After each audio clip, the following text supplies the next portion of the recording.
preview time. So let's take a look at what's coming your way.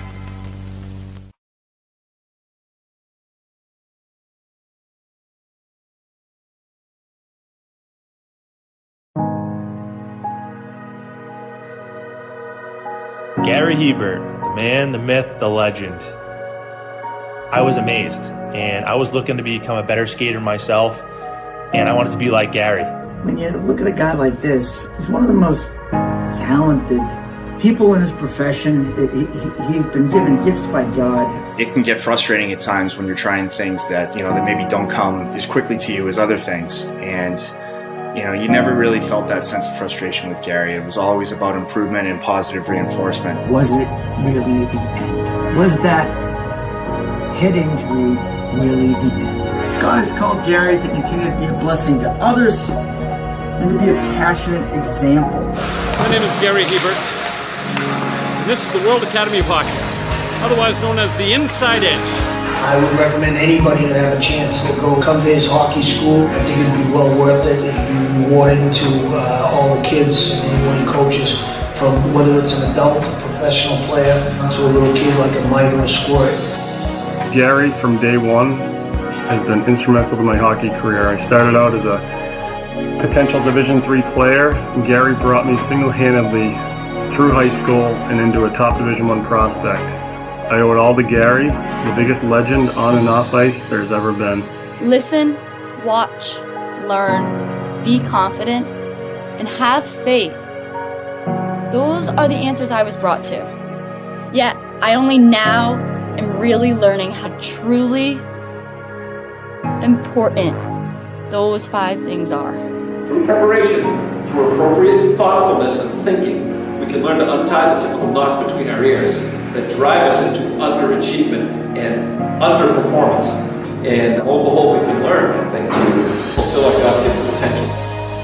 Gary has the innate ability to make people not only better players, but better people. The life lessons they learn from Gary are incredible. You can always remember leaving that rink knowing as a player I got better, or I had something to improve on to get better. And I think that's what you excelled on as a coach, is giving us the knowledge to know what we needed to do to get better. There's coaches who know the game, but can you communicate and create passion in your kids and in your players? And Gary's able to do that. Gary's got great knowledge and the great hands, but more importantly, his ability to connect with people and care for them. His communication skills, to me, really stand out and separate him, and that's why he's one of the best, in the world. Gary's a legend. He's a special, special man.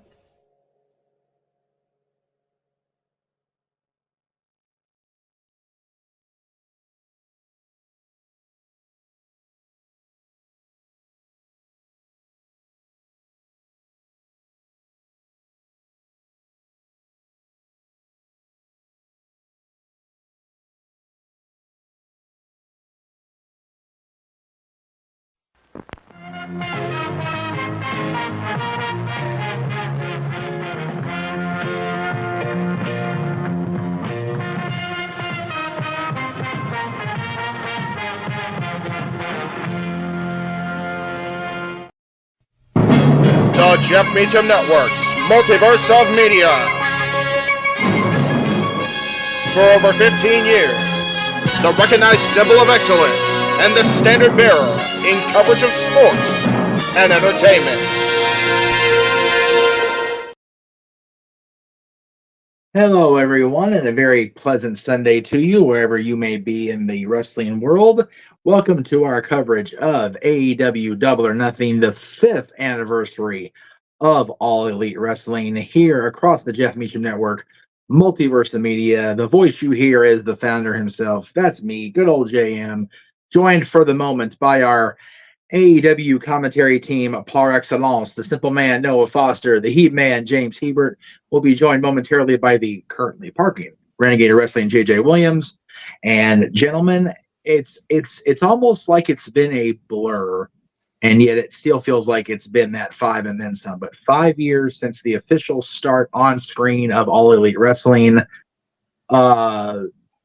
Noah, how do you feel about the fact that it's 5 years? What's your thought process going into tonight's event? It's a bit humbling for me because AEW really was the company that restored my passion to the highest degree for professional wrestling.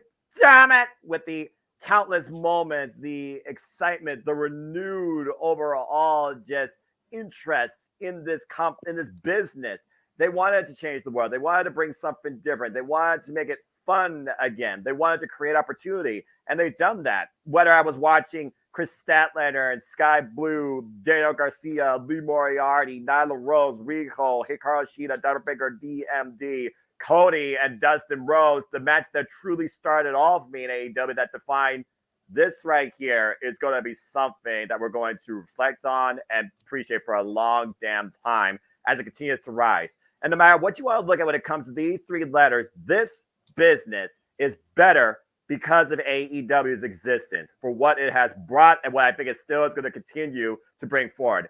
I love it, and I'm forever grateful for it. And I can't believe that we're here still celebrating this company 5 years later. AEW. Let's fucking go, brothers. Before we get James's thoughts on reflections on 5 years AEW, let me bring him in. He has fully parked. He is ready in his chair. He is the Renegade of Wrestling, JJ Williams. The core four is intact, ready to go. Avengers assemble, whatever the hell you want to say. JJ, good to see you as always, and I know it's good to be seen as it is for me. James. Yes. Your reflections, 5 years of AEW, sir. Very much akin to what Noah said. Regardless of all of the criticisms that we've given AEW, just the fact that this company as a run has definitely made the business a lot better as a whole, and that alone has been the thing that I love AEW for, and I want to continue to be around. So hopefully this is the start of a different page and hopefully a turning point that's positive in the direction of AEW. I feel like I've been saying that every damn week, every damn pay-per-view we do one of these. The matches are going to be good as always because let's be honest, with the talent involved that Tony Khan has assembled, you can't have a bad match. It's goddamn impossible work rate rise. So there's at least that to look forward to, with the exception of, I don't know, a few people there. You know, Marina Shafir is one of them. Maybe Satnam Singh, although I like Satnam, so he has a special place in my heart. Marina Shafir would be more believable as women's champion than Liv Morgan. That's true. This is accurate. That's true. Continue. You're muted, Jeff. You're muted. My mic is still muted because I hit the wrong button again because it's this is why I'm going off camera most of the day. I'm tired as fuck. Don't mind me. Just one of those days. Everybody sucks. Actually, Not everybody's great today, to be honest with you. I'm in a good fucking mood. I'm just tired as hell. JJ, you kind of came into the game a little late. You know, you were still off on your fandom hiatus, justifiably so, what was going on in the world, and even before that, when it was going on in the wrestling world when you first took off. But you've kind of made AEW your I don't want to say target, but you're definitely our WWE analyst guy. But you still have found ways to have your AEW fandom, and yet they keep trying time after time to drive you away. It feels like. So, what say you after 5 years of AEW? Well, I want to bring up a point to James. Tonight cannot be a turning point. That's a TNA property. That's true. Accurate. That's copyrighted and gimmick infringement if Tony Khan tries to have a turning point. That's true. But to your point, Jeff, yeah, it does seem like Tony Khan just does not want me to be a fan of the product.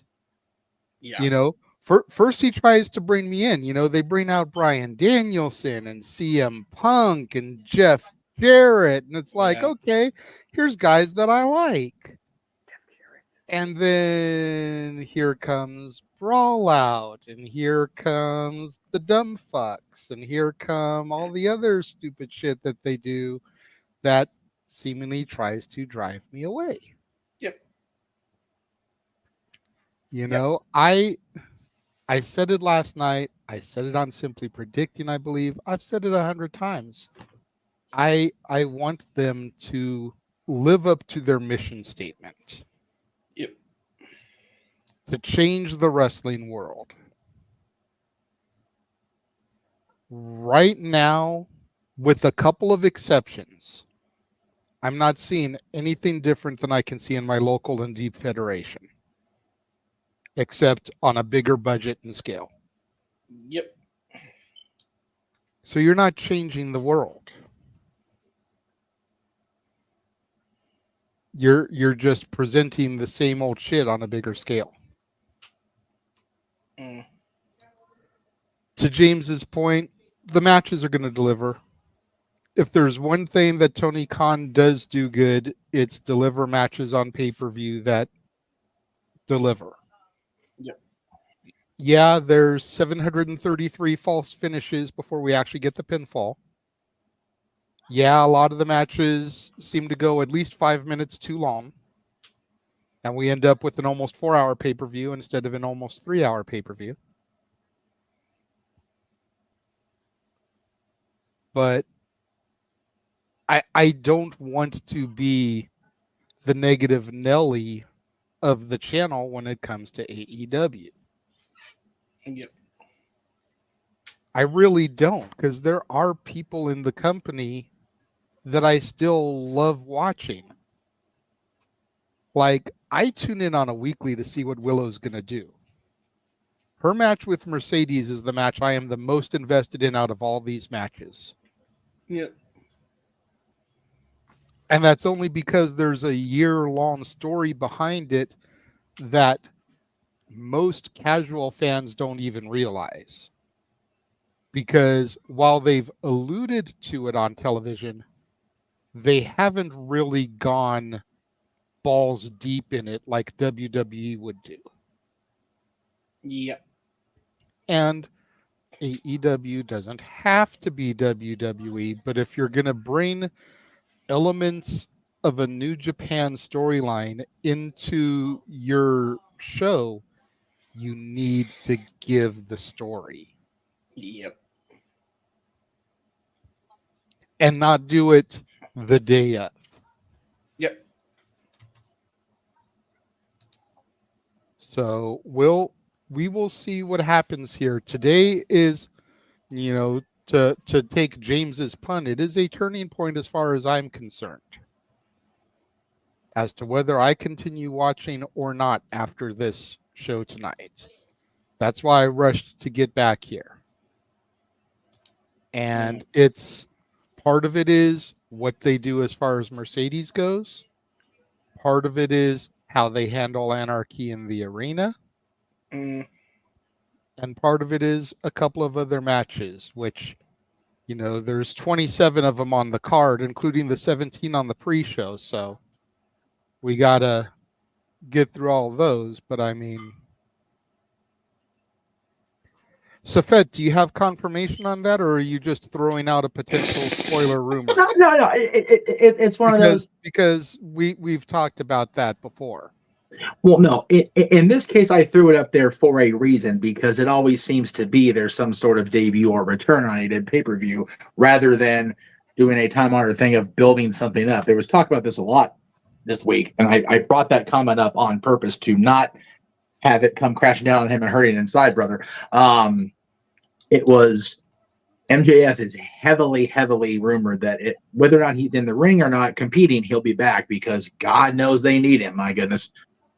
I'd love to see him back just to, show that they're committed to keeping around the homegrown talent, and committed to having a top superstar stay loyal to the company. Right. So that's the reason I brought that particular comment up. I would love to see Max back. I would love to see a MJF debut, back, but it's one of those. I was going to say, if MJF comes back, it's not a debut; it's a return. Yeah, I understand that. I was just making the point of why I brought the comment up. So. Before I prepare to go off and finish the graphic work for everything, I would like to definitely bring this comment up and acknowledge it because I did remember it today. Happy heavenly birthday to our buddy, our fallen friend Ashley Mazzaro, friend of the channel, longtime friend. Period. Just another senseless loss in wrestling that occurred. Professional wrestler from a major federation to ever step foot into the Casa home. Oh, absolutely. As far as inside the Casa, absolutely. Yeah, that was really cool. As far as the Casa apartment, the Meacham household, Sean Waltman will have that distinction until further notice, and he even used the potty because it's a long drive on service streets from Balboa to Santa Clarita on New Year's Day. After being up all night for reasons. Love you, Joni, but anyway, and yeah. Walter makes a valid point in the chat room. I really feel like we're in a Chris Jericho 2007 situation. Save us MJF, man, because damn, the product is hurting without a lot of the key talents. And it's not just Max. You brought up people on the roster you want to see. I think it's been a long time since we saw another buddy on the show, and I'd love to see Scorpio Sky get going on something. Yep. He's probably I had people on social media and comment boards today forgot that Deanna and Thunder Rosa were feuding, and that match is tonight. It's like, oh yeah, like that's ridiculous if that was a forgotten thing. And on the buy-in, no less. And and it's on the freaking buy-in, which is horse shit. Yeah, Noah and I talked about that on Simply Predicting how horse shit that is. That didn't put that on the main card. Yeah. Dude, Matthew, I would sacrifice the Bucks' grandmother for a healthy MJF. Like, seriously. I'd sacrifice the Bucks for a freaking peanut butter sandwich. Yeah. I mean, really. I'd sacrifice the Bucks not to be flat broke, and I could actually order food and soda. That's what I would do. I'd do it for anything at this point. For a Klondike bar. Exactly. Fucking Klondike bar for sure. Right. Well, Noah, this as we are, you missed last night. You better go back and rewatch Open Mic Night from last night. There will be a quiz before next week. Noah, if there was ever a show that would have driven you to drink and had the entire world realize why you are the checks and balances of the Jeff Meacham Network Multiverse of Media, it was last night's show. It was a fucking nightmare for you, and you missed it. So. Yes, it was a giggle fest of epic, ridiculous proportions, and we kept saying, "Oh my God, this is the reason Noah's the MVP because he keeps us dipshits in check." Yep. Okay. He's like, I don't know whether to be happy about that or feel insulted that I have to babysit a grown man. Well, you know what? Or knows somebody else to be a babysitter besides the damn founder every once in a while. Yeah, the answer to this question is I don't know. If you talk to Dallas Page, she's ready to go. There you go. Or at least she's definitely on near the end of the men because she's been working out with Dallas, and she's looking game ready to me. I don't know. Yeah, see, if we get any return tonight, I think we're going to get her and Jamie. If Jamie's ready, put them on fucking television tonight. Oh my God, please do that. They need even to if be they're not 100% cleared, they can do some slow build like they've done these last 2.5 months with the supposed best female wrestler in the world. I'll tell you what, with Mercedes wins, Britt comes out and goes, "Oh, so you're the best? Well, guess what? You're in my house, bitch. Let's not forget." Here's the problem. But before we get to that, I want at Forbidden Door, Britt and Jamie versus Tony and Mariah. That's fair. I'm here for that. Can we? Here's the thing, JJ. Are you sure you want that? Because look at how they've devalued and overexposed Mercedes. I'm just saying, you really want that to happen to Jamie and Britt the minute they come back? Hey, you know what? I'll tell you this right now. Did everybody here watch Collision or at least see clips of Collision? Nope. John Moxley style. Okay, well, I'll fill you in since you didn't see it. I did not see Mariah Baby motorboating people. I did see that clip. I did see that what clip. What is happening on Collision? I don't know. Layla Hirsch was legit. What the fuck? I saw King retweeted. He's like, "Hello, Mariah." Weak-minded simpleton. No, you know what though?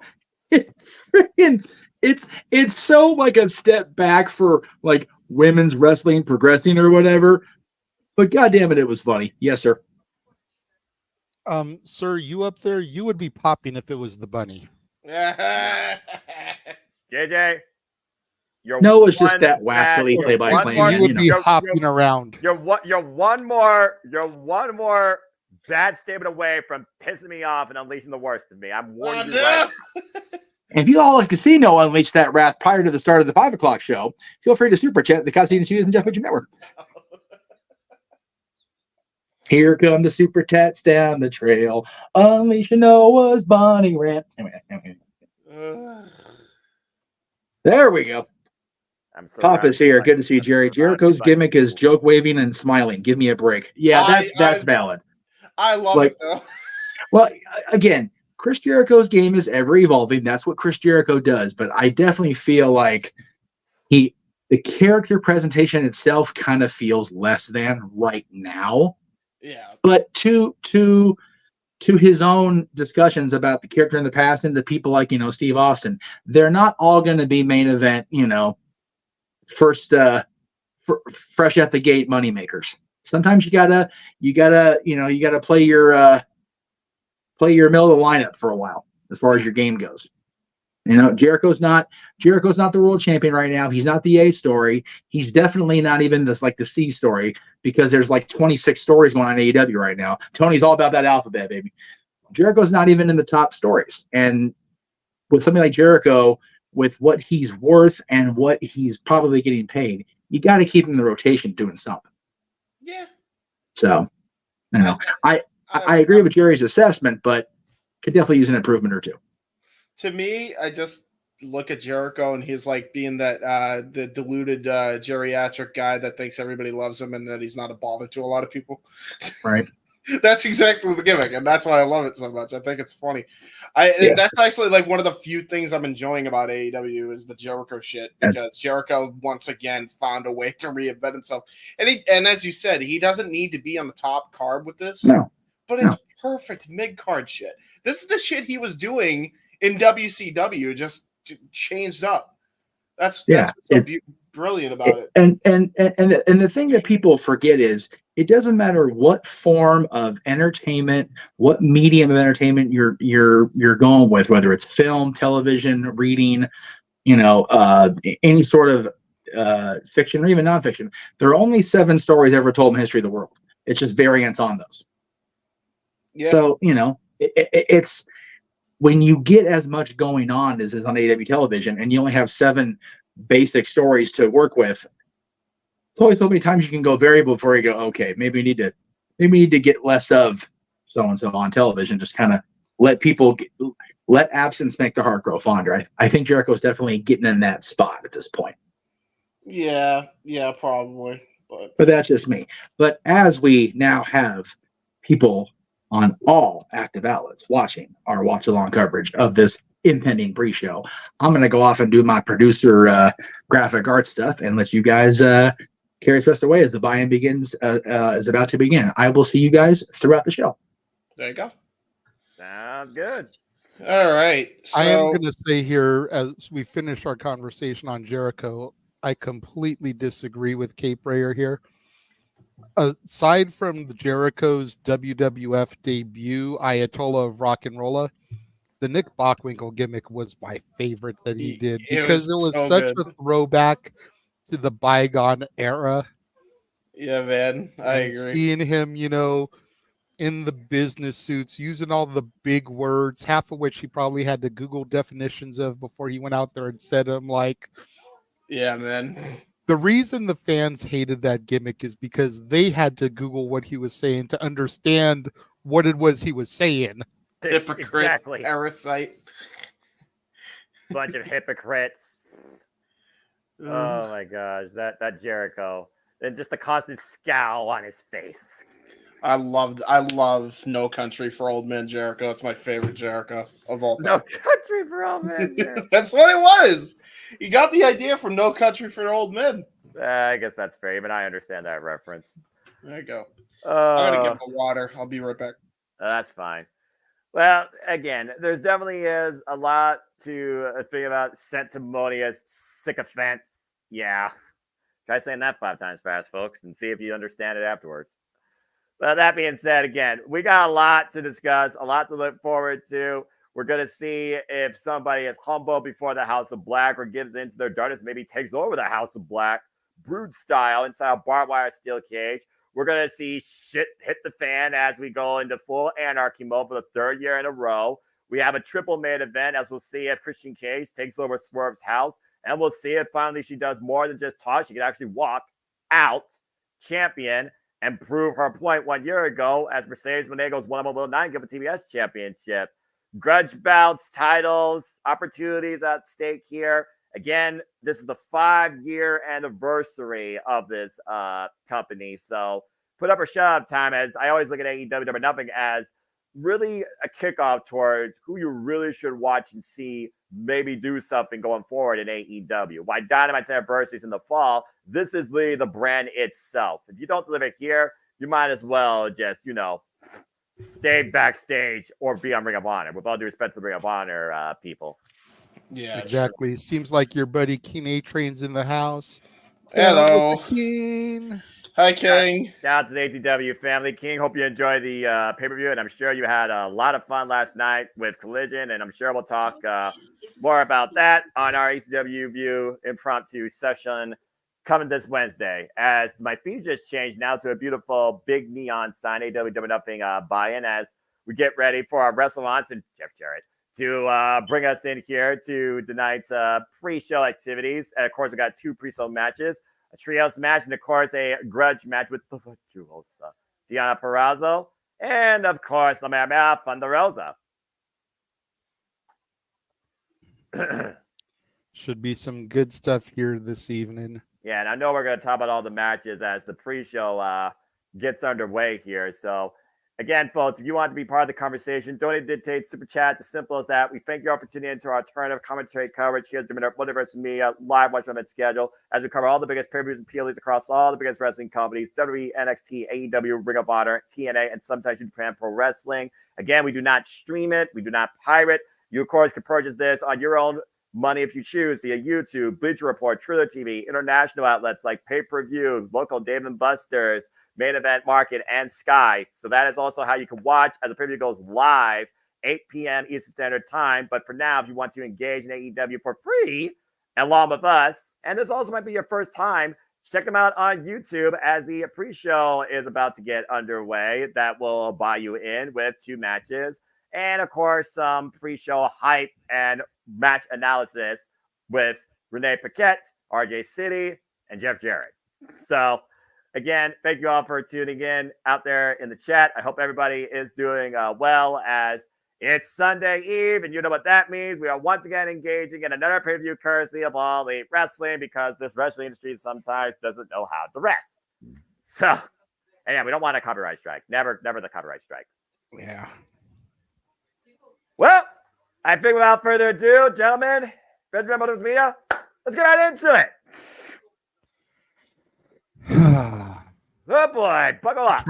Try to enjoy this one, because I told the guys last night, Noah, and it pains me to say this, but come June 9th, your tag team partner will be Walter Cruz. I have to work during Battleground. All right. So I will not be able to engage with you for my NXT, but I will leave you with the next best thing. Well, like I said, man, prayers for passions. And all that means is you are building success. I'm proud of you and wish you nothing but the best. And as far as I'm concerned, you're always going to be Mr. NXT. I do appreciate that. See what RJ City, Renee Paquette, and the King of the Mountain, the chosen one, Jeff Jarrett, have to say here as we kick off the AEW buy-in. Like I said, I like his polo shirt. I might have to get that if that's available on his shop. Gotta admit, that's pretty slick looking. I'm still looking for a polo shirt with the AEW logo. I mean, I'm just saying.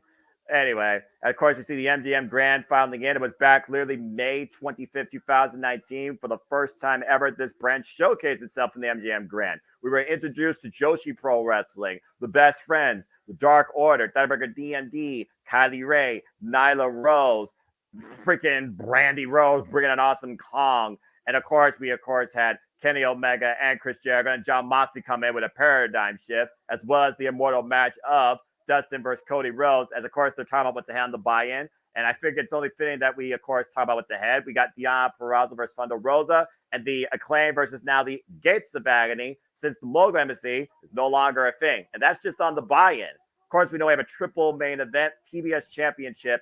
Willow Nightingale defends the TBS title against Mercedes Moné. To your point, JJ, the longest storyline. It's a time to prove a point.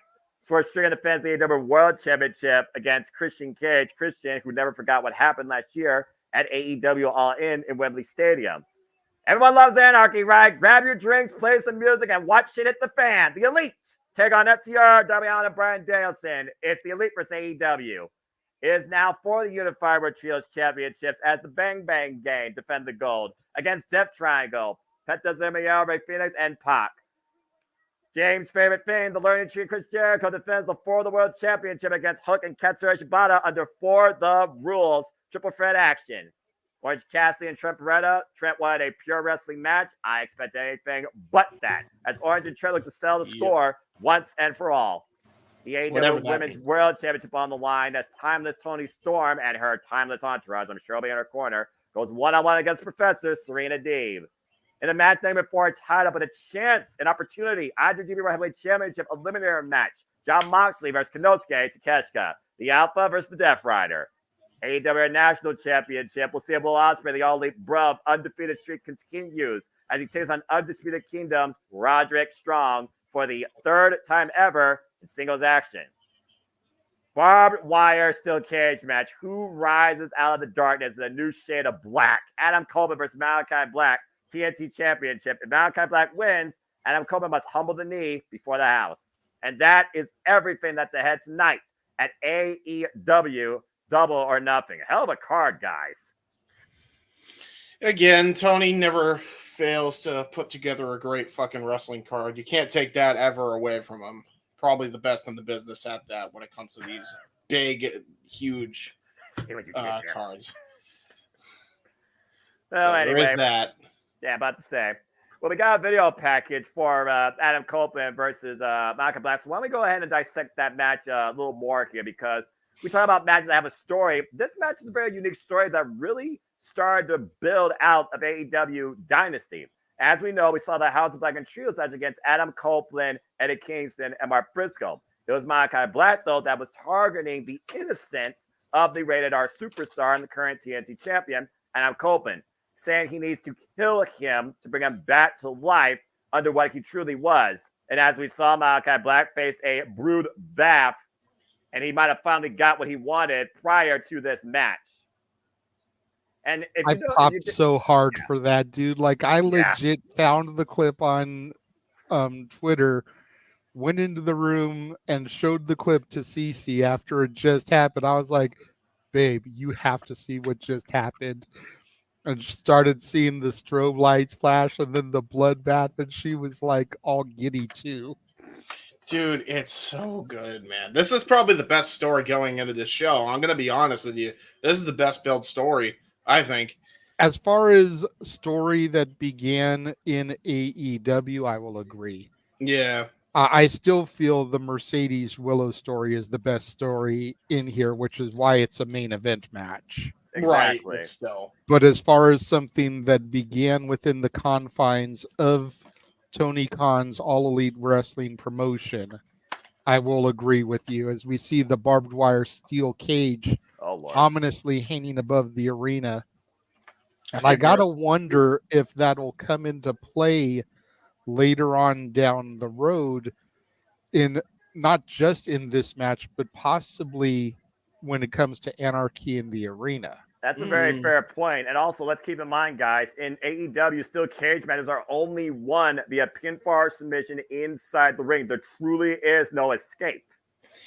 Here's the scariest bit about him being in a cage match, and this is what worries me, is that the last time Edge was in a major cage match, that was one of his second neck injuries, and that was his match with Eddie Guerrero on SmackDown during the SmackDown 6 era. So that's what worries me, especially with all the injuries he's accumulated since, including at one point having to retire.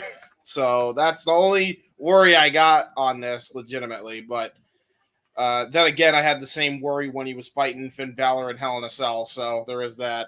Yeah, and let's not forget, we've seen Adam Copeland literally put through to hell, of course, by The Undertaker. Yeah, that's fair. Who this?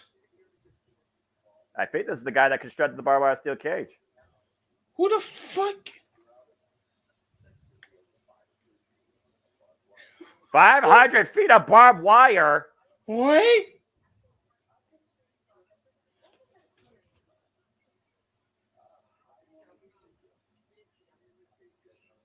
Who's the girl interviewing her? Because she gives off Giselle Shaw vibes. I think that's Lexi Nair. Yeah, Lexi Nair. Okay. I just don't know who this fucking jabron is. Apparently he constructed this thing, though? That's correct. What the hell?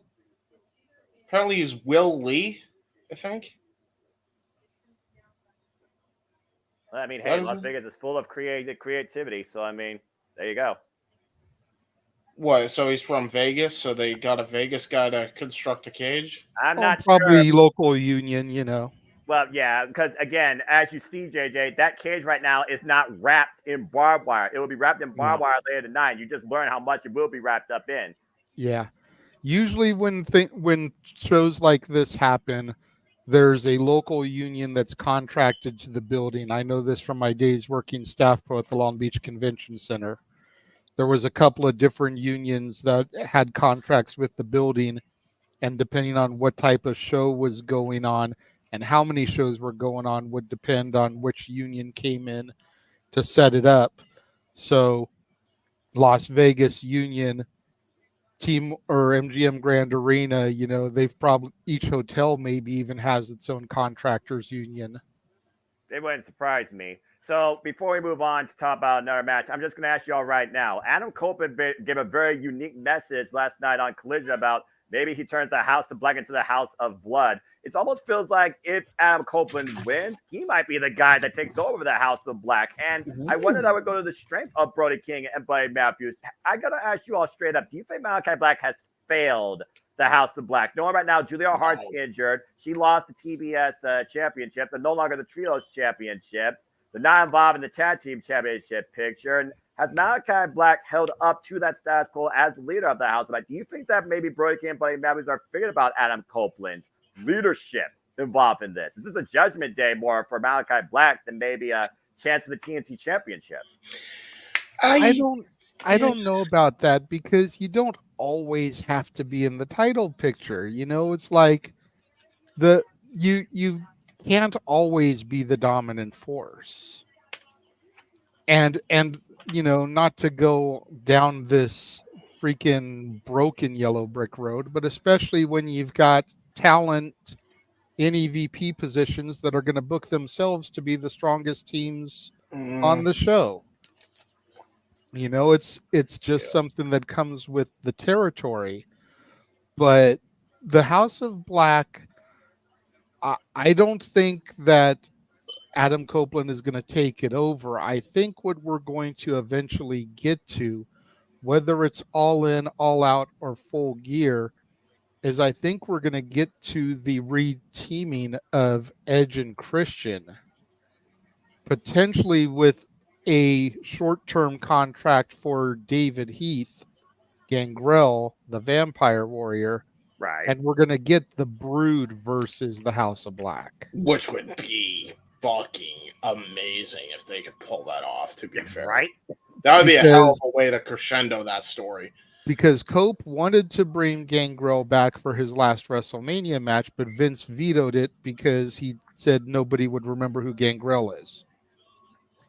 You've already got this patriarchy thing going with Christian, and if Christian cannot succeed with Swerve, how much longer will Killswitch and Nick Wayne stand idly by with a leader who can't lead? To your point, as Malachi Black in the House of Black.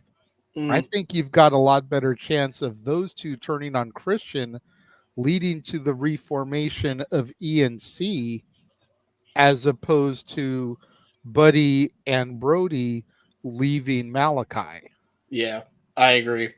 I will say it starts with Edge losing tonight and joining the House of Black as a result of it.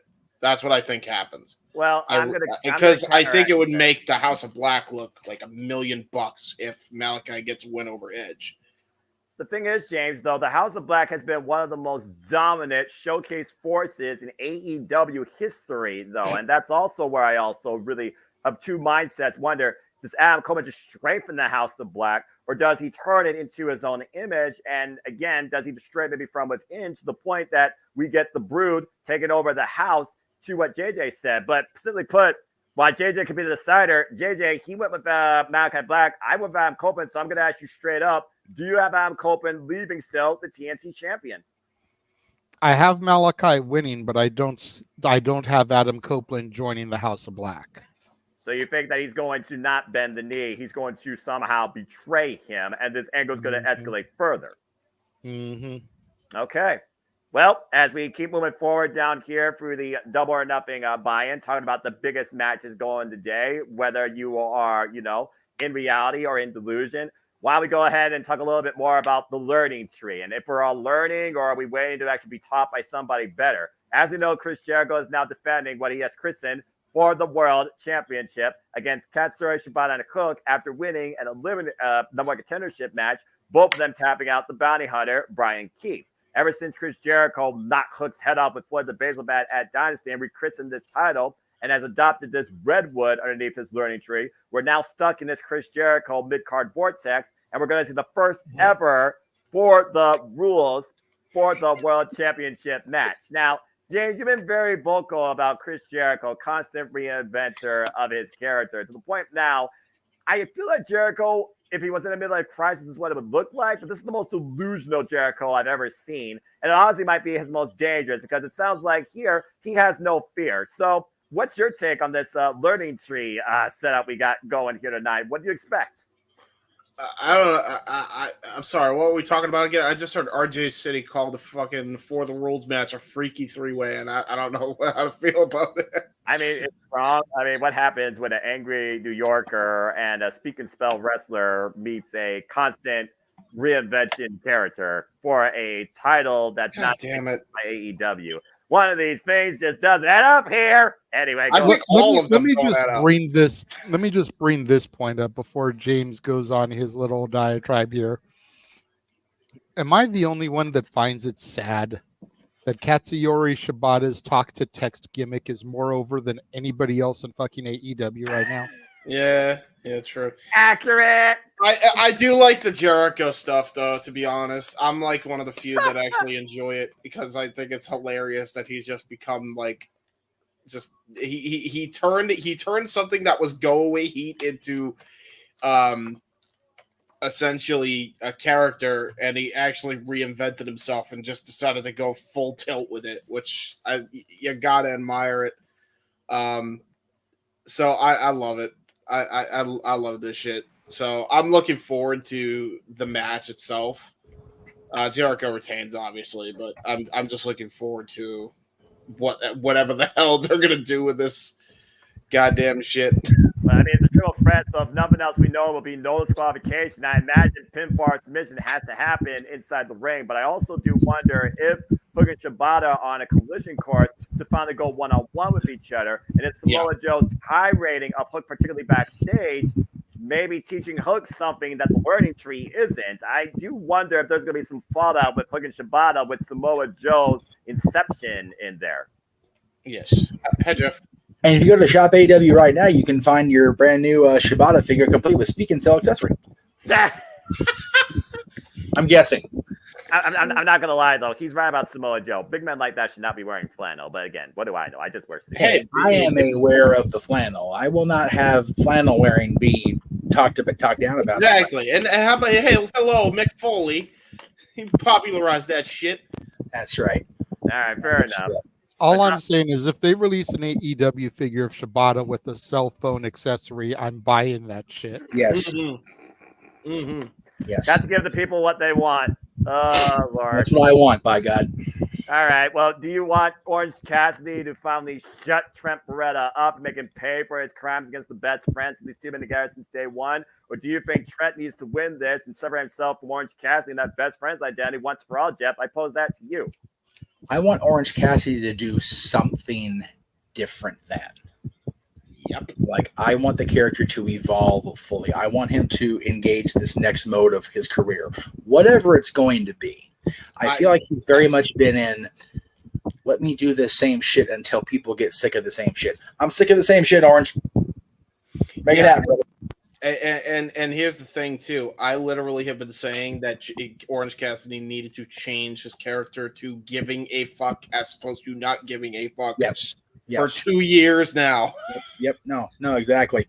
It was great, and like I said, against my own legitimate free will, Orange Cassidy grew on me. He really did, and I will definitely give partial credit to that for seeing the man behind the character off camera, off character, on the cruise, just having a grand old time, staying out longer than my ass did on the boat. So there you go. But the character needs to evolve on TV now. Like it has to do something. It was a great indie-rific gimmick that happened to translate well to television, but the time has come to do something different. Yeah. Do you think Don Callis is the influence Orange Cassidy needs to do something different, though? And Exactly. by the way, Brian, have an incredible time because we've seen Don Callis as of lately scouting. We thought first he was scouting Trent Beretta, but he's been there each time for Orange Cassidy after Trent Beretta has basically bombarded him post-match. Yep, exactly. And we know how much of an influence Don Callis can be when it comes to changing somebody's perspective or having them influenced by their own hatred. I do think, though, that Trent is in a must-win situation, regardless of Orange Cassidy character development or not, because when Orange Cassidy has rose to prominence when you thought he was just going to be the mascot of the best friends, Trent is a guy that you thought at this point should have been a champion, or at least the tag team champion, and he's accomplished nothing, had countless huge opportunities, but he's come up short where it matters. He needs to deliver tonight, I think, at Double or Nothing, or his career might as well be stuck in catering. Yeah, Don Callis, I think, is the perfect way to get the character to start giving a fuck without actually having to have him continue talking. Because Orange Cassidy's fine not talking in the character he's in. If they evolve the character into a heel position, but he still doesn't necessarily speak, Don Callis is the way to go because people hate the sound of Don's voice, and that's the way to get the heat on Cassidy. Yeah, and the problem is, I don't even think that will last for long because the thing is, and Jeff, you know this as well as I do because I've seen it. We know the dude can talk. Well, no, he can't. He can talk. No, so, he definitely can. It's just,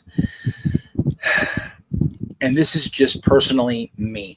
There are very few, even now in our evolved world of professional wrestling, I think that there are very few characters that start out with very little dialogue, but have that build, that cruiserweight style build or speed, and have the ability like a cruiserweight that can effectively evolve their character into a speaking role and still maintain the athleticism.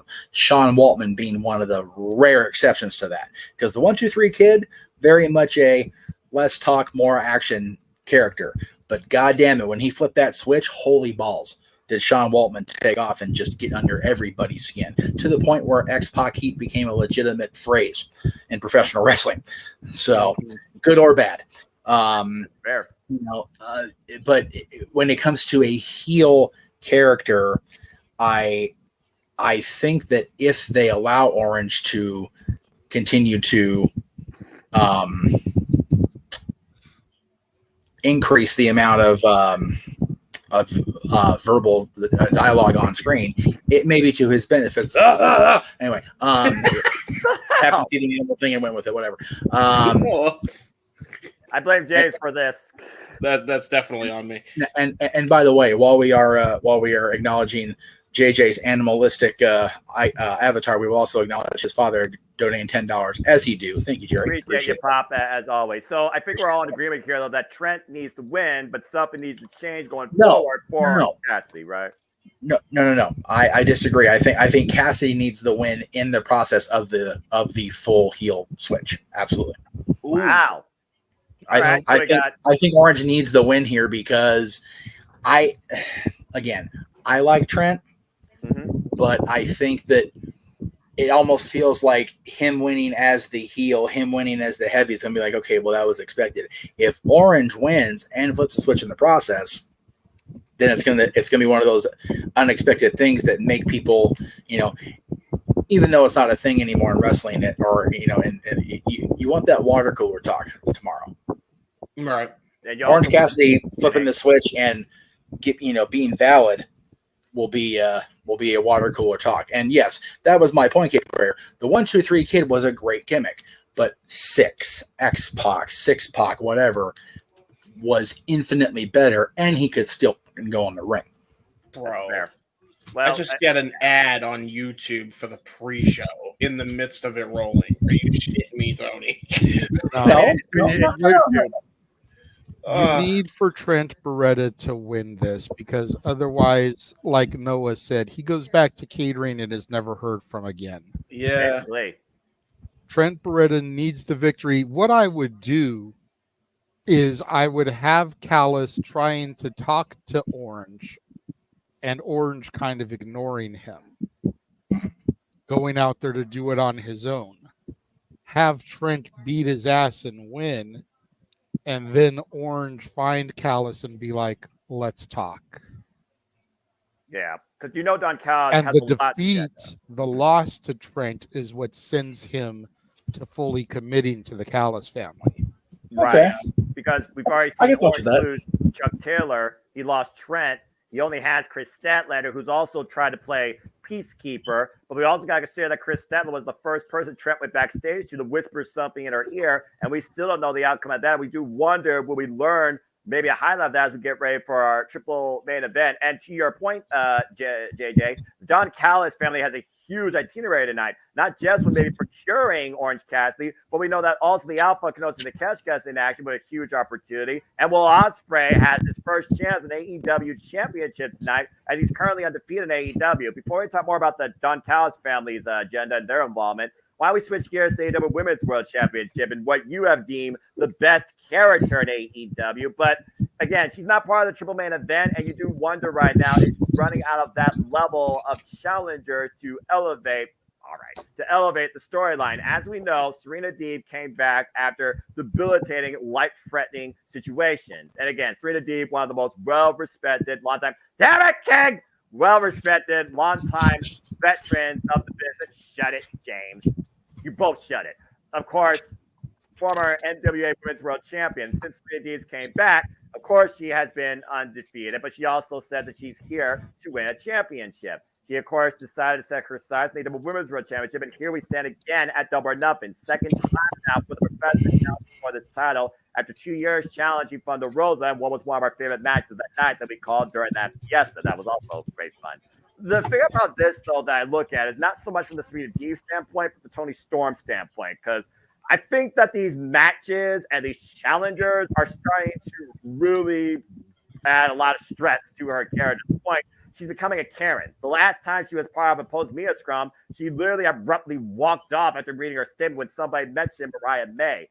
I would argue that Mariah May right now might become the bigger star than Tony Storm, and Tony Storm might be aware of that a little bit, but she knows how valuable Mariah May is to her while keeping the championship. Of course, we saw her literally save Mariah May's leg after Serena Deeb was about to break it. Of course, there'll be no saving the night. You can't throw in the towel on her behalf, Mariah May. Otherwise, Tony Storm loses the title. We saw her implant that heel on her head. I guess she didn't watch the shoe. After not only degrading her flag, but also insulting her journey back to wrestling. It's one of those things where I do think the professor needs to teach a lesson, but with the Forbidden Door on the horizon, and we're also waiting for the likes of Jamie Hayter to return, and I do think the student will outshine the teacher sooner rather than later.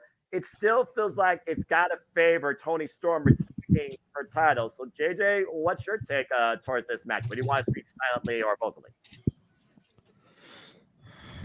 Unfortunately, I feel this match is very predictable. I feel like Tony's entire run now is predictable.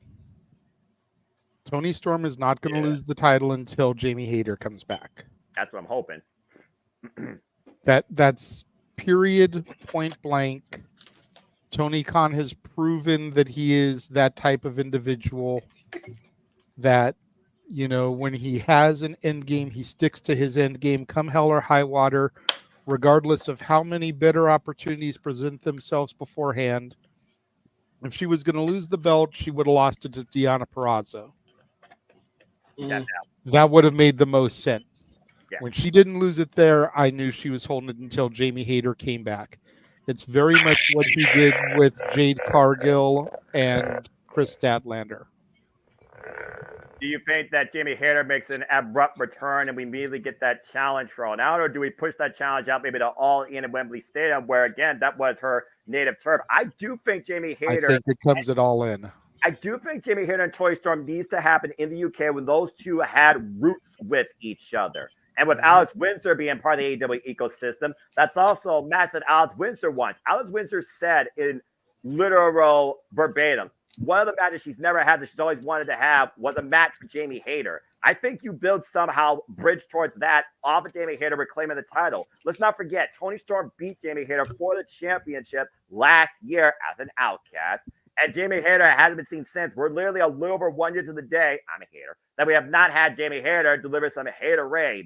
So I do think that it's inevitable that she loses it to Jamie Hayter. But I do wonder, though, with Mariah May, with Mina Shirakawa, with the Forbidden Door, where does the AEW Women's World Championship go from here? And as far as the Professor goes, maybe the Professor has a problem or needs to, add a problem to her dojo. I think the Professor needs more for her versus what the champion right now needs, because it sounds like we already know what the champion's itinerary is going to be.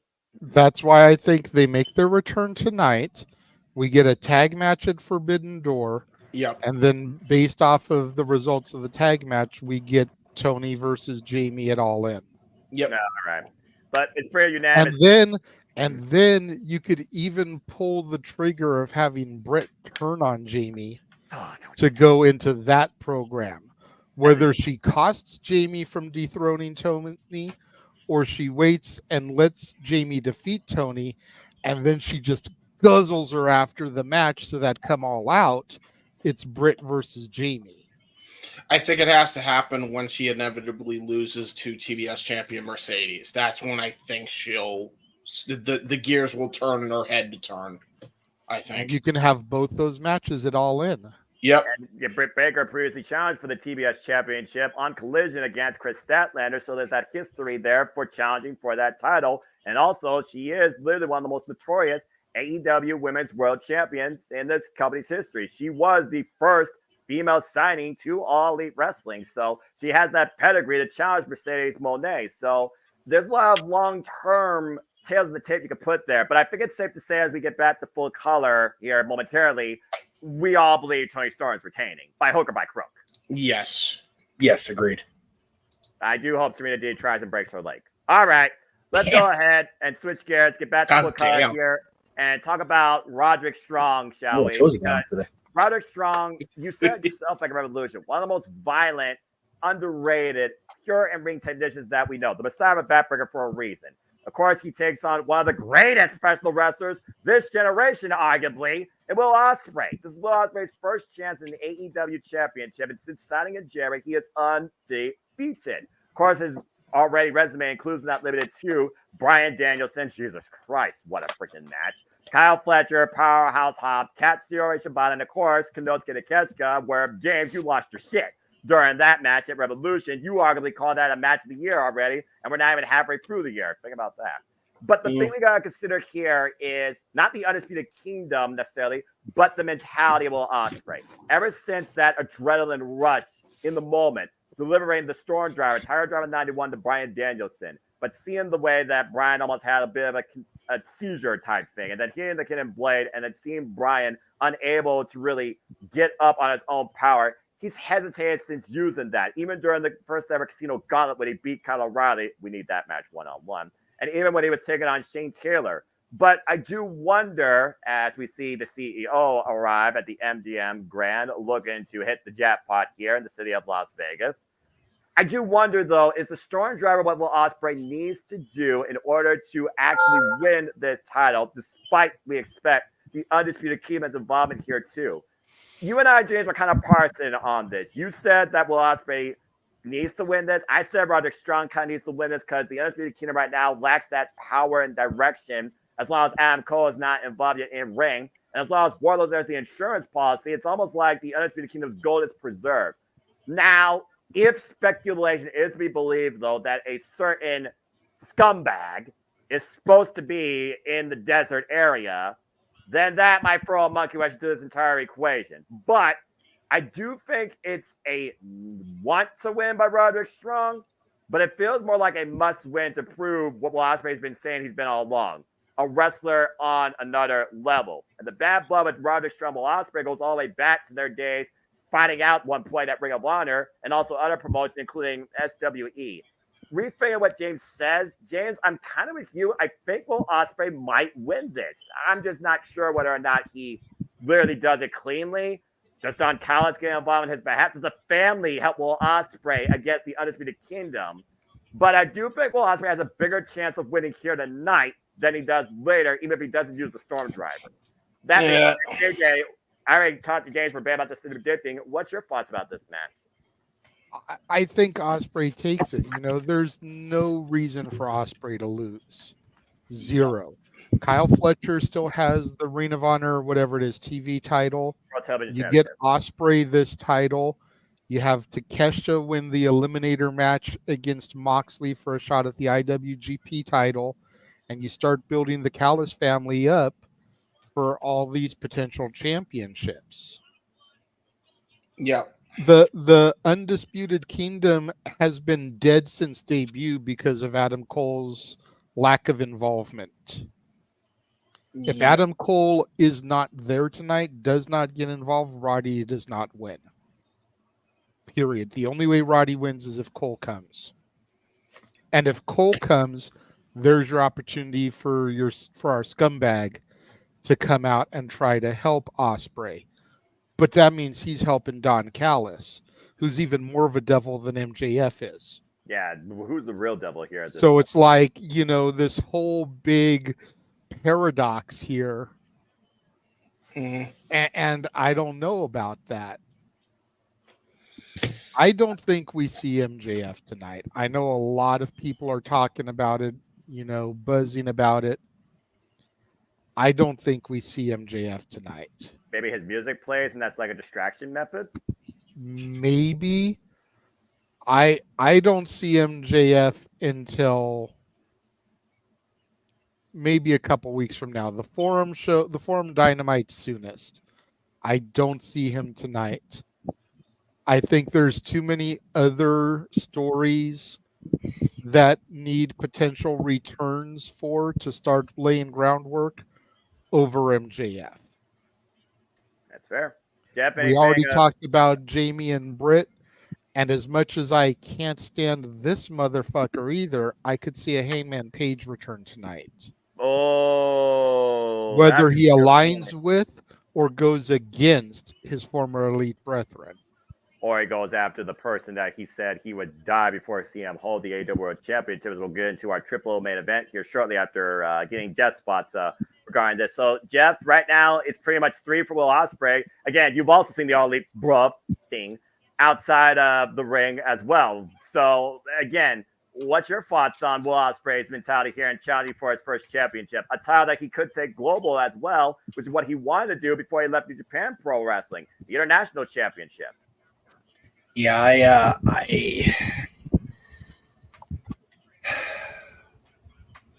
I honestly have not really seen a need for Roderick Strong to have this championship other than to be he's going to have it until somebody we actually want to carry it forward has it.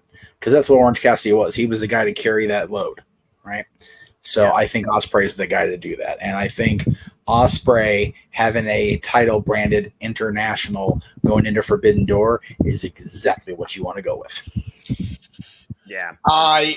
I'll offer you this, Jeff, because I mentioned this on Simply Predicting. The only reason the Continental Championship is a thing now in the long scheme, I think, is because they are going to merge the Continental Championship with the International title and call it the Intercontinental title by the end of it. That's honest to God what I think is going to happen. Inter-Continental, because you can't call it Intercontinental. Exactly. Okay, well, actually, I don't believe the phrase Intercontinental, one word not hyphenated, is not a copyrighted thing, because New Japan had one. Right. That's true. So they can call it the Intercontinental all day long. Again, designs of the belts, I'm here for them all day. I'm a belt junkie. I'm a belt mark. But the quantity is definitely something left to be desired. Yes. So merging the championships, I wouldn't have a problem with. But in that case, you've got the possibility of Ospreay versus Okada to unify those titles at Forbidden Door. Just take whatever money I don't end up spending in June to go see my buddies Bree and Nicole. Take my money for that for Forbidden Door the following weekend. I'm okay with that. Yeah, of course we know. And then also there's if Omega is cleared by that point, you could see a triple threat match coming in. I really do. I honestly don't want to see a triple threat, and I'm not saying that I'm still not a fan of triple threats, but that would be a banger of one. But that's something you build to. Yeah. Like, don't do it all in. Yeah, that's fair. No, if you're gonna do Okada and Omega 5, it has to be 1-on-1, and I want to see it for that Continental title at this point. Again, I'll say it once, I'll say it again. Corporate Okada is the best fucking thing about this business.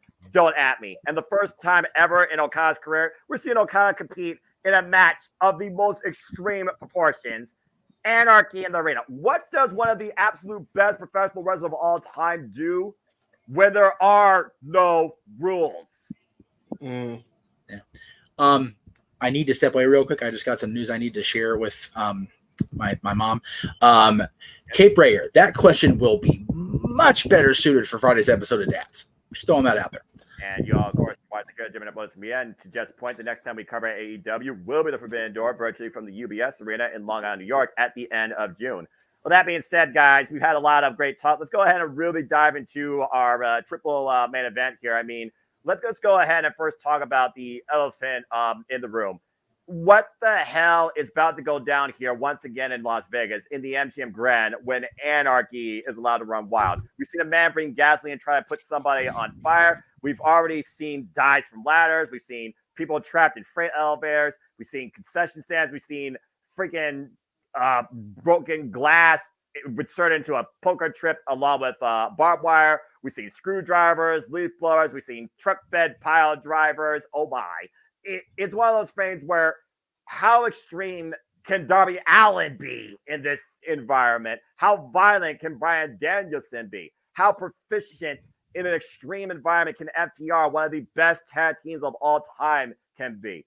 How lethal can Kazuchika Okada be? Can he give us a barbed wire rainmaker at this point? Like, what is the craziest shit that can go down? At the end of the day, are you a leader or are you Team AEW? The craziest shit that could go down, Noah, would be if the Team AEW actually wins.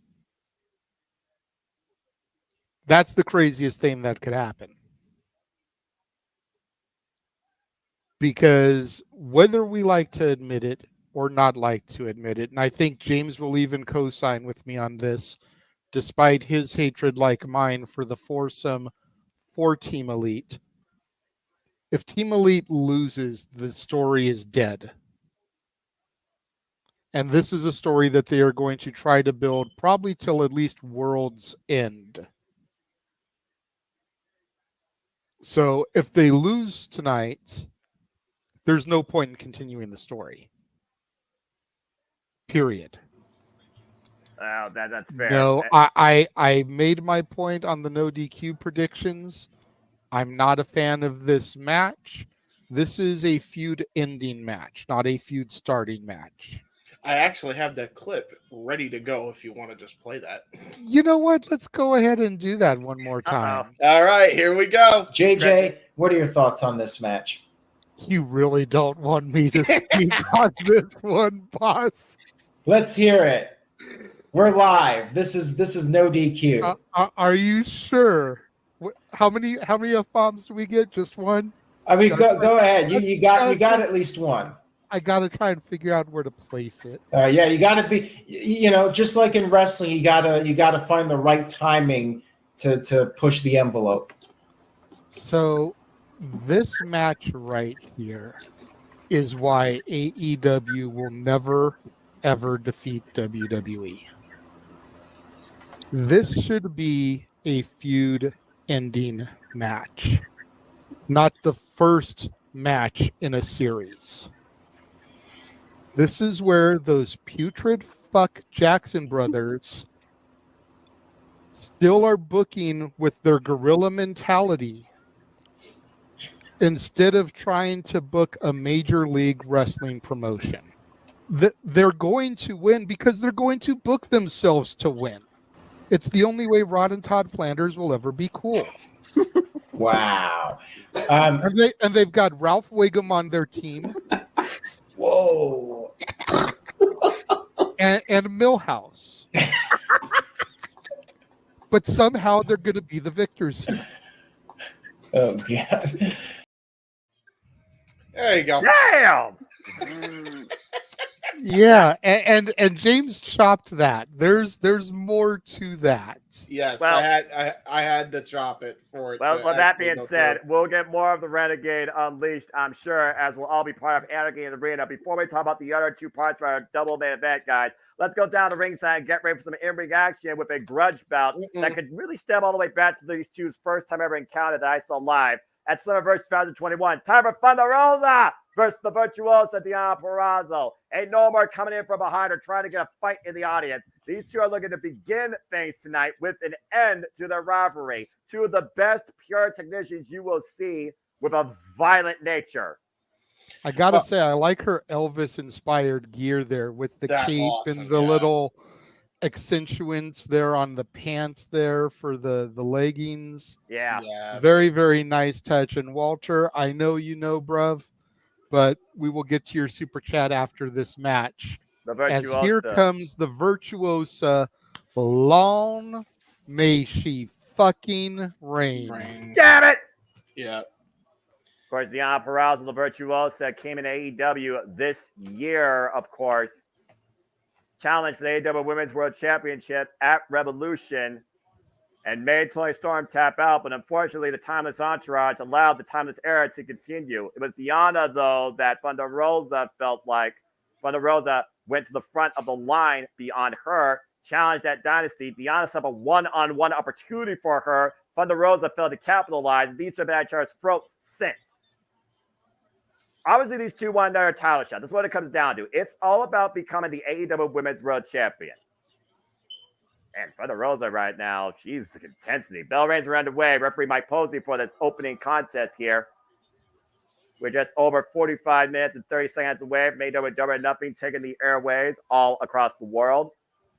And again, you can be a part of the action, purchasing your local preview provider, Bleacher Report, Cable Satellite, YouTube, Triller TV, Logan David Busters, PVV.com, Destin, here in the United States. And of course, there are national markets, nationwide, pay-per-view, Sky, so many others. Again, folks, be part of the fun, be part of the conversation, engage in all elite wrestling. As we're back where it all began, the MGM Grand, 5 years later. Stiff double tie right now between the Virtuosos and the Mera Mera. Again, James, we talked about these two's resumes. I mean, again, Deonna Purrazzo, three-time Impact World Champion, former Ring of Honor and AAA Reina de Reinas champion.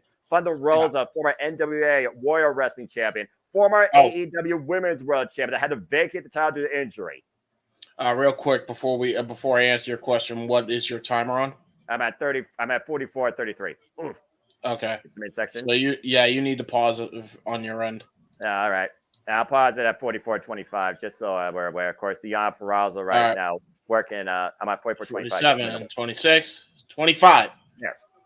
And Thunder Rosa, of course, came back from injury after vacating the title. Literally, I saw that live in Cleveland. Yeah. Ooh, nice knife edge chop. Like in 2022. Vicious knife edge shots by the Mare Thunder Rosa. Of course, Thunder Rosa comes in with that MMA background as well.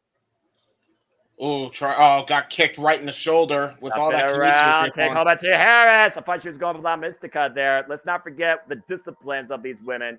Diana Purrazzo applies the Fujiwara armbar, the Venus de Milo. Thunder Rosa, of course, Tijuana driver. Also has her own submission moves. Oh, Jesus, Tony. I just got another fucking ad. And once again, back elbow strike. Yeah, I did. Pause for like a second longer. My apologies, dude. I didn't expect that. Yeah, it's all right. I mean, the advertisements matter more during the trios match. Don't matter here. Just let me know when you're back. And the clock's at 43-33. Again, Diana Purrazzo looking to be the AEW Women's World Champion. Feels that Thunder Rosa tried to go to the front of the line when Diana believes she should have a rightful rematch after making her tap out. And I still stand by that. She should have won at Revolution. Arm drag on my end. Let me know when you see an arm drag. Oof, drop kick. Drop kick. Thunder Rosa with the drop kick right now. Of course, the heavy kinesio tape on the left shoulder. Oh, Jesus. All right. Yeah. Thanks, Tony, you piece of shit. Yeah, Purrazzo looking for the clothesline. There's the arm drag. Very nicely done by Thunder Rosa. Oh, okay. To the outside. All right. Well, now let me know when you see the pump kick. Oh, man. Drop kick in between the ropes by Thunder Rosa, driving Diana further away from the ring.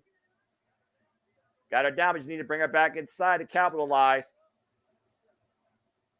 And Diana, very smart, rolling to the other side of the ring. Thunder Rosa going to follow up. God, what a pump kick. Straight to the face. Yeah. There was nothing pretty about that, man. That was just brutal and effective by Diana Purrazzo. I thought it was very classy, right up there with what the Virtuosa stands for. I mean, Diana said get out of here. Get out of here. Diana said herself, if you're going to face me, don't face me like an animal. Face me in the ring as she braces her against the apron. Yeah. Oh, God. Open hand palm strike. A heavy shot right to the chest. Probably the most sensitive part on a woman's body. I wouldn't know, though. She brings her back inside the ring, though. I don't know much about women's anatomy. Wow. Sense of confidence and control right now by Diana Purrazzo. Well, let's be real, Noah. You know about the women's anatomy. You just don't know how the shit feels. Well, I'm not a wrestler. That's true. I just watch wrestling. I study wrestling, all right? You learn by studying. Diana Purrazzo trapping the left arm right now.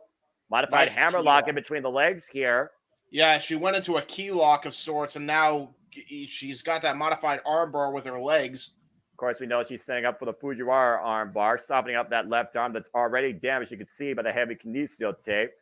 A blatant target for the Virtuosa to exploit, being exposed by her challenger here. Is a cover, hooking the far leg, and for the Rosa gets the shot up at 2.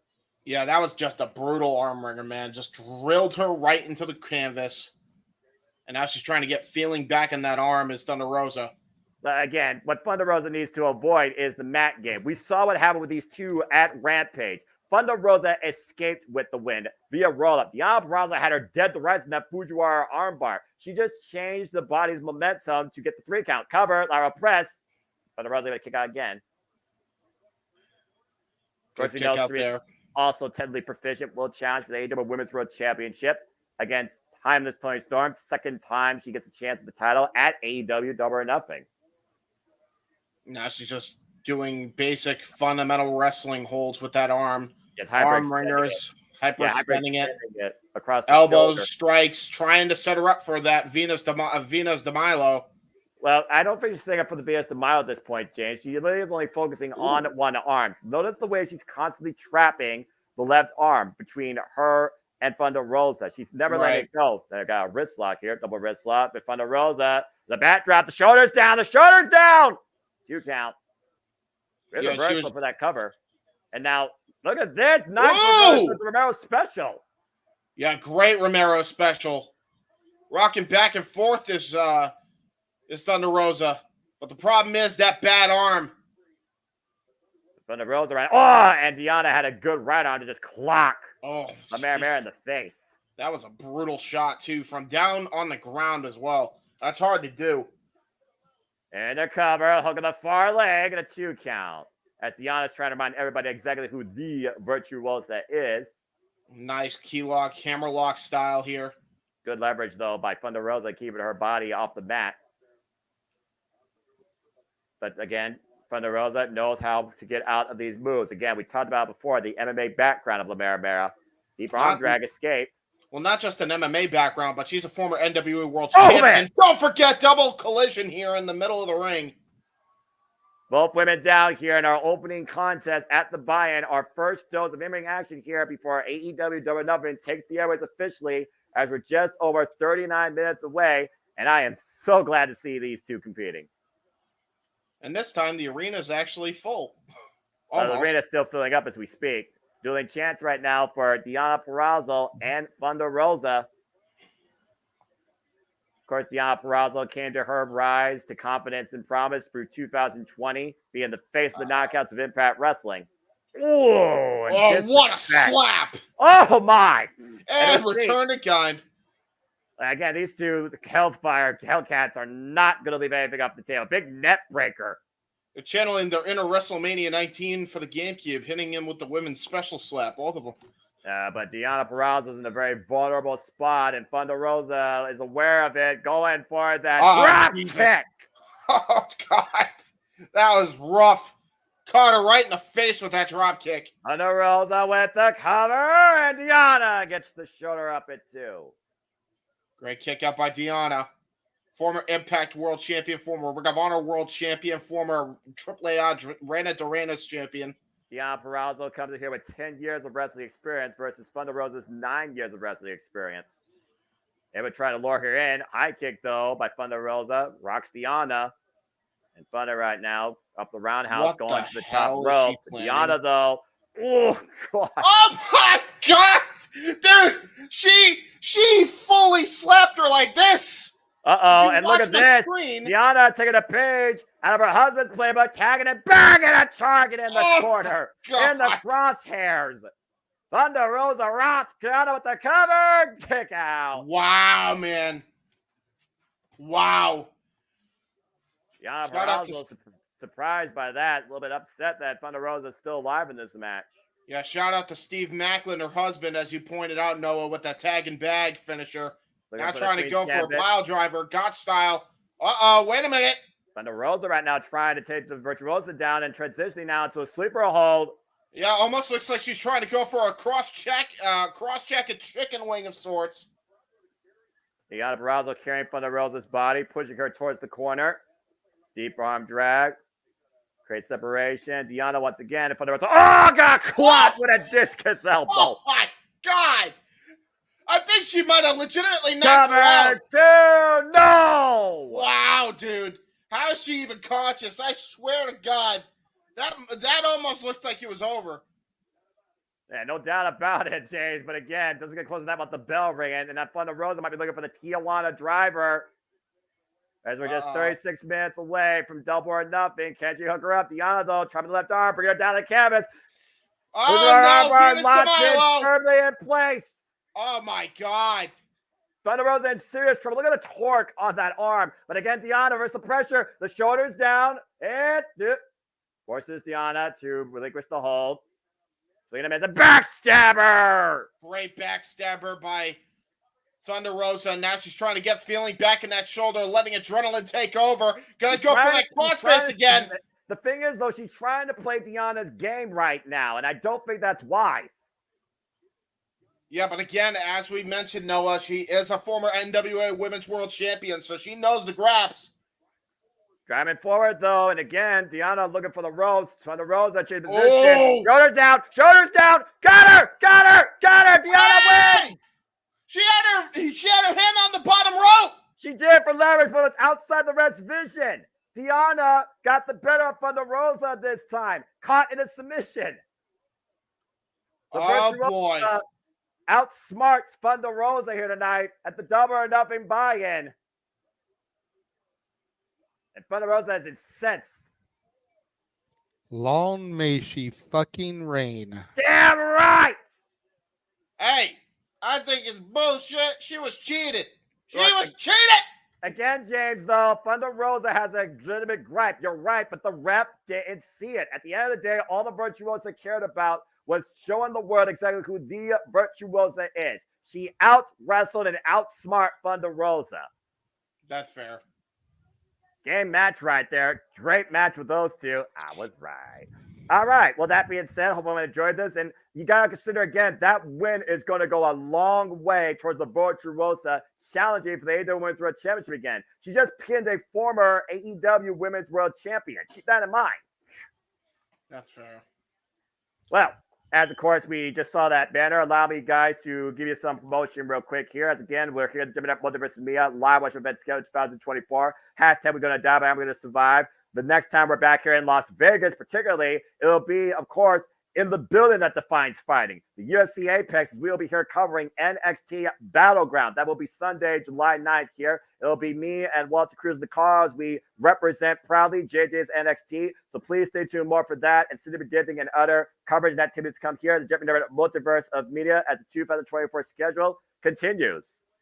There you go. Anyway, as we got some time now to kill, let's go ahead and get back to our triple main event. We talked about anarchy. Let's go ahead and talk about the patriarchy and its patriarch. As we know, Christian Cage will challenge Swerve Strickland in his house. This stems all the way back from AEW All in Wembley Stadium, where, of course, Christian Cage and Swerve lost that match with Swerve in the coffin. And then Christian Cage chases the narrative saying, you attacked my son, after the fallout with Nick Wayne in Buddy Wayne's literal gym. But the patriarch right now says sights on taking everything from Swerve, culminating in the AEW World Championship. Two of the strongest, most manipulative mental games in the business, going one-on-one for the richest prize in AEW. But something tells me right now that Swerve, he's going to be a little bit more devious in his approach to retain the title that he has now fulfilled in creating his dynasty versus what Christian Cage might be able to try and do alongside his patriarchy. What's your thoughts on this AEW World Championship match, JJ? I think they have to give Swerve this victory because as much as I love Christian, as much as I would love to see Christian become champion, Swerve Strickland has been royally fucked over since becoming champion. He needs a quick victory, a decisive victory, a victory that leaves an exclamation point. So it's like, I don't know why y'all gave me this belt and then decided to not push me right. I'm going to push my damn self. Yeah. About to say, Swerve even said himself, people still want to undervalue him as the champion. People still want to call him a footnote, still want to literally put these barriers against him. Yet here he is representing AEW, podcasts, news, sports networks. He is the realist. He is the mogul. As he's looking to build this dynasty that they're trying to create in all elite wrestling. Swerve Strickland deserves this spot, and he earned it. And tonight, he's going to show exactly why this is his house. And I'm looking very forward to this championship encounter. Let me just say, I like Billy's Damn It Max t-shirt. And the A and Damn It is scissors. Like, that's awesome. But also, Max tonight doesn't know how to control his mouth. By the way, nice pink ensemble by Lexi Nair. He must like the Acclaim. Did he get suspended? We don't know yet. That's fair, but he still gets suspended tonight. Oh, my God. That last rap he did, man, was absurd. Like, right? I will never forget that as long as I live. Again, just another match, just another day. As you, of course, see guys down there at the bottom, promotional advertisements for stuff ahead here at the JMN Multiverse of Media. As we have only one more match left to talk about, and it's literally a year in the making. As this is the Max Caster real quick here. Well, we know Max Caster will do his talking coming to the ring in his rap form. Yeah, and you know that he's going to have a hell of a mic drop for Brian Cage and the two no-names that he says. But there's one thing that remains the same, is that everyone loves the Acclaim. Scissor me, James. It's gonna get weird! And yes, I was unaware of this match when I made the form, so that's why I wasn't on there. Apologies to the Acclaim, but it is what it is when you book a match at the last moment. Damn it. Plus, I think the Acclaim has to win here, right? Yeah, for real. Come on. Although so does the Cage of Agony, so considering they just turned. Yeah, that's my thinking is like, dude, Cage of Agony just turned on Swerve. That's fair. If they lose, then what? Like, you know what I mean? Exactly. That's fair. I'll give you that. That's fair. Well, again, as we get ready, And the match hasn't started yet. No. Oh, wait a minute! Look at that. You know what that It's means? the Owen Hart tournament announcement. Okay. What better weekend to make the announcement? Again, Thursday was the anniversary of Owen's passing. Friday was the 25th anniversary of Raw's Owen. And here we've got Dr. Martha Hart coming out with Tony Khan, who's got full motion back in his neck. That's good. Apparently, he's been cleared for travel. All right, well, let's go ahead and hear from Martha Hart, and also good to see Tony Khan back. That's these three on my screen. I disagree. What does Martha see in him? I'm scared. I'm scared that's going to be a couple, and we're just not ready for that. James, shut the fuck up. No, James. That's an evil James. Celebrating 25 years, of course, of the passing of the late, great Owen Hart, the King of Hearts. All right. Little something special in mind for the Owen Hart Foundation tournament. Okay. Owen chants right out loud and proud. Let me see your Owens in the chat, please. Owen. Owen.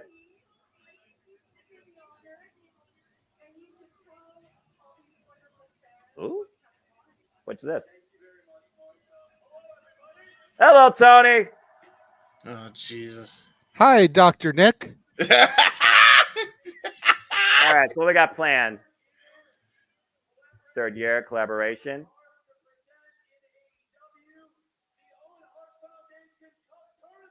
Yes! Both men and women, please. Let's bring it go. Give me Serena versus Diana. Of course, we've already had two great tournaments. Adam Cole, WD&D. Wow, they started talking Christmas Eve. Good idea. Tony. Oh, no. They're talking on Christmas Eve. Oh, no. Okay. The winners of the men's and women's tournaments. Yes! I love that! Oh, man. Okay, I've already got a problem with this. Yeah, I do too. Time and place for the finals. Should be again in Calgary. Calgary Stampede. Makes sense. As tradition. July 10th. So tournament finals are July 10th in Calgary, Alberta, Canada. The winners of both Owens will get World Championship matches. Yep. Where have I heard this before? Yeah, I know, right? Oh, my God. At All In. At AEW All In Wembley Stadium. All right.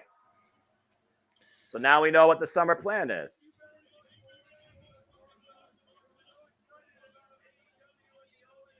Yeah, I got a problem with this. Yep. I'm sure we'll talk about this more. I'm sure we'll talk about this more on Open Mic Night, guys. Either way, Owen be honored, and good luck to both the men and the women in this tournament. May the best ones win. Good to see the Owen Hart Foundation still being represented here in professional wrestling. Let's go back up to the panels here. And it looks like the tournament finals again, folks. They are set July 10th. Maybe we'll turn that into a watch along. Calgary, Alberta, Canada, from the Scotiabank Saddle Dome. Calgary Stampede. Get your cowboy hats out that night, folks. And I imagine the tournament brackets are going to be, looks like 2, 4, 6, 8 in each one again. So I'm looking very forward to seeing who's part of those tournament brackets. And I imagine we'll get more information on that maybe as soon as this Wednesday on Dynamite, but only time will tell. Why is Daddy Magic here? What the hell? Why not? I mean, just fair. I'm just confused. I haven't seen him in ages. Heads up, gentlemen. July 10th is a Wednesday, so it'll be an episode of Dynamite. So let's go ahead and just make it official, Jeff. July 10th, Dynamite. We will do a watch along for That way we can call the finals of the Owen Hart tournament. Let's fucking go! Yeah. More wrestling. All right. Well, that was a nice announcement. And that's from the Saddle Dome, Terry. Saddle Dome. Saddle. Let's not bring up old wounds, but you're not wrong. All I right. mean, it doesn't matter. Hogan's banned anyway. Yeah, that's true. That's true. How he's banned and Flair's not, I don't fucking understand.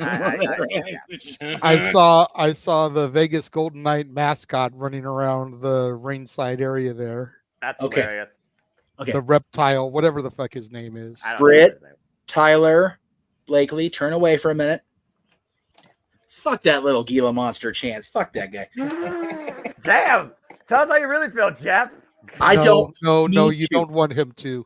Okay, so I don't want him to Make talk.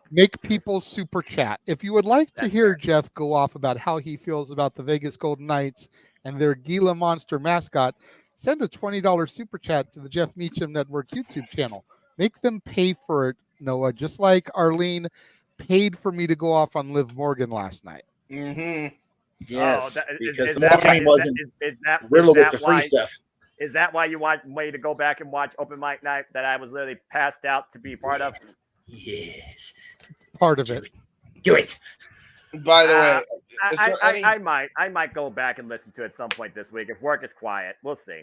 while we see whatever this mascot is for the Raiders or whatever. I hate mascots. It's the Vegas Golden Knights who play hockey in the T-Mobile Arena directly across the street from here. Yes, James.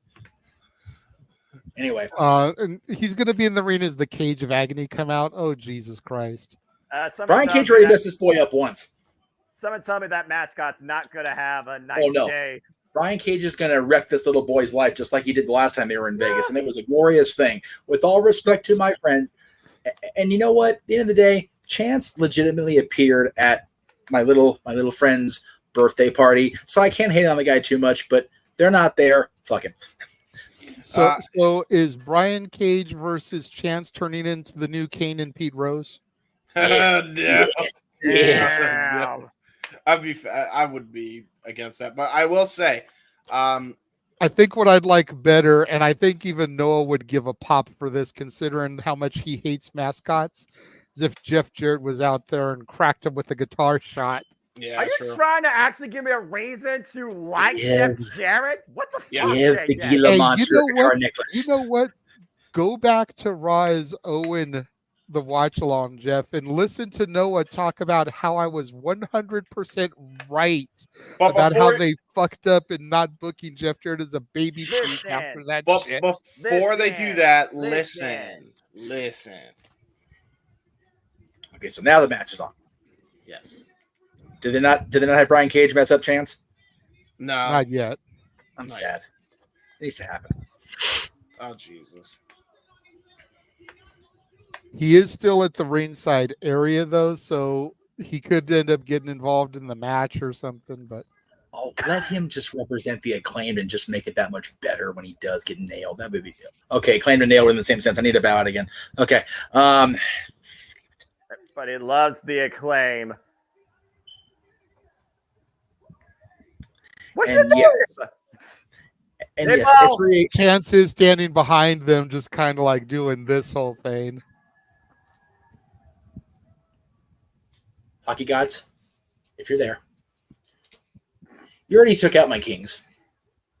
The Vegas Golden Knights are no longer defending champions anyway because they're already out of the playoffs. Scissor me, Meacham. It got weird. I will not.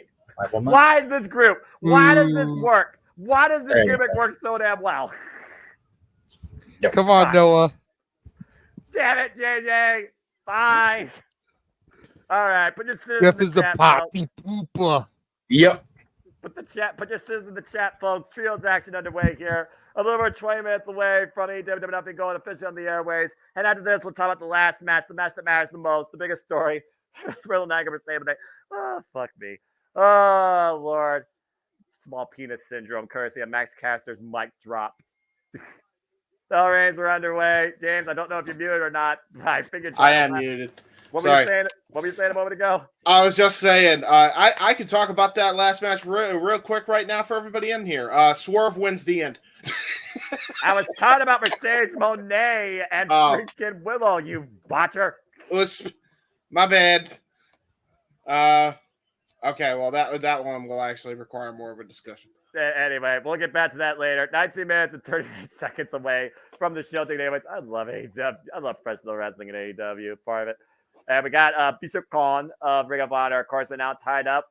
No name one, with, according to Max Caster, with Max Caster. Oh, God. Oh, what a knife edge job. Oh, my goodness. Of course, we know both these teams are very effective as trios, James. The Gates of Agony, of course, were one of the most longest reigning Ring of Honor with trios champions. Of course, the Acclaim are former AEW trios champions. Of course, both those now are unified, held by the Bang Bang Gang. Yep. And and these were the men. These were the men that held those respective titles for a while. Cover. One count. Of course, we saw the fallout with Swerve Strickland as the Mogul Embassy decided to show their own form of anarchy and oppose their leader, no longer underneath the learning tree of Bishop Khan or Swerve Strickland. Hey, don't talk about learning trees. Chris Jericho. We got learning tree coming later. Chris Jericho, of course, against Katsura Shibata and Hook. That being said, looks like we got Billy Gunn. Oh, no. No way. Billy Gunn and Brian Cage? Oh, shit. Okay, I need this one-on-one match. Did we get to Walter's other super chat? I forget. Because there was like no, we'll get to it after this. He's got 2 super chats. And again, Walter Cruz, we follow Rage of Wrestling. We appreciate you. We have your super chat star, brother. But again, actually non-stop. And so is our banter and the scissoring. Uh-oh. Okay, James, question for you. Who's more jacked, Brian Cage or Billy Gunn? Brian Cage. Billy Gunn is jacked for his age, but I mean, dude, Brian Cage literally looks like he's chiseled out of fucking granite. Up the ropes, shoulder block, takes Billy Gunn down. Of course, Billy Gunn, though, outlasting Father Time, found the fountain of youth. And as we say, whenever we see him on screen and we talk about his whole partnership with L.A. Knight, Brian Cage now looks like Brian Cage now ate Brian Cage then. Yes, and he used him as part of his diet plan. And the team was called Natural Selection, so that just validates for reasons. There's That's the greatest example of natural selection. Brian Cage done ate Brian Cage past. Cage ate Cage. They've always been both of them in decent shape, but Brian Cage is just a fucking monster now. Like holy balls. Anyway, yeah, it's that headlock. Thank you for that unique stat there by the man with the name of the Marquis from African Beacham. I love good old JM. Billy Gunn getting better at that exchange though, and now Billy Gunn showing his own moves here. Again, he is an ass man. Oh no! Oh no, Cage! No. Well, okay. How do you respond to that? You respond to that only one way. Brian Cage must hit the Bronco Buster on Billy Gunn. Up and over out of the corner, Brian Cage with the schoolboy, the roll frill. Oh man! Or you could just boot him in the face. Single leg drop kick. Tad to Max Caster. As the Gates of Agony are coming in now, taking the Acclaim at the apron. I think there was a tag though to Max Caster. Brian Cage taking Billy Gunn, trying to take him over the outside, and does so. Jesus. And we got a fight bringing out here all around the ringside area, and it's not over hockey. Wait, I thought Anarchy in the Arena was supposed to be later. Yeah, of course, Anarchy in the Arena is still to come later on tonight with the Elite take on Team AEW, Bryan Danielson, FTR, and of course Darby Allin. And that heavily bandaged leg of Anthony Bowen trapped in the steel ring steps by Toil Leona. We got friggin' melee everywhere here. What the hell? Yep.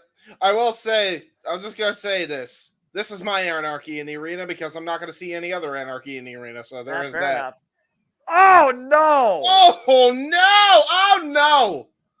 God damn it, Bowens. Always with the leg. Always with the leg. Bishop Khan set up that, and Brian Cage threw Billy Gunn in the steel ring steps. Probably turned all the muscles right now to Anthony Bowen's leg. It's not great. The Cage of Agony looking stronger than strong. Now, Cage of Agony talked about how they are supposed to be the most dominant trio in AEW, and right now Max Caster is isolated a 3-on-1 assault.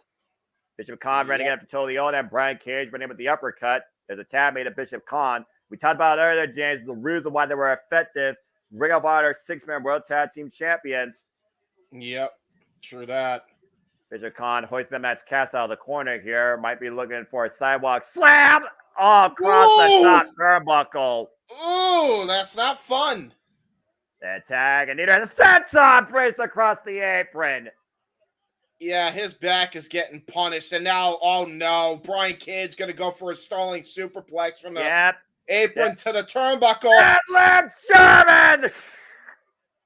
God, the deadlift stalling. Cover. Not even a German. Now that was just a deadlift German lift suplex. Was it? Is it a German suplex? I thought it was a front suplex. Technically speaking, I would call that a German because Brian Cage was looking this way while Matt Caster went the other way. That's fair. Again, Anthony Bowens right now nowhere to be found. Neither is Billy Gunn. Matt Caster right now on 3-on-1 assault and an open palm strike by Bishop Khan. Again, we're just 14 minutes away now for AEW Double or Nothing, taking the airways across all pay-per-view platforms. Referee Brenda Martinez, by the way, for this contest. Tag now to Toa Liona. Of course, we saw Toa Liona recently in one-on-one action. We know the savage nature of this Samoan. Yeah, we do. And right now, spinal tap right between the shoulder blades to Matt Caster needs a tag desperately here. There's only one thing that's more dangerous than a Samoan savage. A Samoan savage who knows karate. And right now, Toyota just literally basking in his own glory. Matt Caster right now literally stepping on the neck. I mean, again, Matt Caster said, I don't know your name. He might know Toyota's name after this. Follow out with these two teams. Last night on Collision in that four-quarter tag team match. Both these teams fight each other all the way to the backstage area. That got us here at this match tonight. There's a tag now. Cage. Yep. The Swolverine, former FTW champion. Keyword FTW, not for the World Championship. Of course, that's still the kind of night triple threat action for the rules. Rise and knee strikes. Yeah, that will be a thing. A first of its kind, James. And you'll learn something, I'm sure, from it. Oh, God. Knife edge chop, just absolutely lighting Max Caster's chest up. I feel like Max Caster learned that sucked. And right now, Brian Cage perching Max Caster on the top turnbuckle. Caster, though, body shots, trying to create separation from him and the machine. Brian Cage pushed away, though. Tad to Bishop Khan. Now Max Caster up to the corner. Needs to try and find his way off that corner. Bishop Khan looking to send Max Caster for the ride. Max still fighting badly. You see Billy Gunn trying to get back up to the apron. And Max Caster refuses to be denied as he looks to fly a huge cross body. And great cross body. He's distracted by Billy Gunn. Brandon now with the count and a 2 count. That could have been it for the Acclaim. They could have won it there. Billy Gunn inadvertently striked the referee. Yeah, he was checking on the status of Anthony Bowens and Billy Gunn. Again, the referee has to check on the well-being of the athletes. Oh, man. Oh, nice savant kick. Right to the side of the face. Big fresh kick. Again, thank you, everybody, by the way, that's tuning in to our coverage as we get ready. 11 minutes and 30 seconds away from going live here with AEW Double or Nothing reaction coverage here across the JMN Multiverse of Media airways. I hope you all enjoy it. Please let us have a comment, tell a friend. If you want to dictate the conversation, throw it to dictate some chats. As simple as that. Bishop Khan now, Toleona, the second rope. What they thinking here? Oh, boy. And Toleona, oh, man, went for a broke with a diving headbutt, and Matt Caster rolled out of the way. Yeah, he all that did was hurt his own damn head. Does the Samoan's head actually hurt after hitting another person's head on the canvas? I'm just saying. You did talk about them being the hardest heads in the business. Nice, Walter. Tad to Bishop Khan, Tad to Billy Gunn. Oh, shit. Here we go. Billy Gunn right now, teeing off daddy ass against the gates of agony. Oh, my goodness. All right. Telling everybody to suck it. Brian Kiss at the outside. Uh-oh. Whoa! Oh! What an only cover, two, and a kick out. Not technically a one and only. He actually turned that into a full Nelson side slam. Pirates plunge. And again, might be looking for a famous, sir. Kicks the midsection to Bishop Khan. Tom to suck it. It's going off the ropes. The drop down, though. Toleona drives his body through Billy Gunn. Oh, my God. Toleona. Matt Cass lost his footing, though, but caught him a little bit with that elbow. Bishop Khan, though, up on the shoulders. Gutbuster denied. Oh, no, he did get it. Discus lariat by Brian Cage. What's up, Max Caster? And Max Caster may have hurt himself off of that a failed dive there. And now hoisted up by Bishop Khan. Might be looking for a triple power bomb to Billy Gunn. That's gotta be it. Cover Bishop Khan, and Bowen saves the match. Wow, that was close. At the last possible moment on one leg. Bowen's right now teeing off against Toleona and Brian Cage. This is gotta be headbutt. Jesus. It's gotta be just literally a matter of time right now before the gates of agony put away the Acclaim, I think, James. Yeah, I agree. And Brian Cage, Brian Cage. Oh no. Last I checked, there's not a no disqualification match. Brian Cage with a steel chair in hand. I was about to say, I don't think this is smart. Oh, wait a minute. What the mascot? What's he doing? The mascot took away the chair from Brian Cage. The chair right now in the hand of the mascot. I know Jeff's probably pissed off. Yeah. Brian Cage right now distracted him. That's Caster, though, with a famous Brian Cage on the floor. So who's this? Oh, no. Leona just running over Max Caster. Somehow did not get the mascot on the way, though. Wait, it's our cradle! It's our cradle! Small package! Billy Gunn got him! Billy Gunn trapped Bishop Khan! The Acclaim wins! What an assist by chance! Dude, Toleona just... Well, that was a pig. It just hit with a butt fucking Kester wasn't outside. He just fell out. Before Jeff incites his own rage, we have a couple of super chats we'd like to nod to JMN Multiverse of Media before we talk about the last of our triple main event, before we go official with Double or Nothing here in just a little under 8 minutes. So that being said, I will now turn the feed over to the dads, not always on wrestling. JJ, Jeff, take it away. Hi, everybody. So Walter with 2 super chats here. The first one, $10 super chat. Thank you very much, Walter. With Jack Perry in the Elite, after Christian's group breaks up, does Jack Perry recruit Luchasaurus to the Elite? Every heel group always has an enforcer, so do we reunite Jurassic Express as heels? That would be too weird. No.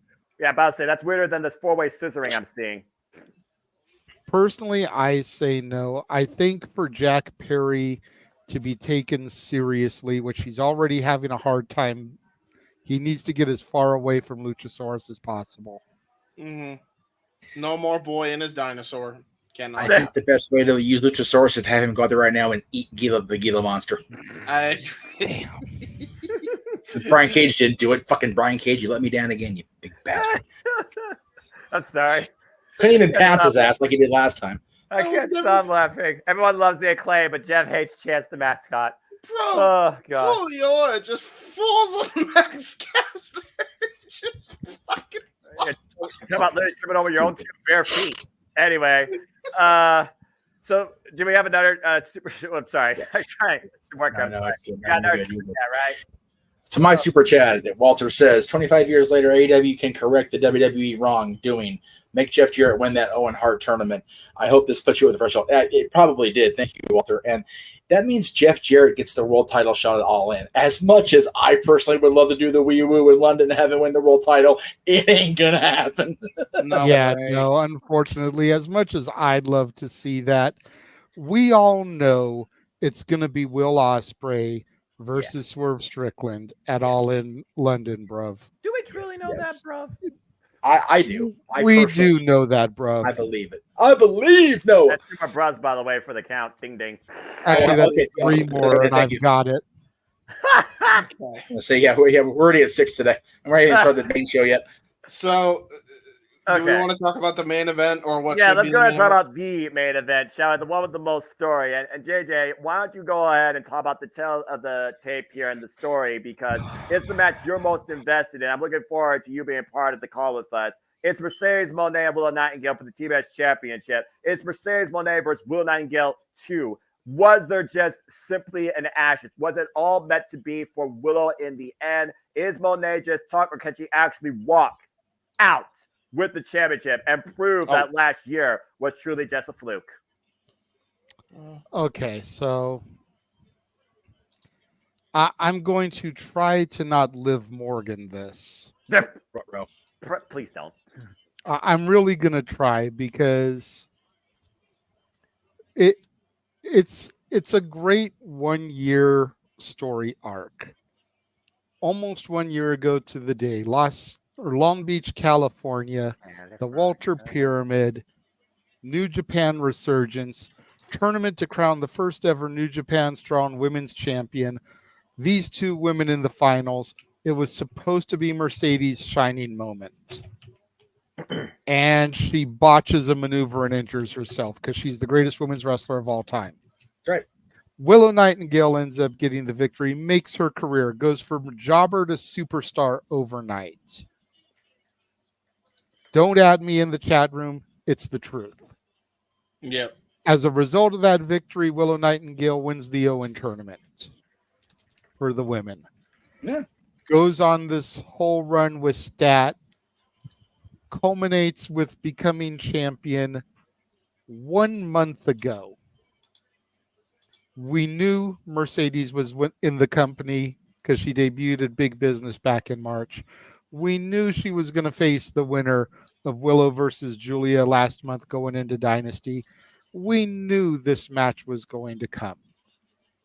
And we know Mercedes is going to walk out of this match as champion unless she goes and botches another one of her own moves, going out for another year with an injury, proving that she truly is not the best once again.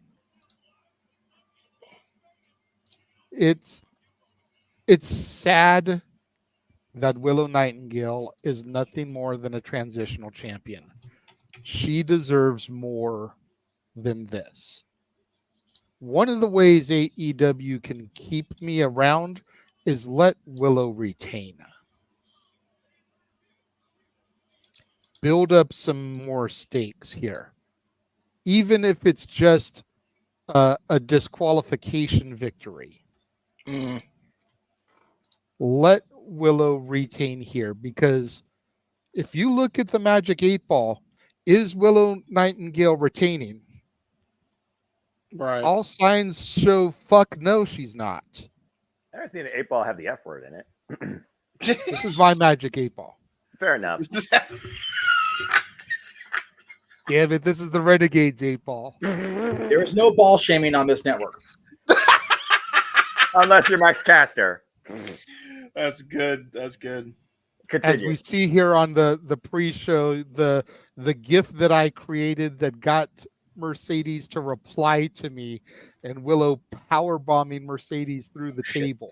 The babe with the power bomb, of course. But we also got to look at not just these two women. We got to also look at outside influences here. What is a CEO without a cabinet? Could we see her have accessories to help her win the championship? Could it be people that we know, people that haven't been here for a while, people that's connected to her? I know at one point the Renegade Twins were interested in working alongside Mercedes Moné. Moné having former Stardom history. There's allegedly maybe Megan Bain might be coming back here to AEW.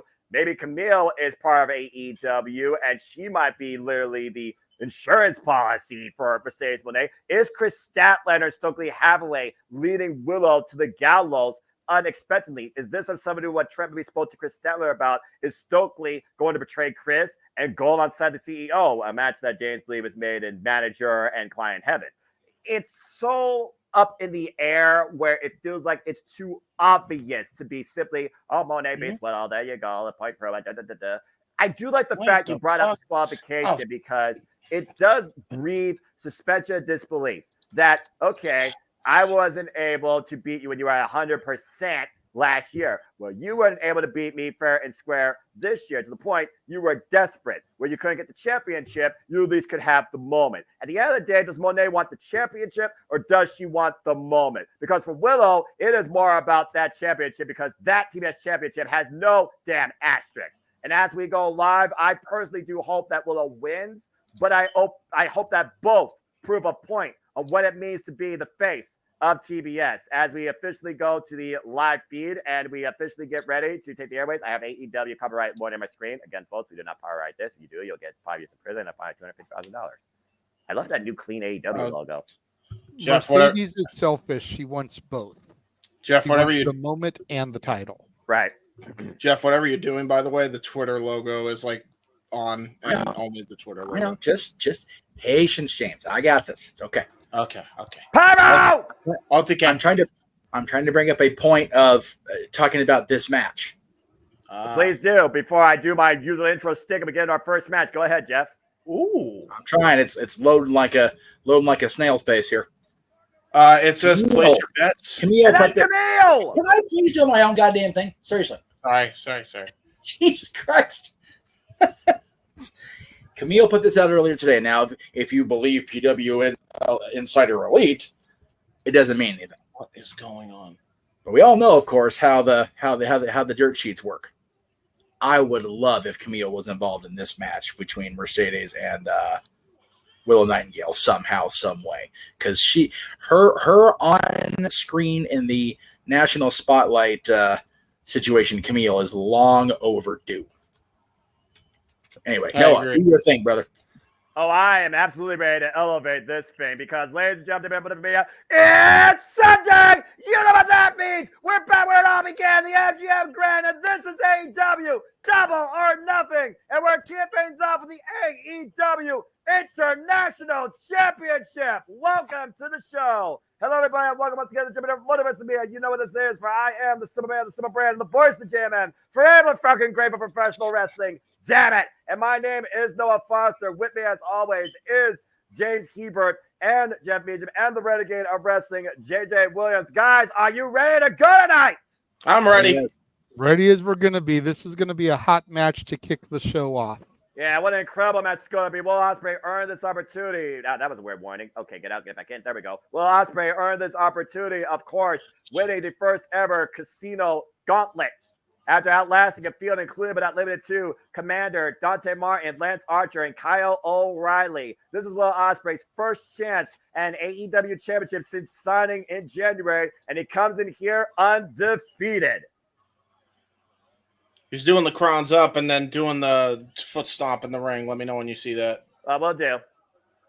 Oh, man, this place is electric. What a hell of a way to kick this show off. Yeah. It's I'm looking forward to it. Is upon us with the All Elite Bruv. Rounds up. Boom. There it is. Again, Will Ospreay, though, you see him wearing the scars of battle from last week Wednesday to being bludgeoned by the Undisputed Kingdom, James, with the assistance of Wardlow. We got to consider if Wardlow will be involved in this at all. Yeah, that's a good point. And here comes the champion. I do like this theme. I'm not going to lie. It's a banger. Yeah, well. And there you see the Ring of Honor World Tag Team Champions, the LGK, Mike Bennett and Matt Taven, as our Undisputed Kingdoms, Roderick Strong bears the AEW International Championship. Roderick Strong, the sixth champion in this title's history, with one defense under his reign against Kyle O'Reilly back at Dynasty after beating Orange Cassidy for it at Revolution. He has only presented this championship under championship circumstances on pay-per-view, James. Mm-hmm. And you talked about, again, the underrated nature of the Messiah of the Backbreaker, but we also talked about the animosity and the lack of respect between Roderick Strong and Will Ospreay. Right. Yeah, and that's the biggest thing here. There is no respect between these guys in the slightest. Holy shit!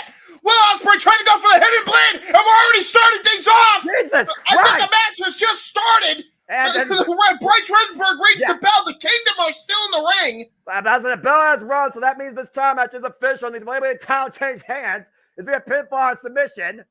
Ospreay with a furious start, saying again he's going to prove why he's a wrestler on another level over the top. Wow. Like, oh, God. Goodbye, Mike Taven. Goodbye, Mike Bennett. Look. And that knee just stopped Will Ospreay's speed completely.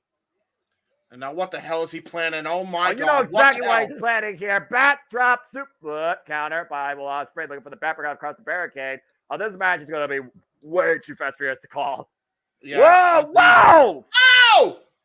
Plancha over the timekeeper's area. And step up Tope con Hilo of sorts. And you see Don Callis on commentary as Will Ospreay has neutralized the Undisputed Kingdom. Double leg takedown, and they're both just literally fighting each other on the floor here. They had to be aware of the rest 10 count, to your point. Referee Bryce Rensburg for this match. Jesus. Another double leg takedown. Looking to catapult him possibly, into the ring post face first. Oh my God. That's just old school as old school can be, man, with that slingshot into the steel post. Yeah, that's about as fast and furious of a start you would expect here. Will Ospreay has started out like a house of fire here. I mean, again, he said himself, that title bears Ospreay's blood. It's his destiny now. They were meant to be together. And Ospreay with his own backbreaker, now the cover, and a 1 count. Yeah, now Will Ospreay has actually got Roddy on the ropes here. He took out the opposition, at least for the moment, in Matt Taven and Mike Bennett. Now, Will Ospreay has got a one-on-one match, and he's going to try to find a way to put this away early, or try to at least. Well, again, we talked about before, the keys of victory here. Roderick Strong, the Messiah of the backbreaker. Will Ospreay, though, does he use the Storm Driver? Does he actually need it? Again, you see the OGK trying to come into play, though. Electric chair position for Will Ospreay. And Matt Taven might be looking to fly while Bryce Rensburg is distracted. God! Holy shit! Holy shit! Doomsday device! Springboard! What the hell? Diving Doomsday device, James. And I think he landed on his forehead on the floor. Take a look at the replay here. Oh my God. Oy vey. The ref already being hated by the audience for letting that action. And Don Callis right now just left commentary, checking on Will Ospreay, calls him the I don't blame him. After that, Jesus. He got taken out. He got taken over inside out with a freaking diving Doomsday, dude.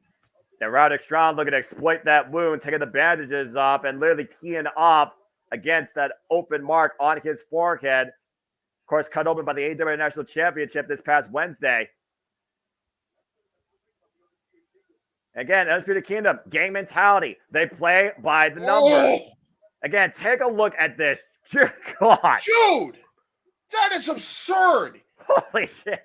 That was one of the most absurd moves I've seen. And it's from people who aren't even in the match. Roddy may have just won this just off of that alone. I think he's just toying with Ospreay at this point.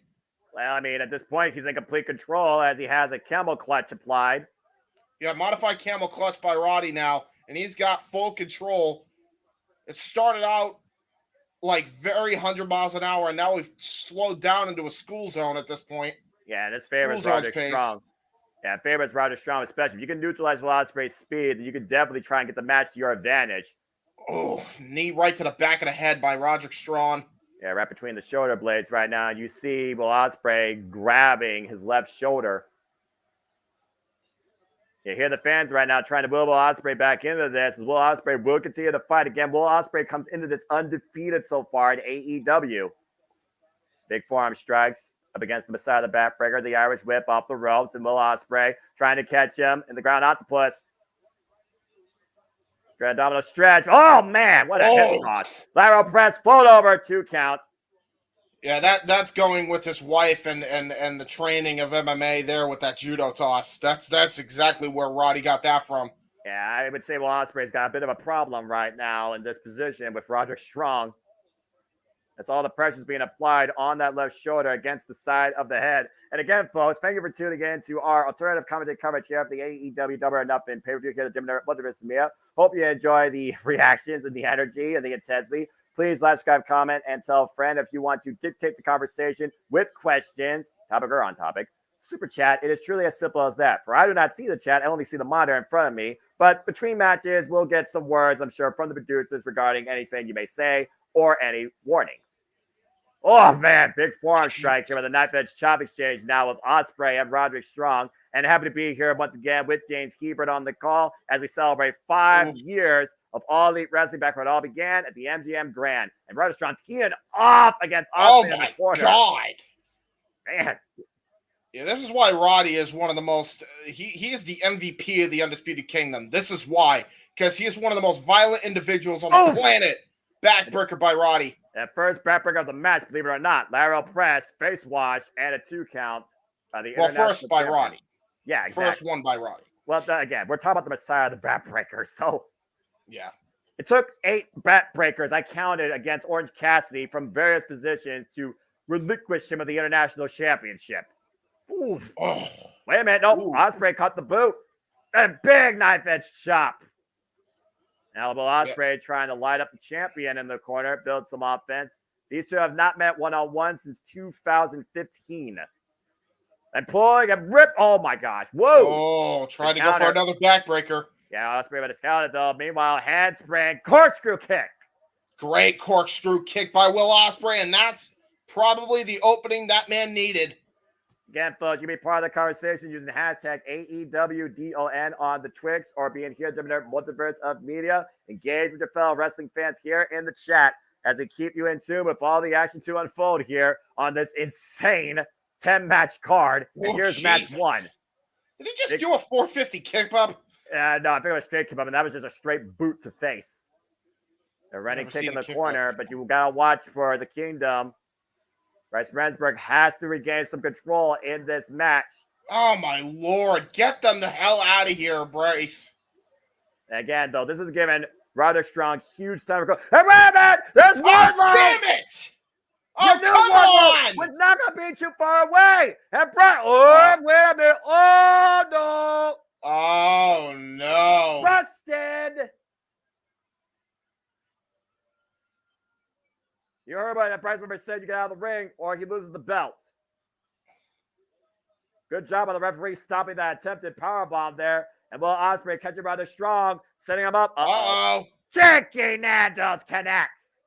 Nice cheeky Nando's. Right to the side of the face. Ospreay not done as he goes up to the top rope. Roderick Strong in the hands of the OGK. Holy hell! Twister!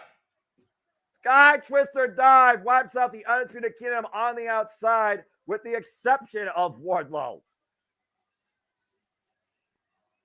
Wardlow was able to stay away from that, but... And now look at that security. Gonna escort the Kingdom. I believe the Undisputed Kingdom have been ejected from ringside. Great call by Bryce Remsburg. This should be a pure one-on-one contest. If Roderick Strong's going to prove his worth, he needs to win his own. Phenomenal forearm connects with Will Ospreay. Here's the cover. Lateral press, and Roderick gets the shoulder up at 2. Again, even though Roddy doesn't have the help, he could do it on his own. We've seen him do it in the past. There's a reason why he's won multiple championships in every company he's ever been in. And Ospreay, of course, former IWGP World Heavyweight Champion, IWGP United States Champion, IWGP United Kingdom Champion, multiple-time IWGP Junior Heavyweight Champion, wall kick. Oh! Enziguri. Roderick Strong down to 1 knee, and Will Ospreay looking to capitalize. Now hooking him up. Fisherman suplex with a bridge, the cover. 2, and Roderick finds an escape. And this is what makes Will Ospreay the most complete package, complete wrestler in AEW. The fact that he's just able to seamlessly transition from a high-flying flurry of maneuvers into a grapple so picture-perfect that it would make Kurt Hennig jealous is exactly why he's one of the best in the world today. And again, but it's going to take more than that to beat Roderick Strong when you talk about his wrestling resume. Of course, former NXT North American Champion, NXT Tag Team Champion, current AEW International Champion. And man, bad landing. Tried to go for a Sky Twister again after that body slam. Roddy cut him off at the pass. There's a reason they call it high risk, James. There's very big risk if you don't get that reward. Back elbow strike, but Will Ospreay looking to create separation between him and Roderick Strong. Takes Roderick Strong down hard to the mat. And now he might have an opportunity for the Sky Twister again. Or moonsault, or it's Will Ospreay right now. Whoa! And again, man! Yeah. Oh, he tweaked it. He tweaked it. Oh man! McCall with a super kick. Oh, man. Yeah, he really did not do good for his arm here. And then play denied, the leg trip, the pick, and a single leg crab on that possibly damaged leg. Yeah, the single leg Calgary crab. Lance Storm's jealous here. Great maneuvering there by Roddy. But Will Ospreay able to turn his body around, try to create some race. Now Roderick transitioning though, the cloverleaf. Yeah, that might be worse. Again, you talked about the possible damaged knee. Now Will Ospreay's own knee is working against him. That affects everything. Your lower body, your back, your posterior. Much more pressure, though, on the lower body as he reaches for the rope break. Will Ospreay finally is able to get it. And again, I hope everybody's enjoying the conversation, engaging in the action with us. But again, as the producer likes to say here, as we talk about in our warning, please stay on topic. But if you want to dictate the conversation, join the dictate, super chat, symbols that. Be respectful to one another, support each other, enjoy life, and enjoy wrestling. And again, this is our first match in AEW, and it's already been a balls to the walls hot start. And now look at this, Roddy. Oh, no. We know what the hell he's setting up for here. Yeah, those forever forearms. But right now, he's just keying off those knife-edge chops to Will Ospreay. And now he's going for those forearms to the left and the right. Oh my Jesus. God. Just juggling his head. Now hooking him up. Oh! Into that full throttle face buster. Cover two. Have they hook for a 2.5. Great kick out again. The resiliency of both men is going to be what decides this matchup, I think. Yeah, especially since the Undisputed Kingdom's been neutralized and banned from ringside, but you do see all their gold though looming in that corner. Yeah, that could play a crucial part in this matchup. I don't even know why Bryce hasn't found an opening to get those titles out of the ring yet.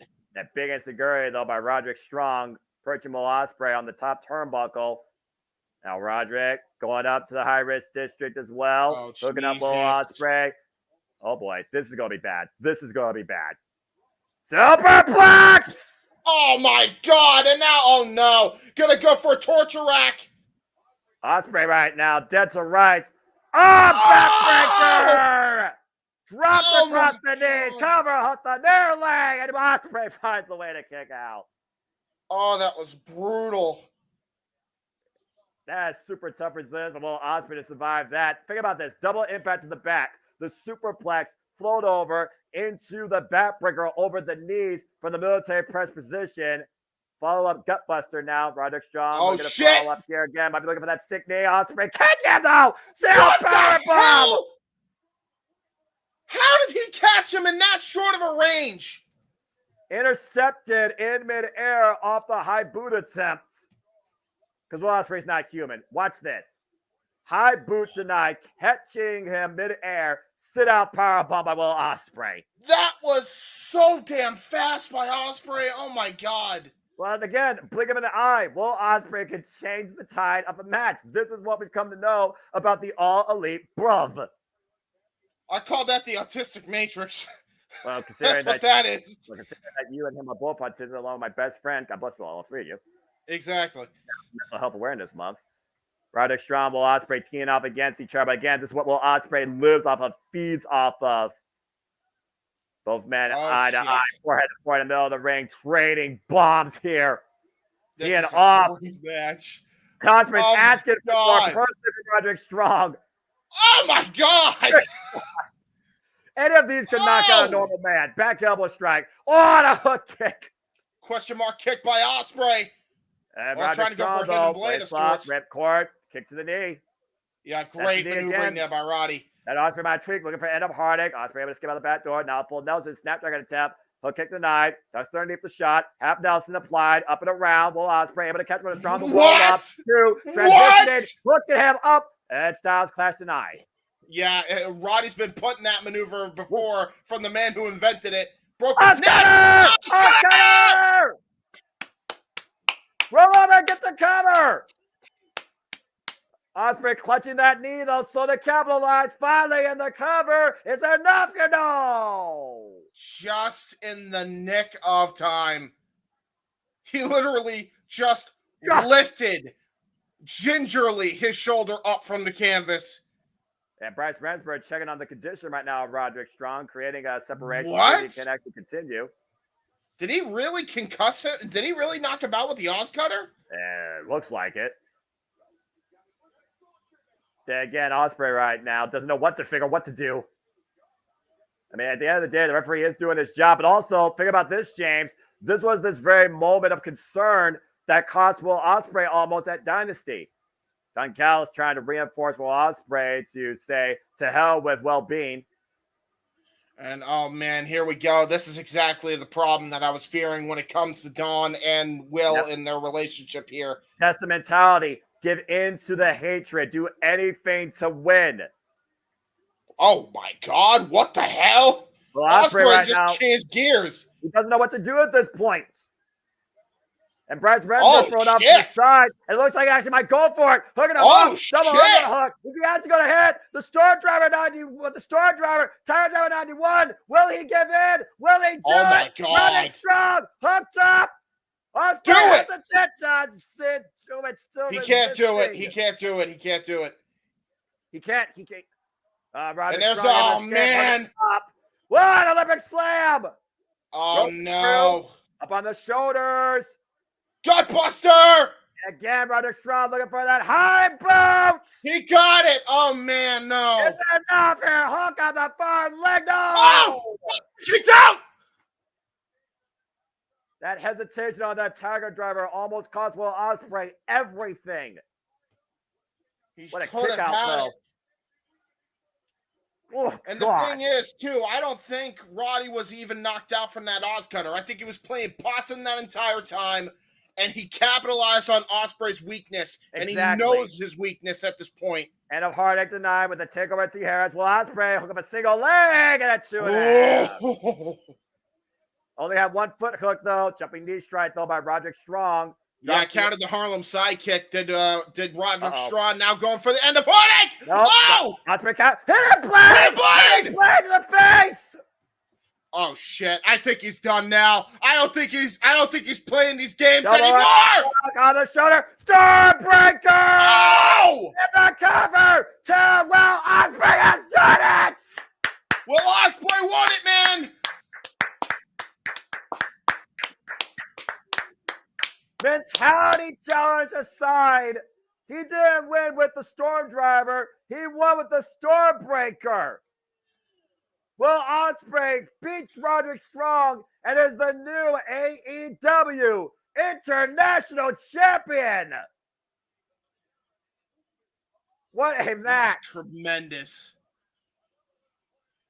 And Don Callis right now, again, Don Callis has to be happy Will Ospreay won, but is he accepted to the fact that Will Ospreay didn't do what he wanted him to do? Will Ospreay making history here tonight. Will Ospreay, the 7th AEW International Champion. The kingdom has fallen. At least for congratulations. Whew. Man, what Wardlow's gonna get a talking to.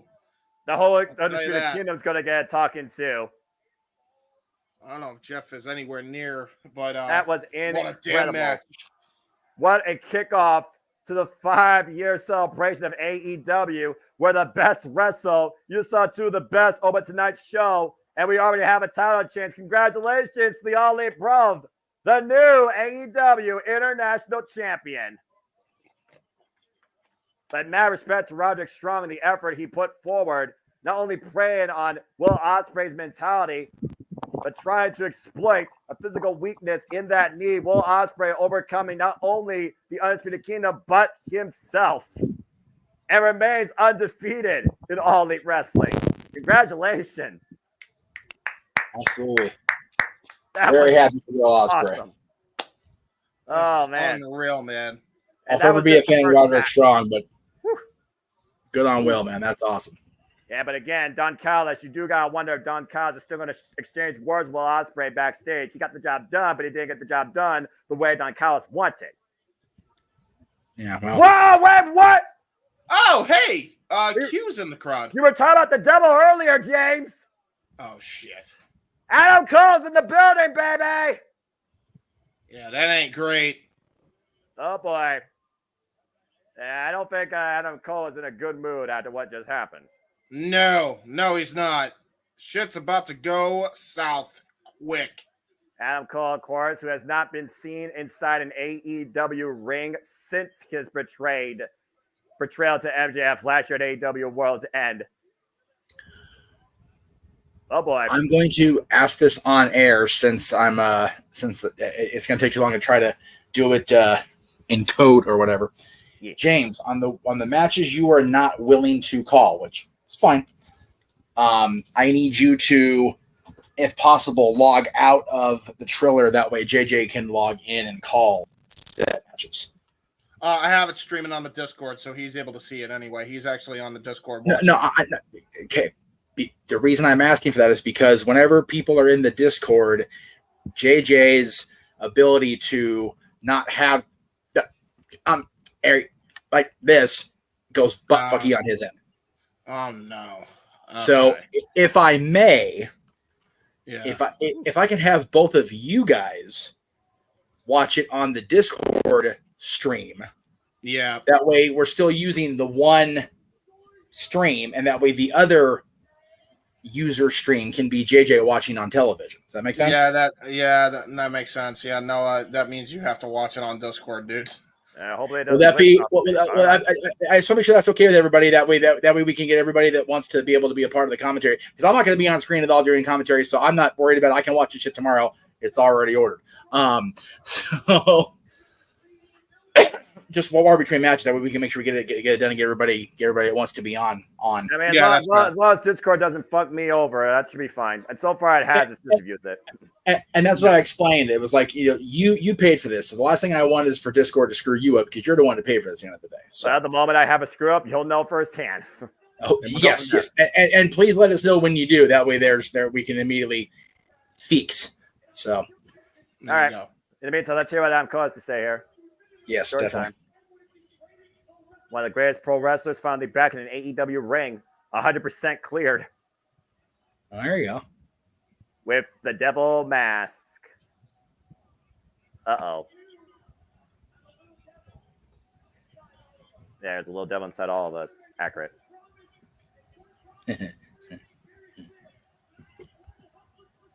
Man.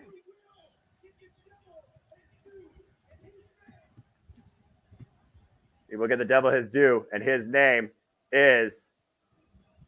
What? Wait, what? Shit. Oh, I'm going. Oh, shit. What the hell just happened? Let's turn out. Guys, there's a big hallway on the screen. Uh-huh. Oh, shit. You don't think... Oh, I think. Wait. I recognize that orchestra. Oh, shit.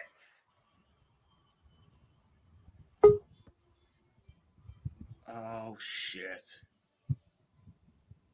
Does all that stuff look familiar? Sure does. And so does that.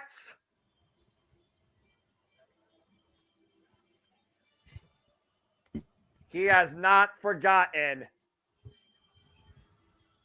Devil meet your match. MJF is coming back. Is that a tease or is he in the building? What? Oh, shit! The music's playing! Oh, shit! Is he actually here?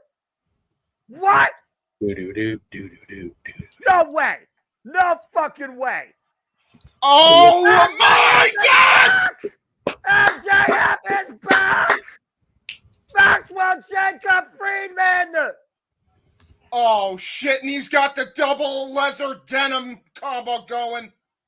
Yeah, in black and white, James! The real devil's returned to AEW! Noah, did you go to the Discord? No, I got a didn't. stream limit. Oh shit. All right. For doing that, we need both of you in the Discord, James. That's what I'm saying. That's what I'm saying. Noah, you have to go to the Discord, dude. This is such an opportunity. Let him. guys, let this moment play out. We'll worry about the technology after this. We'll worry about the technology Seriously. later with streaming limitations. Let me enjoy this moment. Then when they talk about video package, I'll do the finger shit. Fucking streaming services. This is why I love AEW, though. That's Oh, it, man. The MJF devil's and throat of Adam this trick Cole. was making you think he was gone. Oh, didn't shit. He hugged him. Well, I already got hugged my $50 worth. Adam Cole. And low blow. Yeah, No! that ain't going to happen. MJF right now just staring at Adam Cole. Wanting to hug. Yeah, saying you fucked up. And you had to. Oh, fucking hell. And right now, we see what's happening here as Adam Cole. Oh! Oh, God! The freaking low Brainbuster! blow. Oh, look at Jesus. that. We're that fucking behind now. Yeah, there you go. Nice embrace there. Oh! Well, that was 5 months and 25 days overdue. Oh, and MJF's about to go on the mic. Oh, fuck me. Uh-oh. Brainbuster! Well. Yeah, okay. We are that far back. MJF is back. I love it. All right, let me know when he's about to, talk. When he says Adam Cole, let me know. Yeah, sure thing. Man, this moment of revenge and redemption has been long over fucking due. Our favorite scumbag is back in AEW.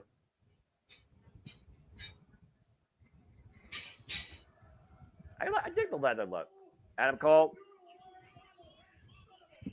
Damn, that's a hell of an insult. Oh, my God. Did I hurt the baby?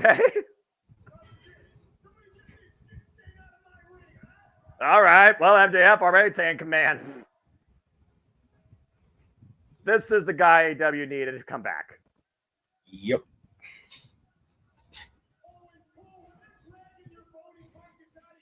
Damn. Close to customers. Oh boy. What he gave him? Trust. Brochacho. Yeah, but I say MJF ain't never going to trust anybody else ever again. I guarantee you that. Oh, yeah.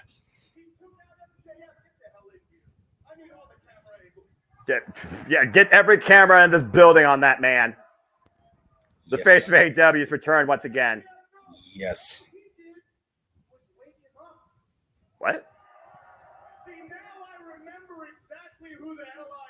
The devil knows who he is. I mean, with his resume, hard to argue. Generational talent is Maxwell Jacob Friedman.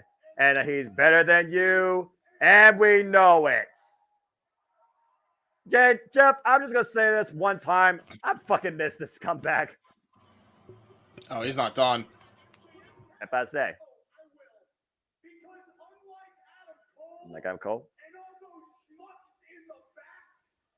Oh boy. Don't need a Japan. Oh! Damn. That shit just happened. Fuck yeah, it did. Visit man name drop. MJF made MJF. And again, Jeff, he's not wrong. Tell when he's telling lies. Can't. Damn.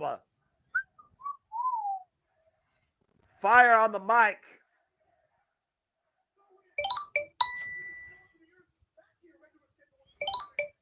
I guys got programming. No more haha.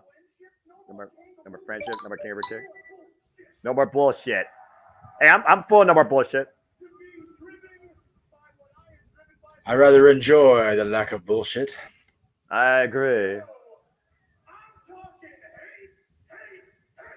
A man that lives off hate and appreciates it. Never in my life would I finally get a hate chant at a wrestling show. Where in the hell is this picture? Oh boy. Oh man. What devil has been unleashed upon AEW once again? Yes. That's our doors by cowards who want to hide. It's Done hiding? Done being humble?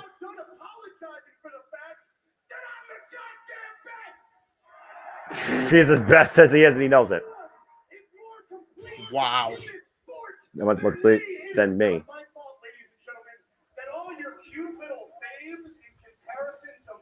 Damn. Oh, Jesus Christ. Okay. We need to lower the volume first of all, because we're going to get rated on YouTube for that. Yeah, that was crazy. Did that come across Holy the stage? shit. Yes, it did. You cannot see it on television, boys and girls. Fuck MJF. Jesus. It's like, I don't disagree with him, but Jesus Up the Christ. devil.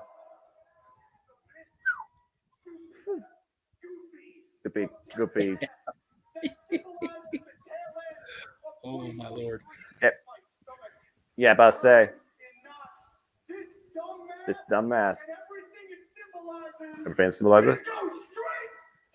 To hell. Oh, yeah. To hell and never be seen again. The devil has no reason to hide his face ever again. And he's going, Ric Flair, what the hell? Jeff, he's literally lost his damn mind. He's going. Oh, there goes the laundry. Here we go. Oh, my God. Max, please don't get buck naked. We need to get you fired already. Come on now. I mean, we're back where it all began. This guy that was literally part of this fade since May 25th, 2019.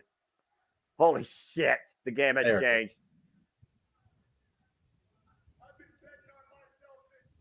Betting myself to day one. Yeah. He's all in. Ooh.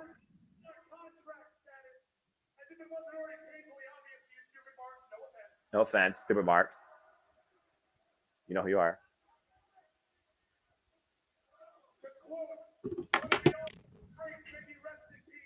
Oh, that's great. Oh. Cameraman. What? God damn it. Zoom. What the zoom for? Oh, wow. Well, you got a tattoo. Bet on yourself. Yeah. Yep. I think that pretty much clinches what he is. I'm just going to try and get in here just to set this up for after this, just so I can, be there. When it comes to MJF in AEW, the Wolf of Wrestling. Don't cry wolf, that's for damn sure. Yeah. There you go, he's staying! He's fucking staying in All In Wrestling! There we go. It's All Elite, then, now, and scenes forever. The devil is back. What a statement. You want to talk about changing the game? MJF is planning to do that continually in All Elite Wrestling. Oh, my gosh. Wow. Well, that's great news for AEW, no matter how you want to cut it. But regardless, MJF is back, and you know it. What an incredible announcement from MJF. And we're only 30 minutes into the show. What the heck else is going to happen tonight? Who else is going to show up? All right, so we got a moment to breathe right now. It's MJF back, and he is back, damn it. Preach it. Yeah. As we got a DraftKings announcement here, as I'm in the Discord. Okay, good. Yeah. All right. Yeah, if you can, Noah, since Max is done spitting his truth as he do, so is there? I'm just trying to think here. Is there a way? So you're in the Discord, you're logged in on the computer on your Discord. So can you log out of the Oh wait, no. Yeah, can you log out of the TV side of it then? I'm literally out of the app. I'm not logging out of the app because then I would just be out. But I'm not in the feed on the app. If that's what you mean. Oh, so well, however you were watching it before you went into Discord is what I'm saying basically. I'm out of the app. I'm out of the app. It was a trailer app on my TV. All right, JJ, if you are back there, I don't see you in the green room. Come on in and we'll try it again, brother. Yeah, because I'm serious about this pay-per-view. There's no way I'm fucking missing a moment of this. Oh, no. And I don't expect you to. Absolutely not. Like I said. All right. All right. Like I said, I'll get to watch what happened tomorrow. I'm good on that. I just want to make sure the people that are going to be on the commentary team get to watch what they want to watch tonight. So as we get ready for the Unified AEW Trios Championship match, they do the video package for that. So All right. Did they give me a graphic for that? Is the question. Probably not. I was unable to find what said unified, so it might be on their AEW feed, but I don't know. I'll try to find it really quick while we're. I mean, I'd probably leaving this up all night, to be honest with you. Personally, I'm fine with that. I don't care what anyone else is fine with. Because again, I'm not looking at the chat. I'm just looking at the monitor. My monitor now is just the Discord feed on my laptop with this video package versus the actual Triller TV app. So there you go. I am just so happy he's back, man. It's been. And he's staying. He's not going anywhere. No. Nope. Damn it! Good to see this comeback back. Absolutely. The game just got a whole new level of where the best wrestle once again because we got Maxwell Jacob Freeman back. So this is the Bang Bang Gang against the Death Triangle. Thank you. I couldn't. Yeah, for the Unified WWE Trios Championships. Penta, Azil, Red Phoenix, Animal, and last but not least, the Bastard. Well, it's not going to say that titles are on the line in the graphic, but we're gonna go with what we got. Yeah, you can beat your minds if you want. Put like a match marker over it because it literally was defined as that after Collision last night, where the Lucha Brothers beat the Guns.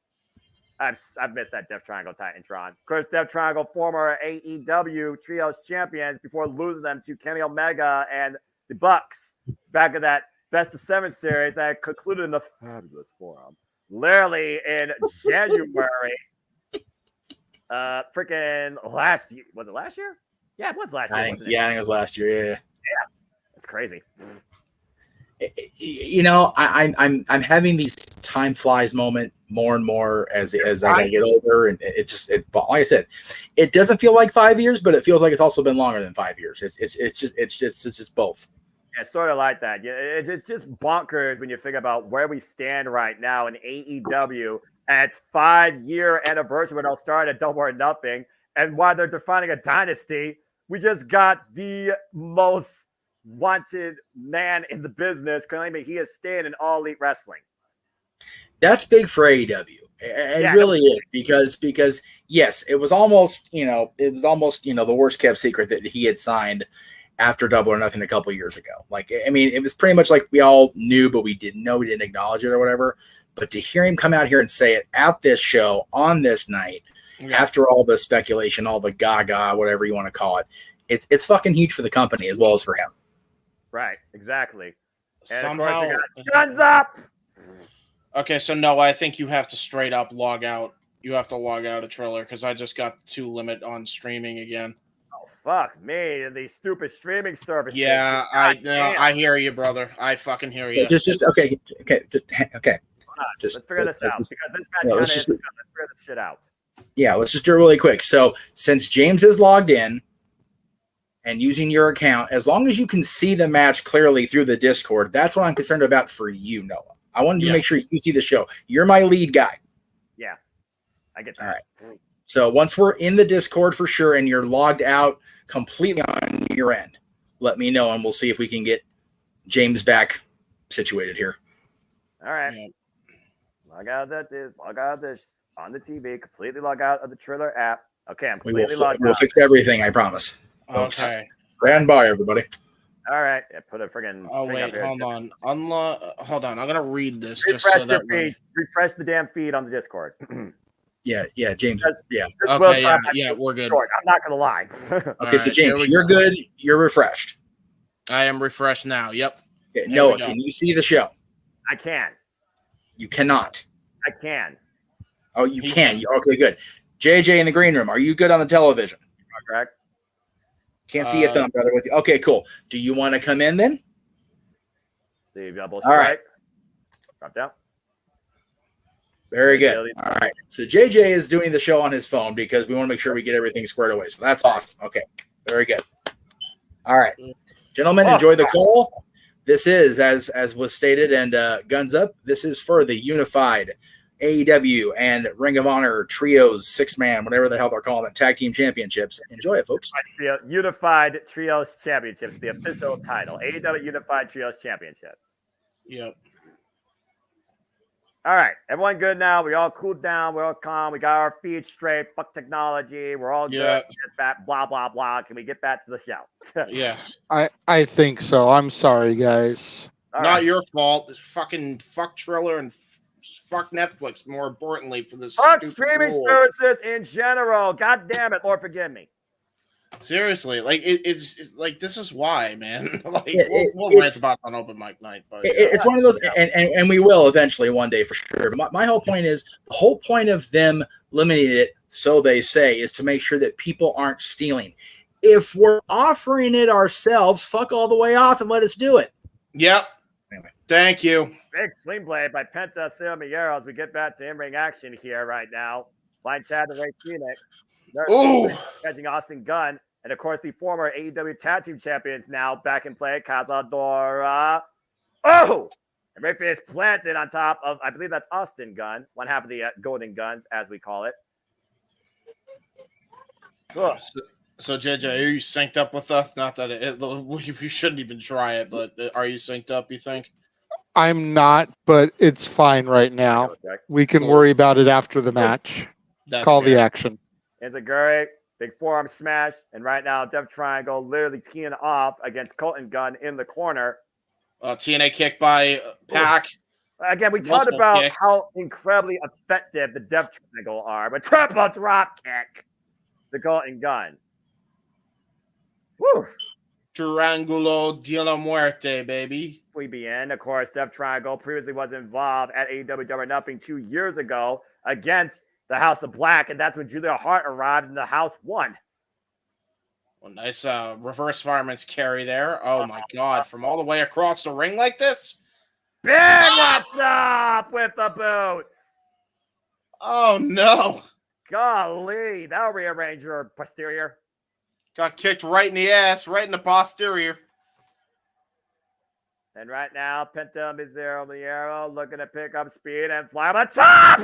Holy shit! Tope with the dive and synergy by the Lucha Brothers, wiping out the guns on the outside.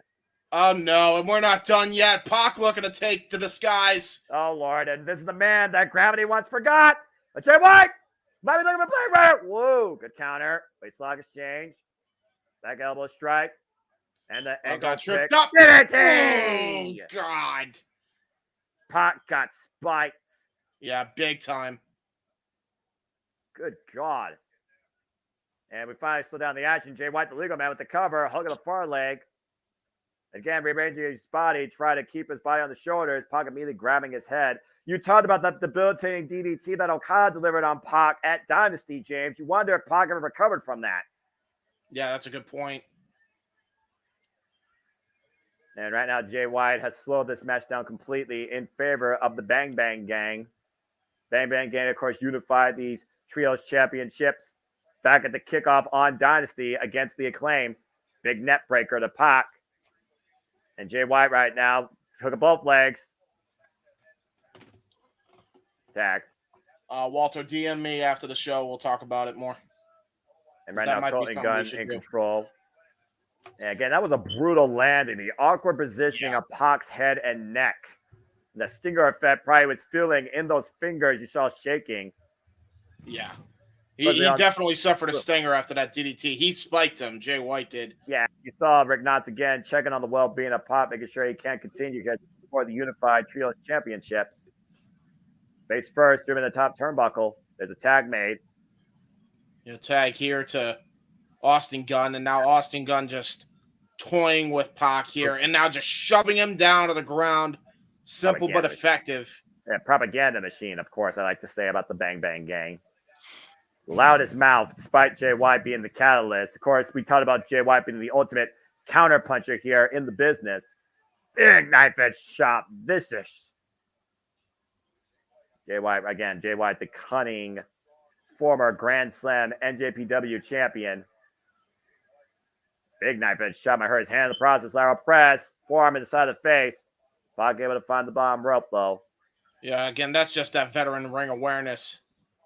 Again, Pac first ever Mid-Atlantic / international champion. Oh, now he's stomping on the ankle as Austin Gunn. Again, that's the Bang Bang Gang's mentality. Exploit the rules as far as you can. Yep.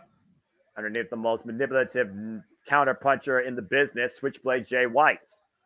Again, Pac said, though, you also got to consider Pac, he looked for this and he found it. Pac said he was looking for trouble, and Jay White gave him a reason, and here we stand tonight with this trios match. It's almost one of those things about be careful what you ask for because you might regret it. Big forearm strikes here against Jay White. Hoisted up, looking for the tag. Penta and Ray looking to reach out. Oh, God. Oh, stun gun right to the top rope. And now it looks yet. like a decapitator. That steel cable braced across the throat of the bastard Pac. Again, we talk about Jay White's accomplishments, but what he's accomplished in AEW has not been a whole lot outside the Trios Championship. Single leg crab applied now. He's got such a high level IQ when it comes to controlling the environment and controlling his opponents. Pac right now in a frustrated position. Again, folks, there's so much to the kind of night here at AEW numbers as we get our shit together. And it looks like AEW might try and get their shit together now that MJF is back, but AEW locker room, good luck. Mm-hmm. And again, thank you all for tuning in. Please like, comment, tell a friend. Still so much more to come tonight here at Double Nothing. And of course, the JMN Multiverse of Media. Nice road for you. Tap to Penta. As of course, you're the Dazzle always on wrestling, talking about Intercontinental Championships and title matches. And of course, we'll cover NXT Battleground Las Vegas here Sunday, June 9th. That's the next watch event here at JMN Multiverse of Media. Knife edge chop here by Penta, former challenger for the International Championship and TNT Championship. Beat the Young Bucks inside a steel cage to win the AEW Tag Team Championships. Tapped to his brother, Ray Phoenix. Of course, we saw the Lucha Brothers beat the Guns last night on Collision. Oh my God! Jesus, what a PK from the running of the ropes. Backstabber by Penta. Again, the Lucha Brothers so damn fluent. Up and over. Oh man, what a splash! You're off the shoulders of Penta into the cover. Jay White saves the titles for the match. And hello to the Cleveland Con Andrew. Be sure to get yourself some prime cuts, folks, if you're in the local Cleveland area. Con, I might see you at SummerSlam. We'll see if I actually go. There you go. And please follow the Cleveland Con Andrew on the social media platforms. And again, Con, I hope that you're doing well from one Ohio brother to another. God bless you. And now look at this. Jay White tagged himself in, and now he's gained control yet again. Oh, wait a minute. It's Gary. It's Gary by Ray Phoenix. You were saying? Yep. The Tad Pensa. Yeah, you have control until you get kicked in the side of the head. And now Jay White isolated with the Lucha Brothers. Soba kick. Spinning back heel kick. Hoisted up on the shoulders. Fireman's carry by Penta. Spin out. Oh, God. Wow. Spinning Death Valley driver. There's into a chance here. A kick out.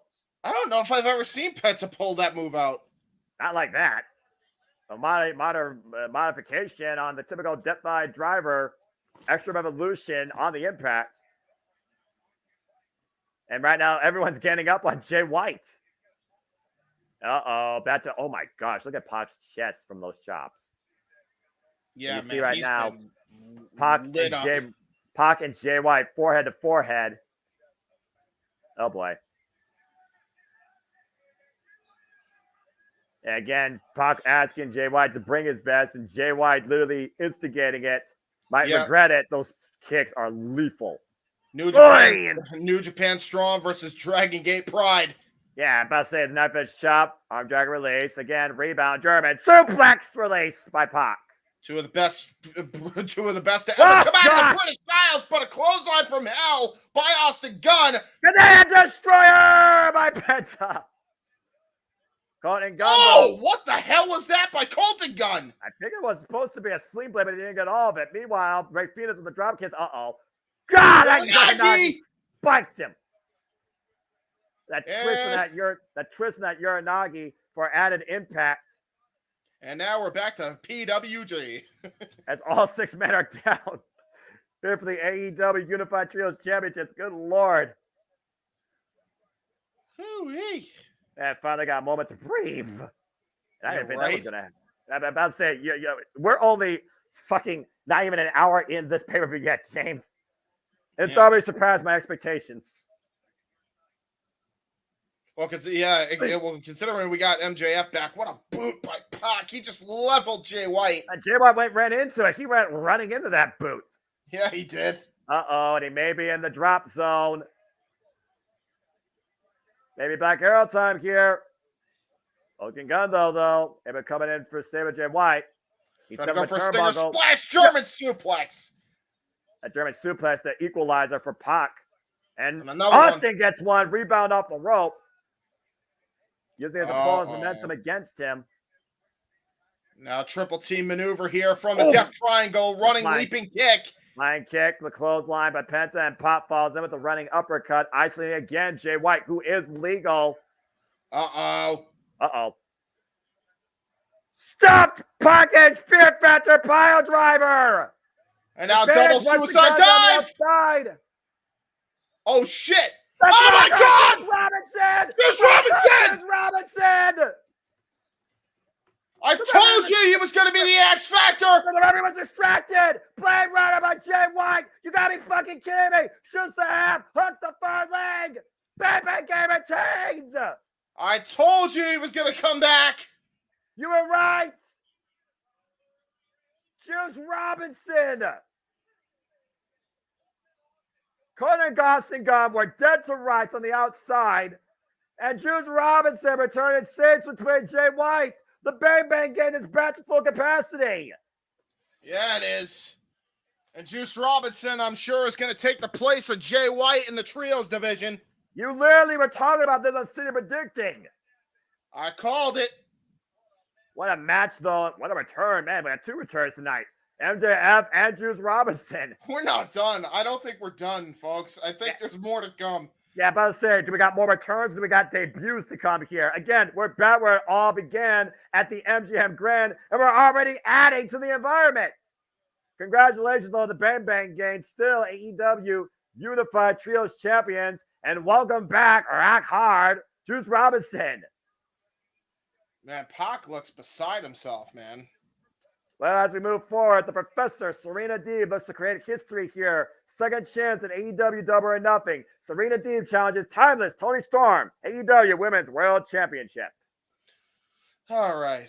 JJ, if you want to come back, how out of sync are you with us? Let us know, because this would be a good time to try to get us all in sync for this match, because I know you want to call this matchup. Yeah, I know that for a fact. Okay. They're showing the package right now. So as soon as they come out of the video package, for you guys, pause. Okay. And then I'll tell you when it comes out for me. Okay, cool. Sounds good. I'm just not going to be able to go black and white on my phone, unfortunately. Yeah. That's fair. But the juice is back and loose. Yeah, the juice was let loose in an extreme way. You know, not to give the sheets too much credit. Wardlow back. Yep. Juice back.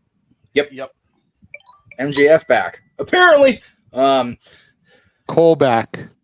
Adam Cole back. Wheeler Yuta talking about coming back during the course of the week too. Oh yeah, because he was injured. I forgot about that. Do not be surprised if we have a much more stacked roster with still having nothing to fucking do on a Wednesday night. The more people that are on the roster, the more people that are in catering. All right, so let me see. We got Serena Deeb's videos Sean's showing, so we just came out of the promo. Let us know, JJ. And I'm out of the promo.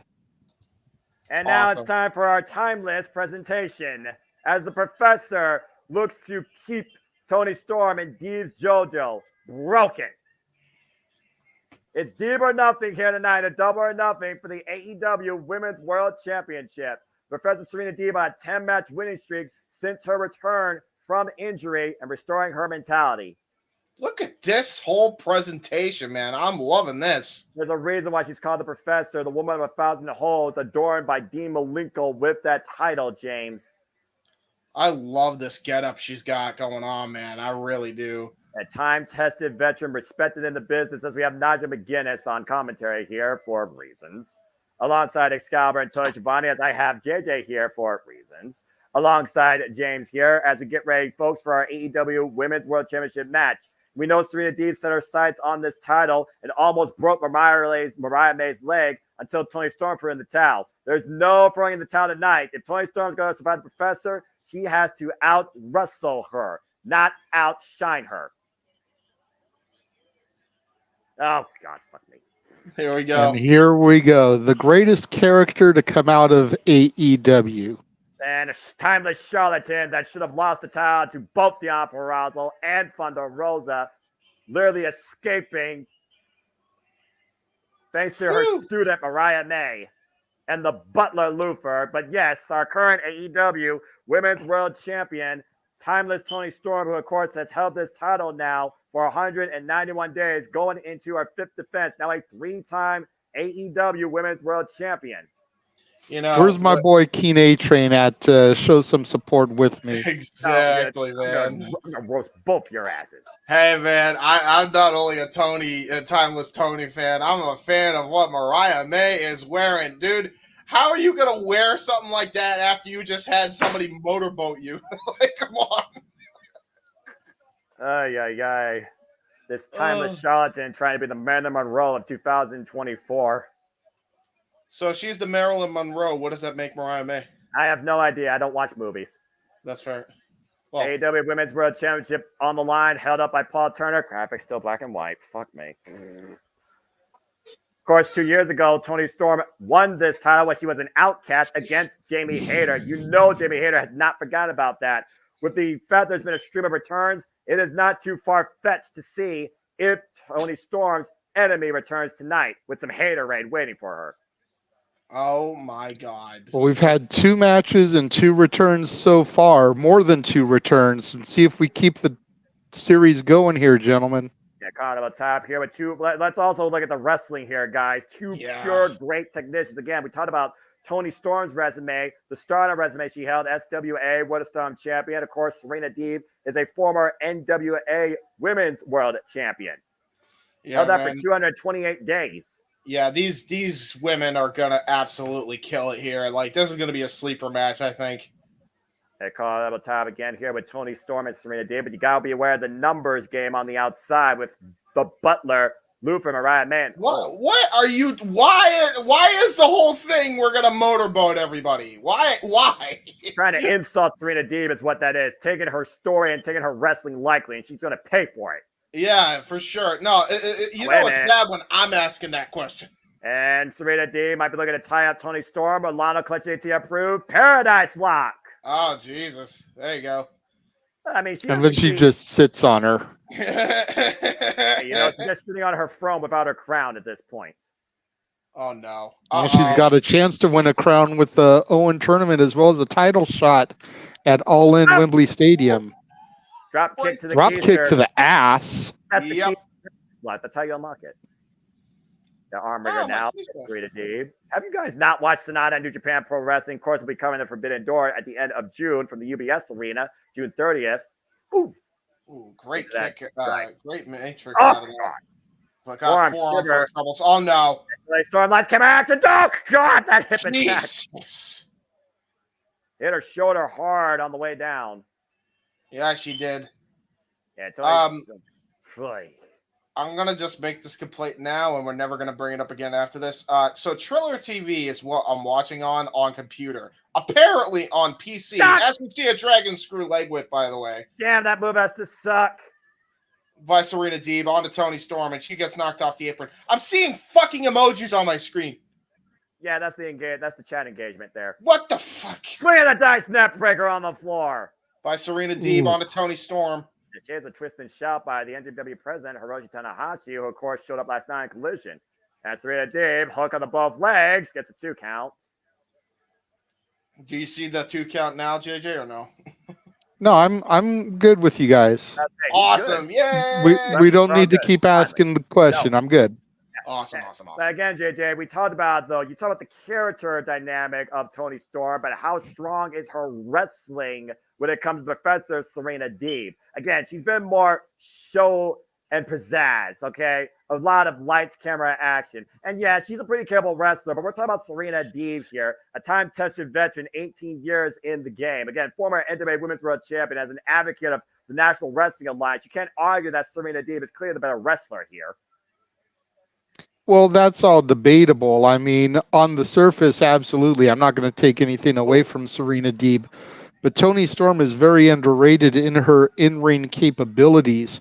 This whole gimmick that she's got going on of the timeless era has made people forget what a technician she is in the ring. Yes. People are more caught up with the gimmick and the shenanigans by that shirt as well, and they completely lose sight of her in-ring abilities. And right now, Serena Deeb is providing a master class in technical wrestling, trapping Toni Storm in the abdominal stretch, driving her elbow in the rib cage. We've seen Serena Deeb now work over the legs, the neck, and the ribs of Toni Storm in this match, the entire body proverbially. And we see Dr. Evil outside the ring trying to get the crowd into the Timeless Wonder. And vicious dragon screw leg whip. Once again, going back onto that leg. Serena Deeb might literally break the leg, and right now just teasing Toni Storm. Oh my God! Just a slap in the face. Well, I mean, that's how you slap a bitch. Pure Look, after desecrating her flag with a cabaret striptease in 2024, sending back that was awesome. That was awesome. Bygone era divas. She deserves that and more. I disagree. That was awesome, Noah. I'm sorry. That was so great. That was phenomenal. I love it. Simply phenomenal. The Deeb kicks the leg, though. Roll up at 2 count. Both women separate here. And once again, swinging around. Disorientating Toni Storm.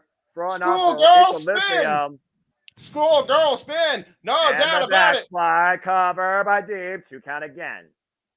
Money straw. Money straw cradle attempt. 2 count on Deeb. Oh, God, what a headbutt. Jesus Christ. Oh my God. That's one way to use your head. Jesus. Bang your head. Well, I mean, we had Toni motorboating earlier. Now she just gave Serena some head. What does everybody want? Brand new women's champion, if I could actually get my wish. Serena Deeb right now trying to get up to her feet as Toni Storm's slow to get up to hers. You will get your wish in August at Wembley Stadium, good sir. Just bide your time until then. Backstabber. And Toni Storm might be looking at her. DDT! Float over. Remains with the front face lock. Now hook it up again. That's the knee trap. Fisherman suplex with a bridge. Cover two. No.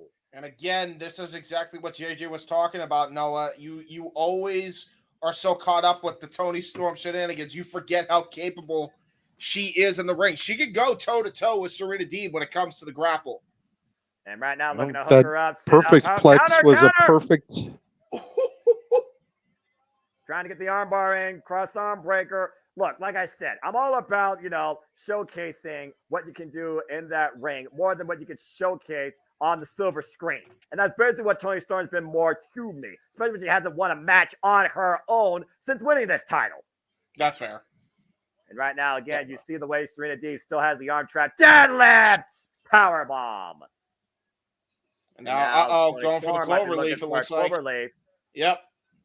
Got it. Sitting down deep on it. Pressure applied to the knees and the lower back by the champion here. Locked in center of the ring.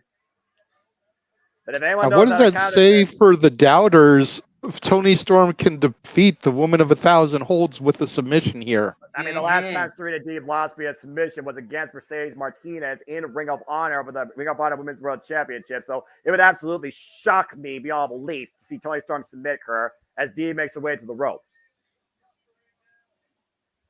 And again, that's Toni Storm. Toni Storm still favoring her left leg here as they got a bit of a slowdown moment, though. All the work done earlier. I'm just saying, man, she's fighting her heart out so much that her lipstick is running. That's how hard she's been trying to wrestle Serena Deeb. Oh! Driven into the corner right now, creating separation. Deeb still favoring her lower back, though. And Toni Storm looking to follow up. Oh, my goodness. Ain't pushing her. These hand strikes to the jaw, left and right, lighting up Toni Storm in full color, might I add. Yeah, there is those aren't open palm strikes, Noah. She's just straight up power slapping her in the face. Yeah, this is what power slap is safely versus what that shit is on TBS. What? Anyway, doesn't need the clothesline. Runs through Toni Storm. Sorry, did I say that out loud? And Deeb takes the champion down. Damn it, how much I hate fucking television. Anyway. Power Slap sponsored by Powerade. There's a reason I drink Gatorade and Prime. Irish Whip by Tony Storm to Serena Deeb. Serena Deeb catching her though, but the elbow strike now floats in between the ropes. Hooks up Deeb. Uh-oh. Turn her around for the neck breaker across the second rope. Yeah, and that's a steel cable, by the way. Yeah, in case for those that don't know that never watched wrestling before, those ropes are steel cables taunted to the max. The absolute tightest torque. Looking for the Serena Dice neck breaker again. This time missed the right. Missed the elbow strike, though. Tony Storm able to duck. Gets to the midsection, though. Serena Deeb refuses to be denied. Again, armbreaker counter by Tony Storm. This is just a counter for counter right there in the center ring. Serena Dice neckbreaker connects again. Rolling the dice here in Las Vegas. Looking to hit the jackpot. Deeb or nothing. Yeah, but you got to be careful when you roll the dice that you don't crap out, Noah. Mm-hmm. And again, especially in the high-octane emotional environment, here it all began at AEW Double or Nothing. Deeb's second chance at Double or Nothing for the AEW Women's World Championship, particularly. Hasn't had this chance since 2022. And right now, switch exchange again between champion and challenger. Both women jogging for position. Full Nelson applied. Back elbow strike. Tony up the ropes. The rebound. German suplex by Deeb. Once again, impact on the neck. Oh, shit. Hammerlock. Lariat. Oh, soda twist. Roberto, no chip. Did it. Oh, 2.5. No. You know who that was inspired from? Hello, Phil Brooks. How you doing? Man. The only reason that Tony Storm was able to kick out of that was literal resilience at this point, or just the fact that Deeb did not have enough body weight over that left shoulder. Again, the whiplash effect, though, on the back of Tony Storm's neck, the bit that's been worked over the most here in this match. Again, both these women teeing off in the middle of the ring. Open-handed palm strikes. They're getting open-handed palm strikes as faces of Serena Deeb and Tony Storm are showing up on my screen. That's very apropos. And right now, looking for that roll through shoots to have, hook up both legs. Tony Storm able to kick out. This is just a pure technical wrestling match here. Fatigue has to come in effect here. Uh-oh, sit out. Power bomb and cover 2, no. Hitting a 1031 style choke bomb to Tony Storm. Yeah, again, but notice the legs were not over the shoulders, so Deeb had enough leverage to kick out of that. She didn't have to exhaust as much energy either. How much did that take out of the champion? To your point, watch the replay, guys. Goozled her up and planted. Golly. Choke bomb. Uh-oh. Uh-oh. Lights, camera, action. Deeb able to follow through. Roll up, roll up, roll up. Transitioning. Serenity lock. The single leg crab. Can you drive that knee, though, into the mat? This is the same spot Mariah May was in on Dynamite where Tony Storm threw in the towel. Can Tony Storm find an escape from this? Deeb has been targeting that leg this entire match. The game plan of the professor coming into full effect right now. She looks for the ropes. Deeb, but you see the strength there of Tony being able to crawl most of the way, Serena having to get up and reposition. Well, there's no doubt that Tony Storm has a strength advantage. I will give her that. Roll through, though. Oh, God, what a knee strike. And look at the hookup for Deeb. Back body drop, though. Reversal of the roll through. And Deeb, once again, going back to the leg, transitioning once again, and driving that knee into the canvas. Oh, Here we go. That's the ready lock. It's locked in, and Mariah May with the towel. Will Mariah May throw in the towel? Will Mariah May sacrifice the AEW Women's World Championship for her teacher, for her friend? Luther and Mariah arguing here. She got it! And she was able to make it to the ropes. And right now, Tony Storm looking for a reprieve, just trying to stand on her own 2 feet. Deeb looking to follow up, though, on the outside. Oh, God! Jesus. Whoa! She threw the towel in the audience. She blamed Luther. There will be no throwing the towel in tonight. Tony just made sure of that. Yeah, but JJ, she blamed Luther for that. It was Mariah May that wanted to do that at first. Wait inside cradle, small package by Deeb to become the champion. 2.5. It doesn't matter who wanted to do it. Luther was caught with a smoking gun. Again, folding Deeb over with that German suplex. And right now, Tony Storm's hobbling while Deeb is in a very bad position. Lights, camera, action, the double bird. Oh, and she's not going to let that happen. Jackknife, fold over, cover. 2.5. Tony Storm, hook up to Storm 0.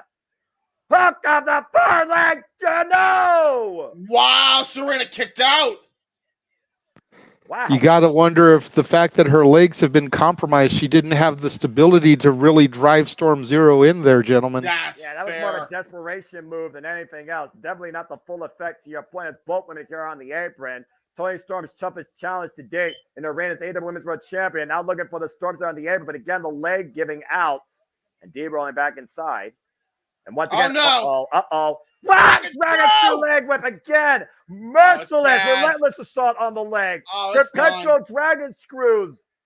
Tearing apart the ligament in the knee. And now, Serena, a predator. She smells the blood. Yeah, she did. Here looking for Detox on the apron. Oh, shit. We got a new champion here. She rolls the ring and pins her. And she's not done yet. Deep Talks again. Holy shit. Just the half the cover. 1, 2, no. How did she kick out? Fuck. The champion with enough heart, even in black and white, to still survive this onslaught and preserve her title reign. Again, people are sleeping on Tony. Deep going up to the top rope, though, and Tony Storm meeting her in kind. This has been an incredible women's professional wrestling match, damn it. Yes, it has been. Again, Willow and Mercedes are really going to have to try to follow this. Yeah, exactly. And right now, Tony Storm driving deep, face first in the top turnbuckle pad. You almost got to wonder if this is a message to Mercedes. Jesus. Avalanche Storm Zero! Another Storm Zero! Encore! Cover with the leg! That's a wrap! Tony Storm retains. Like I was saying, gentlemen, you almost got to wonder if this match is a message to Mercedes, trying to say that she's the best women's wrestler in the world. Follow that, bitch. Yeah, and as much as I hate to admit it, she won it all on her own. Yes, she did. Yeah, exactly. Yes, no Luther, no Mariah getting involved. That was just resiliency, man. That's all that was. That was brilliant resiliency. Bravo to Tony Storm as the timeless era continues, but you gotta wonder now if there's a sense of maybe distrust with at least Luther the Butler after seeing him have the talent he can, as Tony Storm is still our AEW Women's World Champion in what had to be the toughest match in her run holding the title. But once again, JJ, you're leading that bitch. Still holds gold and still has her idol. God. Oh, my God. Now, that's a celebration worthy of anything in cinema. Well, as we keep moving forward here from a championship bout to a grudge bout, Orange Cassidy, Trent Beretta, one-on-one. Has to be the last time that these best friends of former face one-on-one here at Double or Nothing. That was an incredible match, though. I'm not going to lie. That was phenomenal. I got to give credit's due. Tony Storm just shut me up, at least for now. Bravo. That was a great match. Holy shit. Been trying to tell you, bro. I've been trying to tell you. This just happens to be my week for getting Noah to admit it. First, he admitted it about Jeff Jarrett, and now he admits it about Tony Storm. Even I can change, have a change of heart. Don't get used to it. Anyway, congratulations, Tony Storm. Still AEW Women's World Champion, but a phenomenal effort and clinic demonstrated by the professor. If nothing else, the professor taught Tony Storm something. You need to do a whole hell of a lot if you're going to keep holding on to that title. Your time is coming. Wow. That was awesome. Well, we got a moment to breathe here. We get ready for our next match of Trent Beretta versus Orange Cassidy. Oh, whoa. And Trent with a new theme in Titantron. A best friend no more. And thank you, JJ, for joining us for that match. We will see you later on tonight as other matches continue. Again, James, you saw the betray of Trent Beretta to Orange Cassidy during the AEW World Tag Team Championship tournament after the loss to the EVPs in Yeah. front of Sue and Chuck Taylor. Trent says he blames Orange Cassidy for being a selfish hypocrite. He came in as their mascot, and instead, he's the guy that surpassed Trent in everything. And what has he gotten out of it? Nothing. Trent blames Orange Cassidy for all his shortcomings. Trent, previous challenger for the International, Continental, and even the Triple Crown Championship. Previous multiple-time challenger for the Tag Team Championship. And he came up empty. And he blames Orange Cassidy for that versus himself. And you got to imagine as well, you want to talk about the whole argument that he's blaming Orange Cassidy for his shortcomings. Keep in mind, Trent Beretta had an opportunity in New Japan Pro Wrestling to go as a single star. He had everything. He has all the tools, but he chose his friends. He chose Orange Cassidy. He chose Chuck Taylor. I'm going to punch Trent in the face. Where is he? Where's Orange Cassidy? We got Don Callis in commentary. Oh, God, back to where's my mind? Back to where is my mind? Oh, no. That's a different Orange Cassidy right there. Orange Cassidy with a different mindset.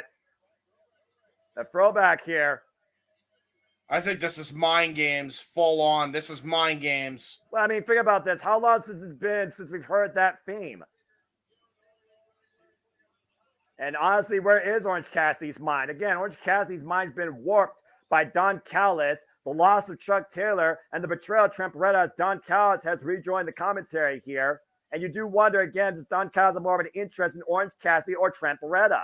Mm-hmm. I guess we'll find out by the end of this match. Orange Cassidy in the full denim gear, by the way, tonight, and a black shirt. Different attitude here demonstrated by Freshly Squeezed. Oh, that we haven't seen for a while. And by the way, he chucked that shirt. He's not taking his time. And darker the darker Orange Cassidy tonight, it looks like. I think he's pissed. I think he's I going think to this try. is the moment he actually tries. He's given a shit after everything that's happened. The reigns were underway here again. What did they say? Oh, say? Jesus! Well, I mean, they said they wanted just a wrestling match. We're already duking it out in the middle of the ring.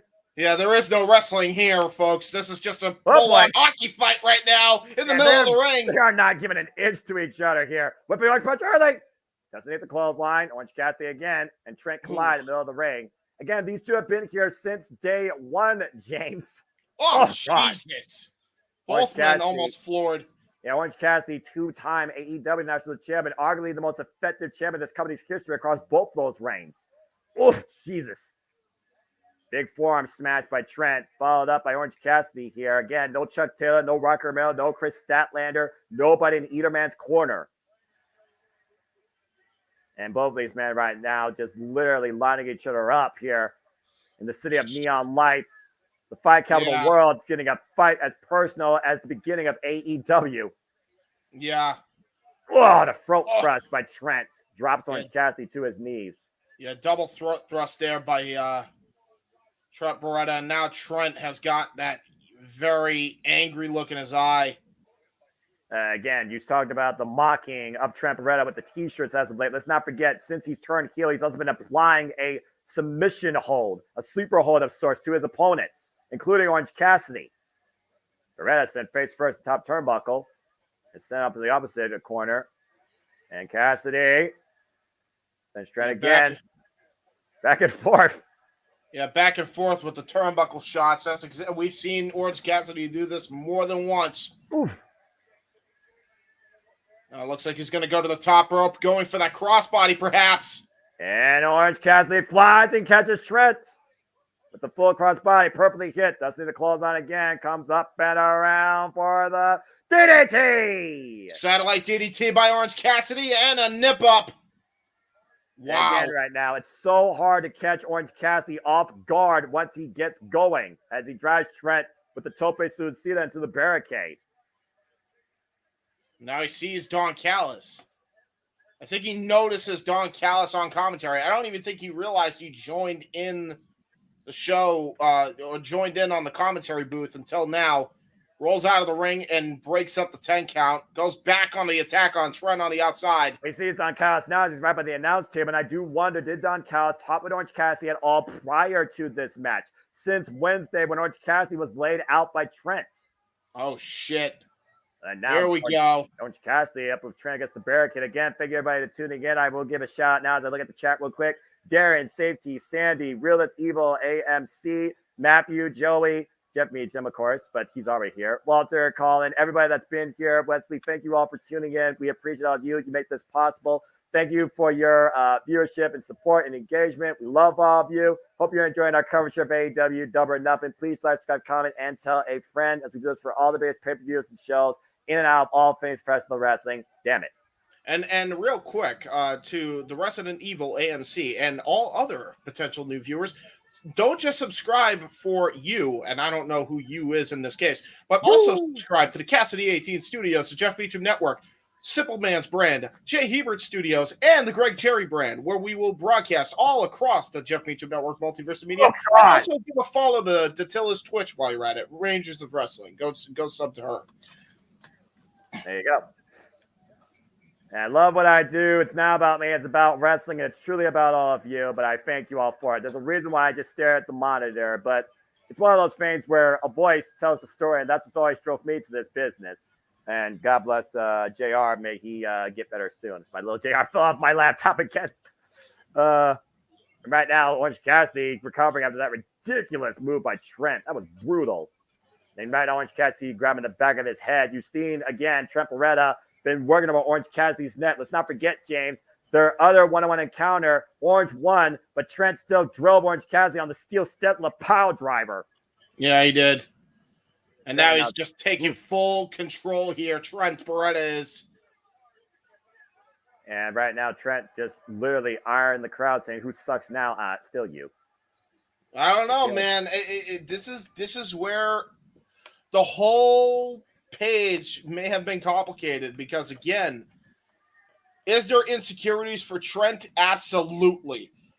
Could there be potential truth to what Trent Beretta is saying after he's been talking with Don Callis? Absolutely. This is a heel program, folks. I guess you could say both men are heels in a way. It's almost like, do you side with Trent or do you still continue to side with Orange Cassidy? Was Orange Cassidy always looking out for himself or was he always looking out for his best friend? It's one of those things where, what has my friend given me? In a business that's about, it's not what you did then, it's what you do for me lately. Oh, God. Great Germans by Trent Beretta. He honestly might have one of the best release Germans in the business. And that's saying a lot. He's got those down pat. It's very Brock Lesnar-esque the way he has those. Considering this guy's also a former IWGP Tag Team Champion alongside Rocky Romero, Roppongi Vice. He knows a thing or two about fundamentals. Sure does. Probably the best partner he ever had, to be honest with you. Yeah, you saw Rocky, though, last night in Collision talking about Trent, hoping when this is all over, I hope that we can still be friends. And he's saying that, and Trent says no, as Trent has left everything of his past behind him. And Ripcord, oh, God! Oh, Saito suplex. What a great Saito suplex by Trent Beretta. Again, coming another German suplex, waist slot release by Trent. And you see the smile on Trent Beretta, to your point, exploiting Orange Cassidy's emotions. Man, there is a sinister look in that man's eyes of Trent Beretta here. You wonder how long Trent's been thinking about this. Again, they've been together for 5 years. And what has Trent accomplished? Not a lot. Not a lot. Saying that we don't know. Do we not know? Again, these two travel up and down the roads, train together, survived lumberjack matches, survived anarchy in the arena, survived arcade anarchy, survived Valentine's Day street fights, lights out matches, parking lot fights. They've done everything together under extreme circumstances and normal, in and out of the ring in All Elite Wrestling. Orange Cassidy needs to find another gear. You talked about him trying to change his character dynamic or trying something here. And Orange Cassidy right now is just literally trying to will himself back in this match or keep himself on his own 2 feet. Trent Beretta just teeing off right now against Orange Cassidy, just literally. I think Orange is getting a little bit upset here, but I don't know if Orange knows how to react. Yeah, this is the thing here. Like, this is what's gonna This is exactly what is going to test Orange Cassidy's mettle here. Oh boy. Again, Trent literally asking Orange Cassidy to come on. Trent was the one that asked it. Wait. Hands in the pockets. Hands in the pockets. Orange Cassidy engaged. Maybe.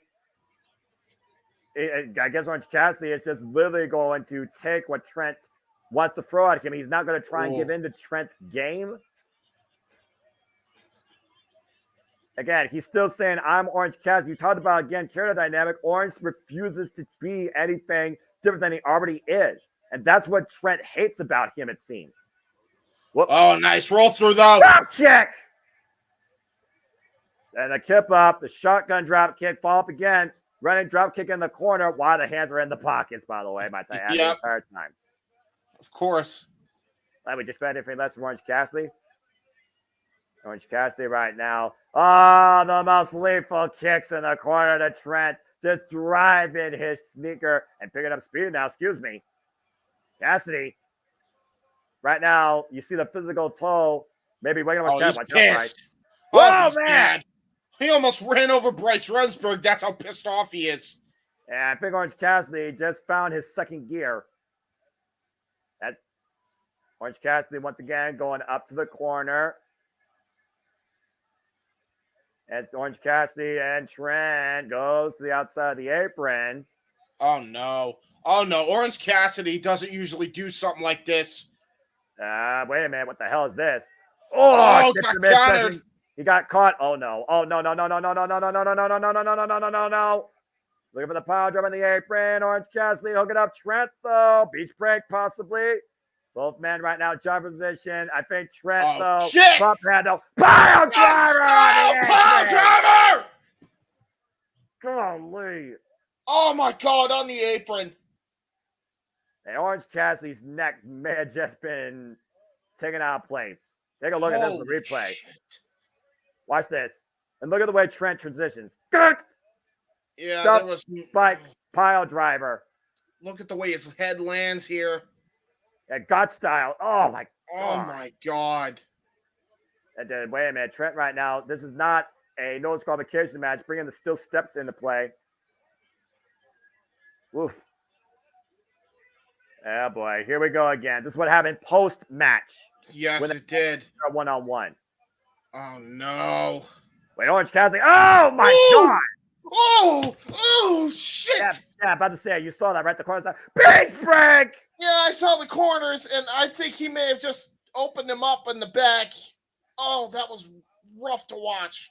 Yeah, but again, the damage done on that pile driver to Orange Cassidy at the beach break, to your point, sweeps the legs out from underneath him, rips him out from underneath him, and Trent slides off the side of the steps as Orange Cassidy hits a beach break on the floor, and both men right now the worst for wear on their necks and backs. Referees count up to 3 here. Again, standard wrestling match here, folks. Right now, Orange Cassidy clutching the left side of his neck and shoulder. Able to roll inside. Trent able to roll back inside, though, and clutching his right shoulder. Something tells me, seriously, something tells me this is going to get worse before it gets any better. Yeah, I don't think these two are nowhere near done with each other yet. As Trent and Orange stare at each other opposite corners. And wait a minute, Orange Cassidy with the arms out. That's what caused this. That's what started all this. Yeah. Oh, wait a minute. Oh, Michinoku driver! It's on the deal with the near leg. No. Oh, my God. Oh, my God. What a PK. Yeah, that was a brutal PK by Orange Cassidy. Think about how many people Orange Cassidy has faced, by the way. So he knows a thing or two of how to use another person's move. Armbringer, though. Oh, God, what an elbow strike. Jesus. He stumped him on that one, ripcord elbow right now. And Orange Cassidy literally held up by Trent. The arms looks like straight. Oh, no. Oh, I know what this is. Stundog. Oh, Trent don't know what it is, too. Scouted it. Now transition. Yeah, trying to go for the half Nelson, half and half suplex to counter it. Cassidy scouting it, though. Just leave the clothesline up the ropes, up and around, looking for the DDT. Trent scouting it, though. And again, the Stundog counter again. And there's the half Nelson suplex. Orange Cassidy back to his feet. Wow, what that was hilarious. Jesus. And that caught Orange Cassidy on the ear. And once again, Trent put up Orange Cassidy this time. Stark Zero! Zero! No! Wow, Orange Cassidy able to lift his head up at the last moment to get his shoulder up. Yeah, he crunched him on that one. They used to call it the crunchy, by the way, which what threw me off for a moment. Put all of his body weight across the shoulders of Orange Cassidy, compressing down the vertebrae, forcing Orange Cassidy to push out that cover. Again, we've seen these two face chart one-on-one before under friendly means. Back when it was for the AEW National Championship impromptu by Kip Sabian. Yeah. And then we saw how much violent it got earlier this year when he betrayed him. And Brent now with the arms out. I think he wants to give the people something they don't want. And looking to go with that knee. Oh, man, got clocked. Yeah, with a right into the beach break.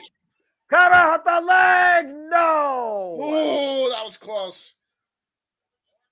Oof. Orange is not done yet, though, to Don Callis' point. As much as I hate to agree with that virus. Again, you figure about the mental and physical tolls Orange Cassidy's been through with the loss of Chuck Taylor no longer able to wrestle and the betrayal by Trent. Uh-oh. Oh, shit. He got him in the code breaker into the triangle choke. Hell's Gate. Hell's Gate locked in. Orange Cassidy's got leverage as he rolls through. Look at this. Shoulders down. Got him. Got him. What? Incredible counter jackknife trap. Orange Cassidy with enough wherewithal to use 1 foot off the ropes to roll him over into a jackknife, trapping Trent underneath him. Trent got caught again. He said that's an icon. That's an icon, says Don Callis. Well, I mean, again, no one wrestles like Orange Cassidy. How many times have we seen Orange Cassidy find a way to win? And once again, Trent comes up short against Orange Cassidy in a wrestling match. He wanted a straight-up wrestling match, and he got it. Orange Cassidy out-wrestled Trent. Simple as that. By the way, you'll notice that on his wrist tape, there is Chuck Taylor? Yeah, what's Trent figuring now, though, that he was unable to beat Orange Cassidy again under the match he wanted. Trent got what he wanted, and Orange won. He looks beside himself, man. Did you be? We're in Vegas. Trent went double or nothing, and he came up with nothing.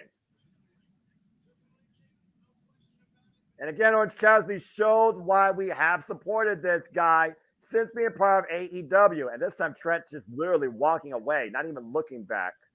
Beretta right now in a comatose state. Wait a minute. Wait a minute, Rocky. But Frank Romero right now is going to counsel Trent or see if we get word from Renee. He's done. What? Oh, what? What do you mean he's done? Did Trent just quit? He's leaving through the audience. He's not even leaving up the entranceway, folks. Oh, my God. I think we just saw how much a man can handle defeat. Well, coming up next, as Trent might be heading off into the world, we're going to see what happens when the Learning Tree Chris Jericho defends the For the World Championship against Hook and Katsuyori Shibata. Triple threat action for the FW Championship is next under For the Rules. Huh? A very unique comatose state by Trent. I gotta admit, something tonight changed in Orange, clearly. But I think also something changed even more in Trent. Trent, I think, just quit. Yeah. I wasn't expecting that, James. I wasn't either. I was very confused. What do you mean? What do you think this means now for Orange Cassidy, though? I mean, can he finally move forward? Do you think that there's closure for him? And at the end of the day, did he do this with influence from Don Callis? I have no idea. Well, I honestly have no clue. That was a very unique match right there. I got to say, I'm kind of not surprised by the result because what do we say about Orange Cassidy? He always finds a way to win. And he did it pure and simple here. Counter roll-up, jackknife to an attempted Hell's Gate, as you called it. We didn't even get a name for that move. Well, I know the name for this. Y'all want chips? Because the Hook signal's up in the sky. Hook! Time to have some fun. Time for us to breathe. You don't even know me. Action Bronson. Well, as we switch gears here, folks, this is now for the FTW Championship, christened for the World Championship by the Learning Tree Chris Jericho, trying to become the first 3-time FTW champion, the cold-hearted, handsome devil, and the son of the submission specialist himself, Taz. Here comes Hook. Hook, of course, who lost this title back in AEW Dynasty under FTW rules after Floyd the baseball bat virtually concussed him.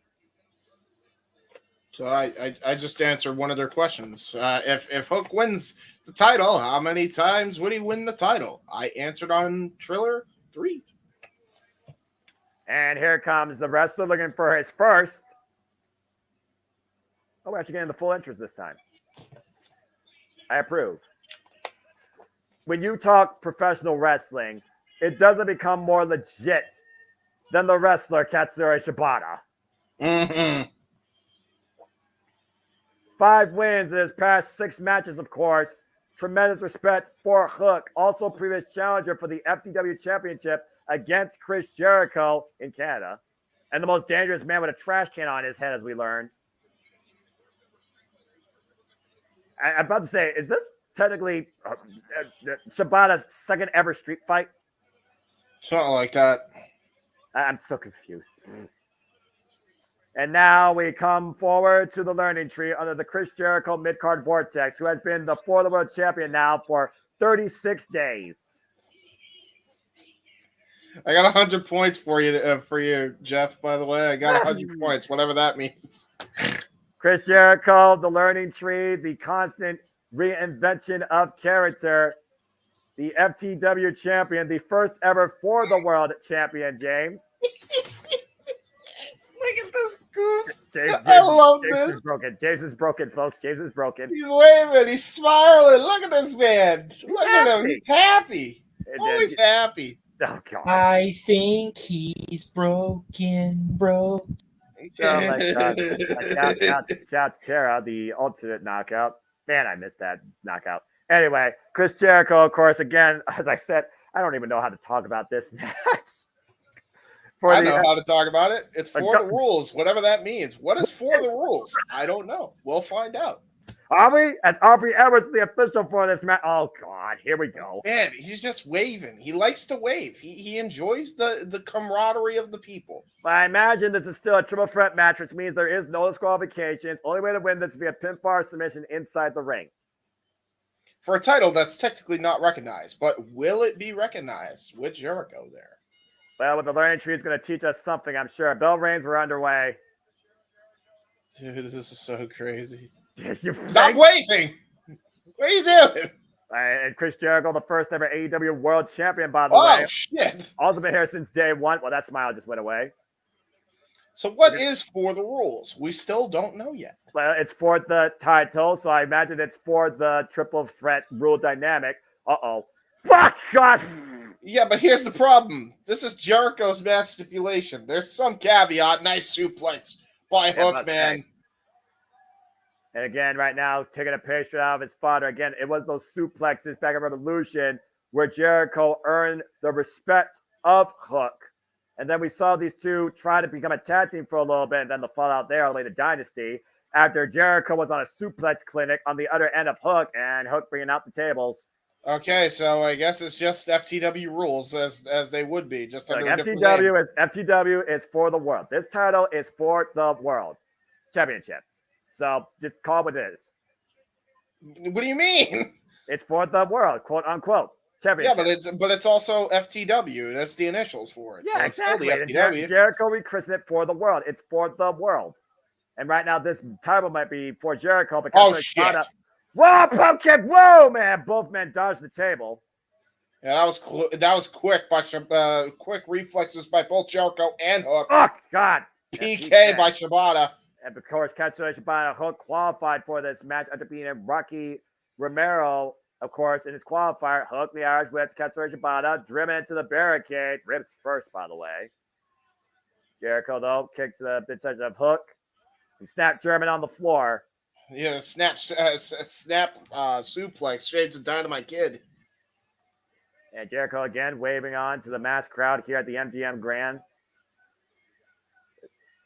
And I still don't know what to really make of this match for Jericho's character. What is in that bag? Bag of hockey pucks, maybe? I mean, he used hockey pucks against Katsuyori Shibata, but we're not in Canada. I can't believe hockey pucks are a weapon in wrestling now. Yeah, from a guy from Winnipeg, Manitoba, Canada. Put that in perspective. Oh, what the hell? These aren't hockey pucks. They're dice? Oh, shit. Well, someone's about to say crap in a moment for a whole different reason. Oh, my God. Can you imagine all those dice in your back? Uh-oh. Oh, no. Oh, no. Oh, God! Oh, God, that backfired. All the box cars possible on Chris Jericho's spine. Shibata. Well, both challengers using dice to their advantage. Oh, and they're throwing dice at Jericho now. What the hell is happening? I've seen everything now. This is even anarchy in the arena. Where's Jeff or JJ with the casino punts? Oh, no. Oh, God! Double back suplex on the dice. Oh, man, hard landing. Oh, no. Uh-oh. Oh, Shibata, no. Shibata got faked. Oh, belly suplex to Hook. These dice are getting used more than the freaking casinos. Why is this so funny to me that they're doing suplexes? I have never seen dice this valuable in Las Vegas. Yeah, true that. God. And you don't even have to gamble to get them. Yeah, right? There's no way you can lose here. Place your bets. Who eats the most dots on their back? Oh, my grimaces God. of pain on Katsuyori Shibata, Hook, and Jericho. Here's what we learned from that, James.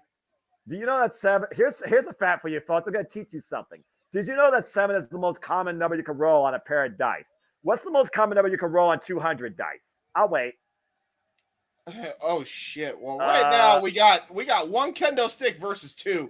We may get a lightsaber battle here. Oh, wait. Why did you check one? Wait a minute. Who's the Sith and who's the Jedi here? Well, we got a gray Jedi and Hook, and then we got the Jedi and Katsuyori Shibata, and then we got the Sith and Jericho. Makes sense. Jericho's not in this right now. Never mind. Oh, shit. He's got a pull cue. Yeah, okay. So what wins here? Pull cue or kendo stick? Well, I think we got a Singapore cane, actually. That's a Singapore cane that Hook has. And then meanwhile... Hook and Shibata unfazed. Oh, shit. Oh, boy. Oh, you know, for Jericho being the learning tree, I think Jericho's about to learn something. Oh, my God! Kendo stick and Singapore canes all over Jericho.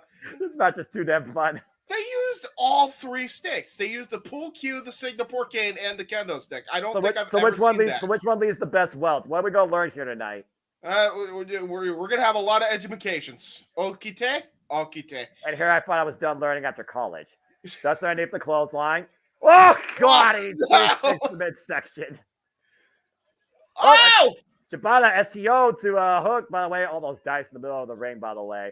I still say Legos are worse because they can be awkwardly shaped. Dice are just a straight up cube. Yeah, but they still suck. They're tiny and they're cubes, which means it hurts. And those dots on the dice bringing divots to the backs of their opponents. Yes. And Shibata now with another table in hand. I'm just waiting for poker chips and playing cards to be brought out here. Don't give him ideas. I don't need to. This is Chris Jericho. I'm under the learning tree. He's already taught me something. This is crazy. Yeah. You know what? I am. If I wasn't already fully into this new Jericho gimmick now, I want this to last a little while longer because I'm enjoying this. This is amazing. We went from hockey pucks in Canada to dice in Las Vegas. First hockey pucks, then we got a pool cue, kendo stick, and Singapore cane all in one match. And dice. What's next? A roulette wheel. A roulette wheel. Do you bet on red, green, or black? Good question. Jericho right now. I'm just having fun with this match. I don't give a fuck anymore. This is the match that I don't have to give a fuck about. An arm wringer. Oh, no, not again. Oh, God. Northern Light suplex on the dice. Oh, my gosh. That has to suck. Uh-oh. Oh, boy. All the dice are rolling tonight. What the hell is Hook planning on doing here? Jake, no! Well, I think Shibata's going to send Hook for a ride through Jericho through the table. He literally tossed dice at Hook's ass, by the way. Oh, man.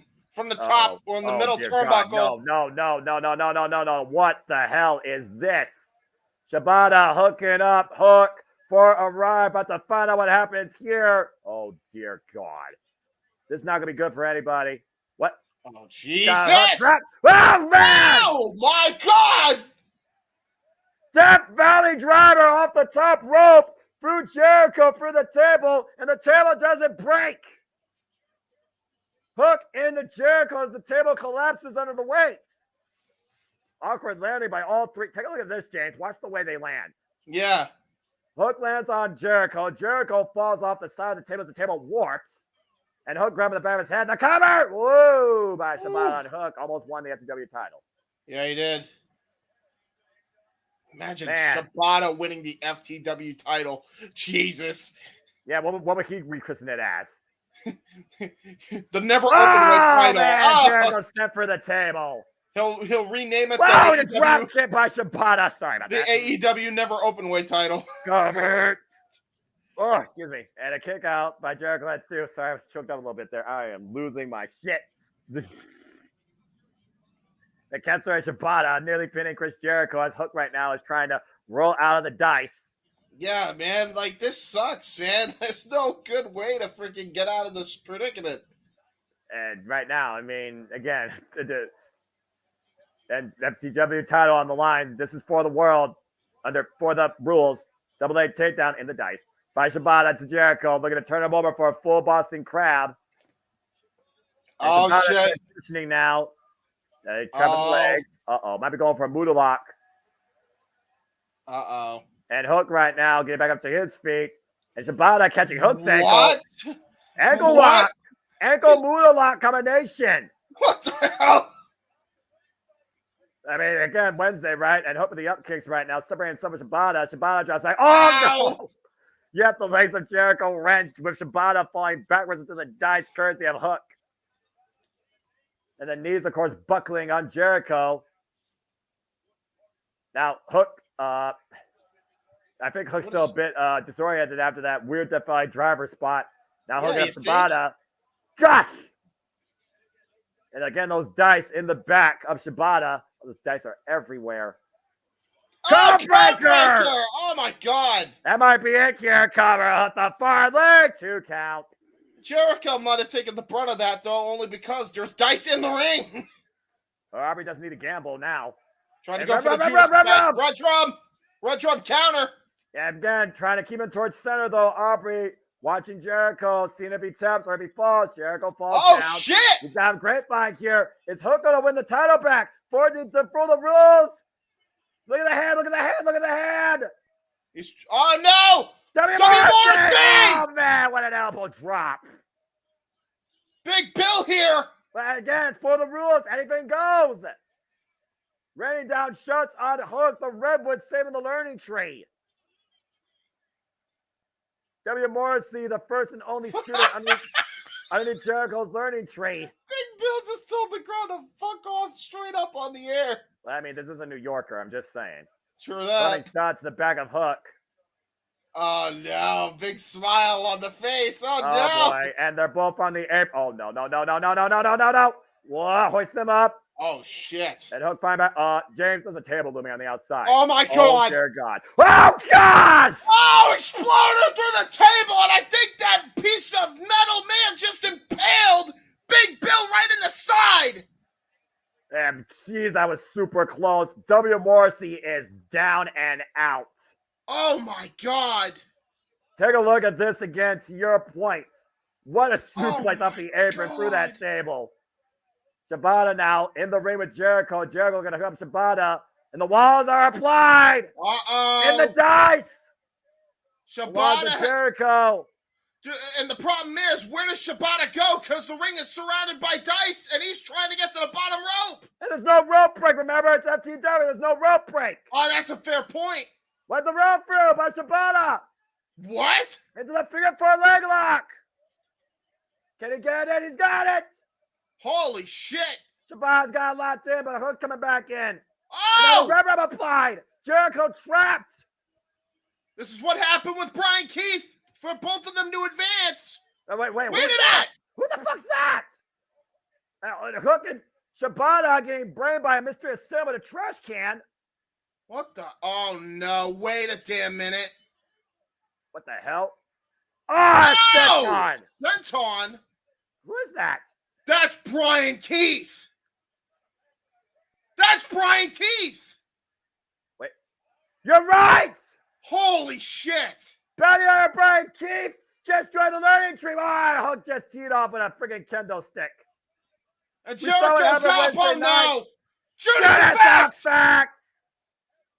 As Jericho drops Hook with Shibata in the cover, in the trash can, the learning tree retains. What the fuck just happened? Wait, that doesn't make any sense, though. I know there's no rules, but the problem is Shibata's shoulder had to have been up in the trash can. But you couldn't see it, so how can you tell? Either way, Chris Jericho retains the FTW Championship. Oh, my God. And he's got another student on his learning tree now, Bounty Hunter Brian Keith. Well, either he's joining the learning tree or he just got a lot of problems, and he's got a score to settle with Hook and Shibata for submitting him last night. I mean, on Wednesday. Learn anything here? Dice hurt. We learned that. Yeah, I guess that lesson is always have a plan B. Always have an ace up your sleeve. Uh-oh. And Hook right now, very angry as Jericho calls for security. Oh dear God. Shit. Oh no. Oh no. So Hook is pissed. I repeat, Hook is pissed. Jericho needs to get the hell out of here. They're going to break for it as Hook is in hot pursuit. And took out free security man. As Jericho is still the WWE champion.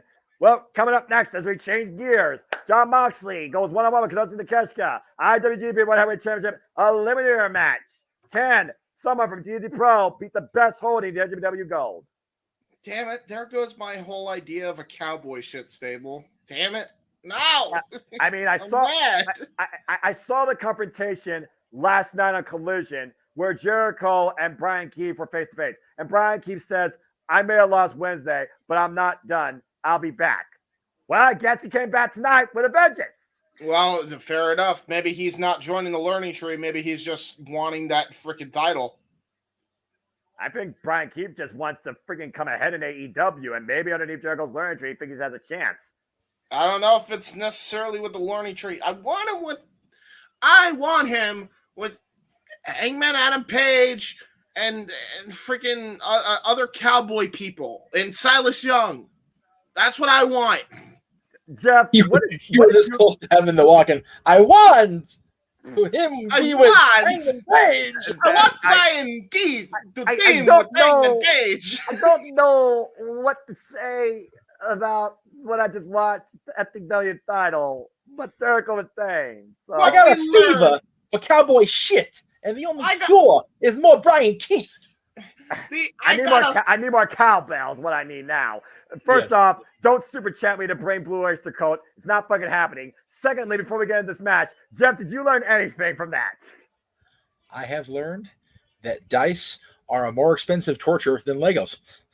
Dice cost fucking money, dude. Dice are not cheap. I was just like about for to real. say, if we learn anything today, the dice hurt your ass. Accurate. What did we learn today, boys and girls? We learned that dice hurt your ass. Take care of yourselves and each other. And now you know.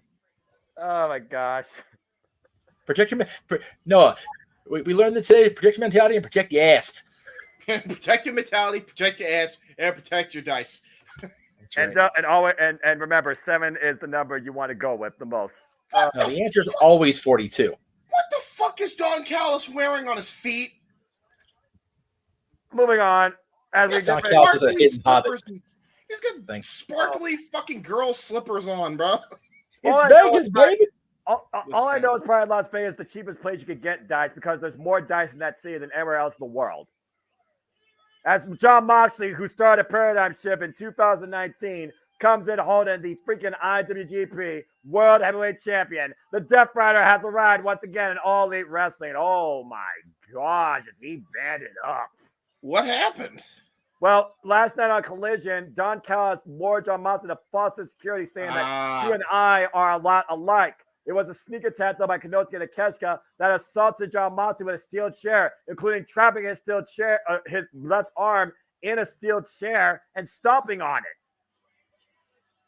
Again, John Callis. Again, how tough is a one-armed man in a battle when his name's John Moxley? Answer: Ultimate. And you don't need to be on the learning tree to know that when you figure about this. One-armed bandit, Vegas, slot machine. all the Vegas references. I'm somehow a metaphoric and I didn't know it as I'm play-by-play. Anyway, John Moxley, of course, won the IWGP World Heavyweight Championship against Tetsuya Naito at Windy City Riots. Essentially defended it against his student, Shota Umino, at Resurgence. Konosuke Takeshita, though, has made it known he wants a chance at the gold, and he'll get the opportunity to beat John Moxley tonight in this Eliminator match. And Takeshita, of course, the Alpha, former 5-time KOD champion from his home promotion, DDT Pro, with one of the heaviest bullhammer elbows you will ever see. A guy that beat Kenny Omega all on his own, like Don Callis said, he helped John Moxley to beat Kenny Omega. In a way, though, he's right, James. When you figure out what happened at Winter is Coming versus what happened last year at AEW All Out. That paradigm shift of the business that John Moxley created here at the MGM Grand in 2019, planting Kenny Omega off the stage, a stack of poker chips with DDT, and then throwing him off for the very stage itself. Former 3-time AEW World Champion. Oh, boy. Yeah, man, that looks like a man who's having a lot of fun, Konosuke Takeshita. Hey, he's really focused. Of course, it was Don Callis that cost John Moxley the AEW World Championship against Kenny Omega back at Winter is Coming. You wonder if Don Callis will cost John Moxley here, but Konosuke Takeshita get it done on his own here tonight like he did against Kenny Omega, especially with the damage done so far to John Moxley. And John Moxley right now, the aggressive, the early going. Konosuke Takeshita changing gears. For those that are wondering, by the way, this show has been insane, and we're nowhere near done. We still have a triple threat main event and the barbed wire steel cage match. And drops. And again, oh boy, working that arm. And again, the damage done to the left shoulder. Hyperextend the arm over it. Again, that was literally just 24 hours ago in that building that Konosuke Takeshita assaulted John Moxley. Ugh. And think about the stomp to the freaking arm in the chair. How bad does that damage your arm? If that hasn't been done to John Moxley since Minoru Suzuki back at the New Beginning in 2020. Now Konosuke Takeshita, a man famous for his DDT Pro run, is going right after the IWGP World Champion here in AEW. And let's think about this, James. It's not the first time Konosuke Takeshita has the picks speed, goes up the road, 0 to 100, and flies through with the clothesline. Jesus, man. This is not the first time we've seen Konosuke Takeshita go one-on-one with John Moxley in an Eliminator match. Let's not forget, he previously faced John Moxley in an Eliminator match for the AEW World Championship and lost. Right now, we only find so far Konosuke and John Moxley in the ring by themselves. You see Konosuke focusing the attack on the arm, though, using the top rope to his advantage. And Don Callis has a style that only Don Callis can approve of. I'm just saying. That's a fair point. Although his style seems to change all throughout the show. First, he likes Will Ospreay winning. Then he doesn't like Will Ospreay winning the way he doesn't. And then he calls Orange Cassidy an icon. And then he wears weird women's slipper shoes and diamonds all over him. And look at Kacheska. Ah, God, the fingers. Yeah, separating the digits. And notice how he took off those bandages of those fingers, by the way. Different pace, different type of match right now by Konosuke. I did not expect to see this from Konosuke Takeshita here tonight. Very methodical, timely approach. Yeah, that's what I was about to say. Look at his hammerlock right now. That's fair. That's fair. But I know it's looking for an STO or a back trip. Oh! Scoop slam. Hammerlock scoop slam. Immediately catching that arm. The boot right now on the chest and on that shoulder. Don Callis at ringside, not on commentary here. I think the only thing that matters for Don Callis in the end, James, is that his family wins. The family does anything necessary to be ahead of AEW. And Kanosuke taking too much time, driven off that second rope by Moxley. Again, peel the crowd. John Matsu will make you pay for it. Don Callis has to be aware of that sense of danger. Mm-hmm. Our referee for this match, by the way, is Rick Knotts, for those that are wondering. With the waist slot, John Matsu looking to hoist him up on the apron. And I don't know, Matsu, though, has the strength in that left arm to hoist him up, though. Takeshita right now using that arm to his advantage. Oh, God! Arm wringer may have just separated that shoulder of Mox. Yeah.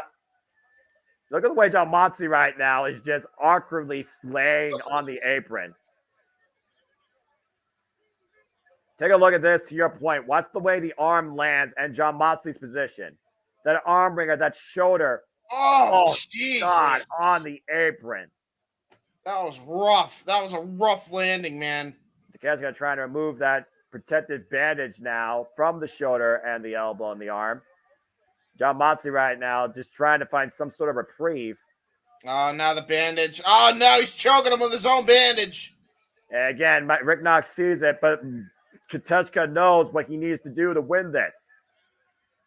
He knows what's at stake here if he wins this. John Matsu, though, giving Takeshita a scene and teeing up against him. John Matsu has one good working arm and a mouth for fighting at Cannibalism, Pro Combat Club.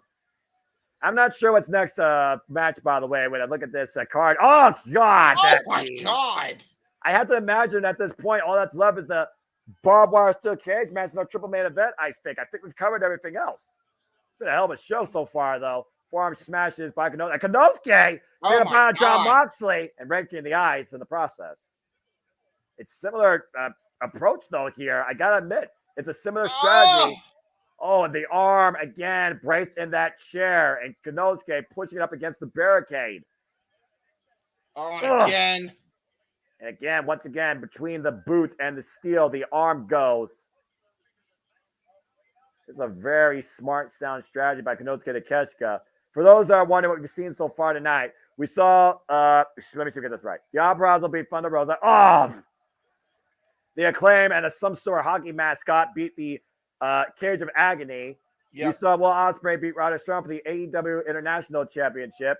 We saw Unified Trios champions retained by the Bang Bang Gang against Death Tribe with the return of Rock Hard Juice Robinson. MJF is passing confronted Adam Cole and said also he is not going anywhere. He is all in and he is here re-signed to AEW.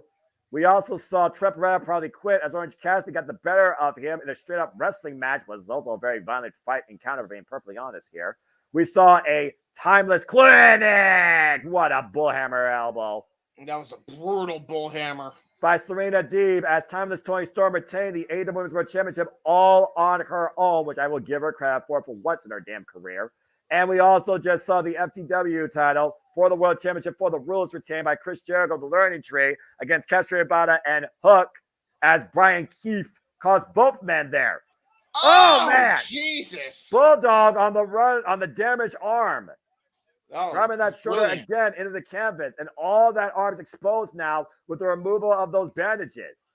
That was brilliant by Kanosuke. Again, Kanosuke is so resourceful, man. Yeah, there's no denying that.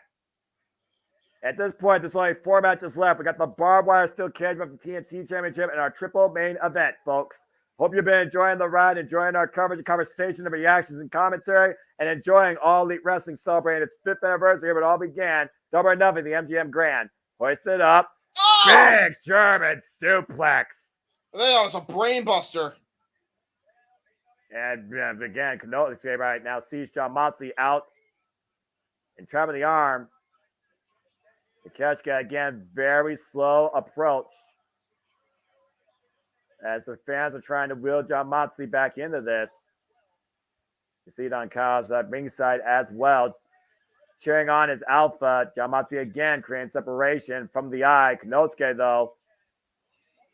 This is a much more different match than I was expecting from these two. Yeah, I agree. Oof. I don't know if that goes to Kanosuke Takeshita's strength or deficit. Oh, my gosh. John Moxley not even putting his hands to defend himself here. Answering back with the right arm. You got to really grit your teeth here, James. Yeah, you do. Takeshita right now going after the upper and lower body, but John Moxley trying to answer in kind. Kicks to the hamstrings. Big headbutts, though, by the IWGP Heavyweight Champion. One! Runs into a single boot by the Alpha, and Kanosuke picking up speed. John Moxley, though, with the sidewide. Ace Crusher! Great Ace Crusher by Moxley. Out of nowhere. And Takeshita right now literally seeing stars as he was driven face first into the mat. First big offensive move of John Moxley's entire match, for being honest here. As he's trying to put that shoulder back into place. Yeah, about to say, shades of what Shayna Baszler did. I don't think it did much. And right now, John Moxley trying to hoist Kanosuke up again. Attempted pile driver. Kanosuke able to fight back, though. And once again, trapping the arm. Down Fujiwara. And controlling the hand and the arm in the process. Fujiwara armbar applied full on.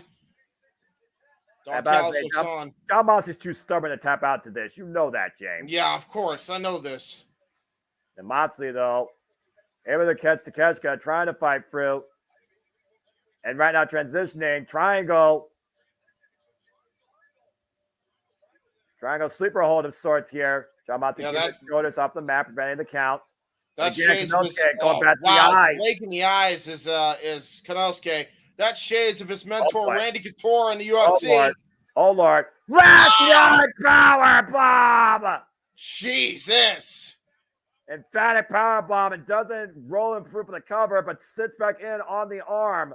Yeah, going for a disarmer once again. Yeah, going for a disarmer this time. And again, bending back on the digits, joint manipulation, shades of Pete Dunne, the bruiserweight. Yeah. And Moxley on the verge of tapping out, trying to turn his body, looking for the ropes, for the rope break, and does so. Yeesh. A very, very methodical approach here by Konosuke Takeshita, who primarily has only been known for his striking capability as a former 5-time KOD champion from DDT. You see Rick Knox checking out on John Moxley. You know he's not going to quit. But again, referee's discretion for the well-being of the athletes might want to take leverage here. And again, Konosuke going right back to the eyes. Yeah, right to the eyes. Right to the jaw. Now, how much pain do you think John Moxley is in right now? And how much you want to bet that he's more used to it? Yeah, that's the scary part. Up and over. It goes and lands face first on the apron. Yeah, he did. And Moxley. No. Going for a broke with that tope suicida. Drives Konosuke into the announce table. But he also drove forward with a bad arm. Yeah, he did. Body at risk. And again, it doesn't look like Moxley's shoulder's back in place yet. Champion and challenger down on the outside in this eliminator match for the IWGP Heavyweight Championship. For those that don't know what that means, if Konosuke wins, he actually gets to challenge Moxley for the IWGP Heavyweight Championship. John Moxley back up to his feet. And of course, John Moxley already has another challenger waiting for him in New Japan Pro Wrestling at Dominion, Evil of House of Torture. And Moxley literally crawling in with one arm. Literally, John Moxley is a one-armed man in an ass-kicking contest. So I'm bringing himself back inside the ring, though. Again, not on his feet. Konosuke, though, back up to his feet. Dueling chance here for Takeshita and John Moxley. Takeshita knows he's in the driver's seat here. Uh-oh. Oh, Lord. What? God! Great King Kong lariat by Moxley. Yes, with his good arm. Just wiped out Konosuke Takeshita with that. Lariato. And John Moxley is still very much in this thing. Moxley, double under, might be looking for the paradigm shift. Death Rider, counter by Konosuke. Hook him up. Uh-oh. Takeshita changing gears here. Blast John Moxley. And now he's transitioning. Wheelbarrow suplex. Wheelbarrow suplex out of that stuffed pile driver. Almost a Storm Zero of sorts. And looking for that knockout knee stretcher by the Death Rider. Death Rider by Moxley. Paradigm shift, the sudden impact DDT, but again, Jon Moxley wincing in pain on that shoulder. Yeah, clutching that shoulder. Unable to capitalize here. Watch this, James. He blocks the knee strike and a bam! Implant DDT, but look at the way that shoulder hits. Oof. Champion lying in wait, but boy, is he paying for it here. Moxley is seriously hurt. You see him right now grabbing that left arm towards the inside of his body. And now headbutts. Hammering down right now, both men with headbutts here. I don't think neither man is nowhere done with each other yet. Don Callis, of course, at ringside as each man teeing off here. We got a firefight here in Vegas. Yeah, we do. Strong style, man. Demonstration of fighting spirits unleashed here. I don't know, Jon Moxley. New Japan. I don't know if Jon Moxley win this striking contest. Oof. Big bullhammer elbow. Takeshita answering in kind, though. Nice shot by Jon Moxley. Big elbow strike by Konosuke. Kick to the hamstring. Moxley and Takeshita still waging war here in this striking battle. But Konosuke grabbing the left arm. Oh, God! Wow, that was rough. Punch right to that elbow socket. Oh! And just knocked out Moxley. That might have been the first TKO Moxley's had in his entire career. Cover him, Konosuke. Cover him. No, he's not. He's looking for the finishing blow. He's going to look for that running flash knee strike here. Oh, boy. He hits it. It's over. I believe you're right, James. Bang! That's got to be a cover. Lara press. No! Wow, Moxley kicked out. Incredible resilience by the Never Say Die boogeyman of New Japan Pro Wrestling, Jon Moxley. Boogeyman in New Japan, boogeyman of wrestling, period. Uh-oh, elbow pad coming off, exposed elbow. Yeah, his striking ability is going to be a lot more lethal here in a minute. Bone-on-bone contact. Ooh, man. Konosuke just teeing off against Jon Moxley here. Jon Moxley ducking underneath, though. Rear naked choke. Yeah, trying to go for that rear naked choke. Trying to go for a sleeper hold of sorts. Again, keeping him towards center here. Oh, trying to go for a bulldog. Bulldog choke.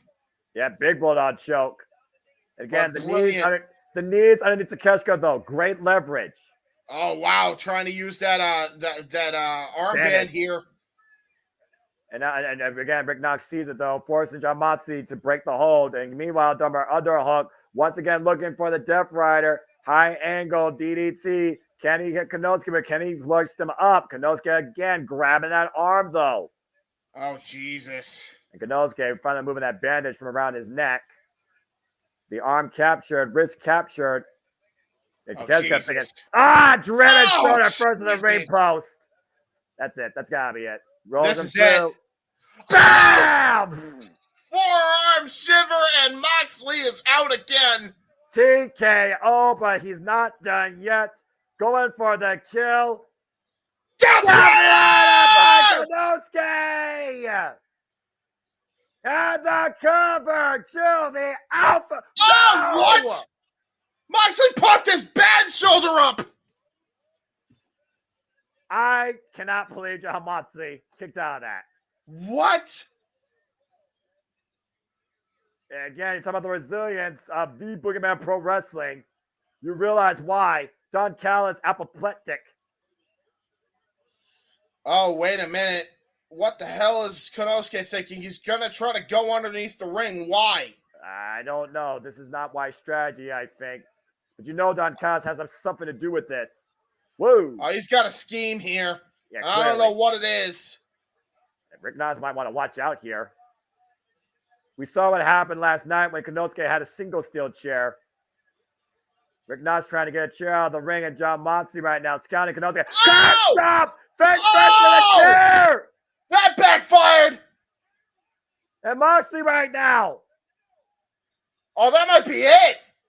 Konosuke, Death Rider! It's done. Count to 100. After the stop the cover by Moxley, Jon Moxley wins! What was the point of making this an eliminator match if he was going to lose? Well, I'll be damned.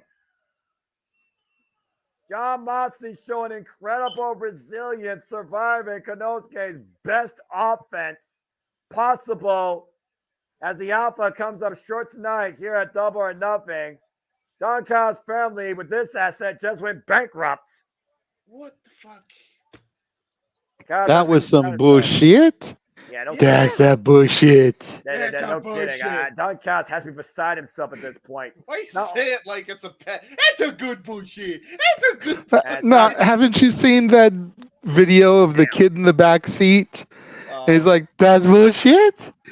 That bullshit." That bullshit. Now, poor Konosuke, hell of an effort as John Moxley with one arm, by the way, guys. Successfully survives the Alpha. What a match, though. Hell of an effort. Okay, Tony Khan just needs to get rid of eliminator matches in general. There is no fucking point in an eliminator match It was a great match. if you're never going to let somebody fucking win it. Yeah, I'm about to say, the eliminator circumstance was not needed. It was a great match. We saw a different approach, a different style of Konosuke tonight. He took John Moxley to the limit. But at the end of the day, John Moxley is AEW's boogeyman for a reason. Well, And why are we getting a commercial in the middle of a pay-per-view? because you got to get the barbed wire steel cage ready. So No. All right. No. You don't. No, you don't play a commercial like this in the middle of a pay-per-view. You should, I mean, hey, you know what? They do what they do. Gotta pay the sponsor, man. Well, there's no way DraftKings was not having their commercial. That's been the fucking case since AEW's got the deal. As it looks like we're hyping up what's ahead here in AEW. Again, I hope everyone's enjoyed the conversation, the reactions, the commentary, the overall pay-per-view experience so far. Whether you're blindly with us or actually there or actually watching along with us. As, of course, the next time we will cover AEW in its grandest form, it will be when we once again open the Forbidden Door, where Stardom, CMLL, New Japan Pro Wrestling, and AEW will meet Sunday, June 30th in the UBS Arena. AEW presents the Forbidden Door for the third time, 8 p.m. Standard Time. And of course, this Wednesday, we start the road to Forbidden Door and open it up with a Forbidden Door Casino Gauntlet, where the winner of that will challenge for the AEW World Championship at Forbidden Door. So much for the ranking system. The ranking system is only in Seriously. The ranking system is only in play for Samoa Joe. They eliminated that once Samoa Joe lost. Why? I have no idea. And you see the cage looming above the ring, coming down as we get ready for the barbed wire steel cage match. Adam Copeland, Malachi Black, TNT Championship. Oh, it's going to be good. Woo. That's a nice one, JJ. We talked about this match a lot, guys. This has some very unique story elements going into it and what could come out of it in either victory or defeat for Adam Copeland. And again, hope everybody in the chat's enjoying the conversation as well. To Brian R that was there, telling us he was there earlier. I hope that you are enjoying the experience live. Yeah, I mean, I just don't get it. I'm still beside myself about that. It's like you have a ranking system that is supposedly in play whenever it's deemed convenient for you. But the ranking system is only for the world titles. It's not for the mid-card titles. And then you have these eliminator matches, but you never let anybody win them. So how is anyone supposed to get contenderships, and prospective title shots? It makes zero sense. I'm not saying that every eliminator match the challenger has to win. That would be stupid too. But at this point, their eliminator matches are like Battle of the Belts. You having all these freaking Battle of the Belts and title matches and no fucking titles change hands. Yeah. You have all these eliminator matches and nobody wins to get a title shot later on. There's no reason Takeshita shouldn't have gotten a shot at the IWGP at Forbidden Door because of a victory over Moxley here tonight. Yep. Well, as we move on from there, get ready for some real carnage. It's time for a barbed wire steel cage match for the TNT Championship. And if Malachi Black wins, Adam Copeland must bend the knee before the house. Oh, boy. I missed this theme. You and me both. As members of the House of Black, please rise.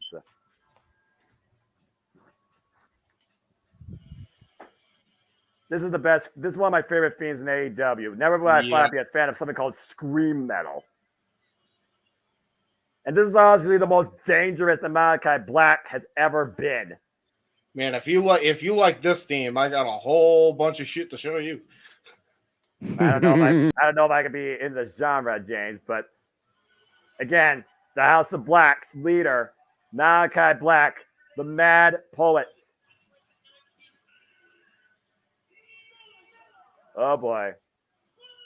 Malachi Black on a 7-match winning streak since being involved in singles action with wins over the likes of Christopher Daniels, Bounty Hunter Brian Keefe, and of course, most recently in a MMA type clinic, Kyle O'Reilly. He has set his sights on Adam Copeland's TNT Championship, and more importantly, the former evil identity of what was once known as the Rated R Superstar. And it looks like he got what he wanted here as he suffered a brood bath Wednesday night. And you know he's fuming after that. And there's tables and a barbed wire steel chairs in the middle of the ring, by the way. Whoa. Hold that thought, James. You wonder which Adam Copeland you were going to get tonight. It's Brood Adam Copeland, and it's the Adam Copeland we saw at WrestleMania 39. Oh, shit. Malachi Black just woke up Dante's Inferno. Yeah, he did. And he may live to regret it. And Adam Copeland might thank him for it. Brood Adam Copeland is back. Oh, shit. What has Malachi Black brought back to life? Holy hell, this is going to be awesome. Oh, shit. Like he rose from hell himself. You know, I love how Shivani says that. You know shit, dude. Should we just call this match in darkness? I think that's apropos in this case. I think that's fitting, actually. I'm going to stay in that because I'm not one to give in to his evil nature. Heian, as far as I know, is dead. But right now, these two are about to go to the darkest depths of hell to come out with the TNT Championship.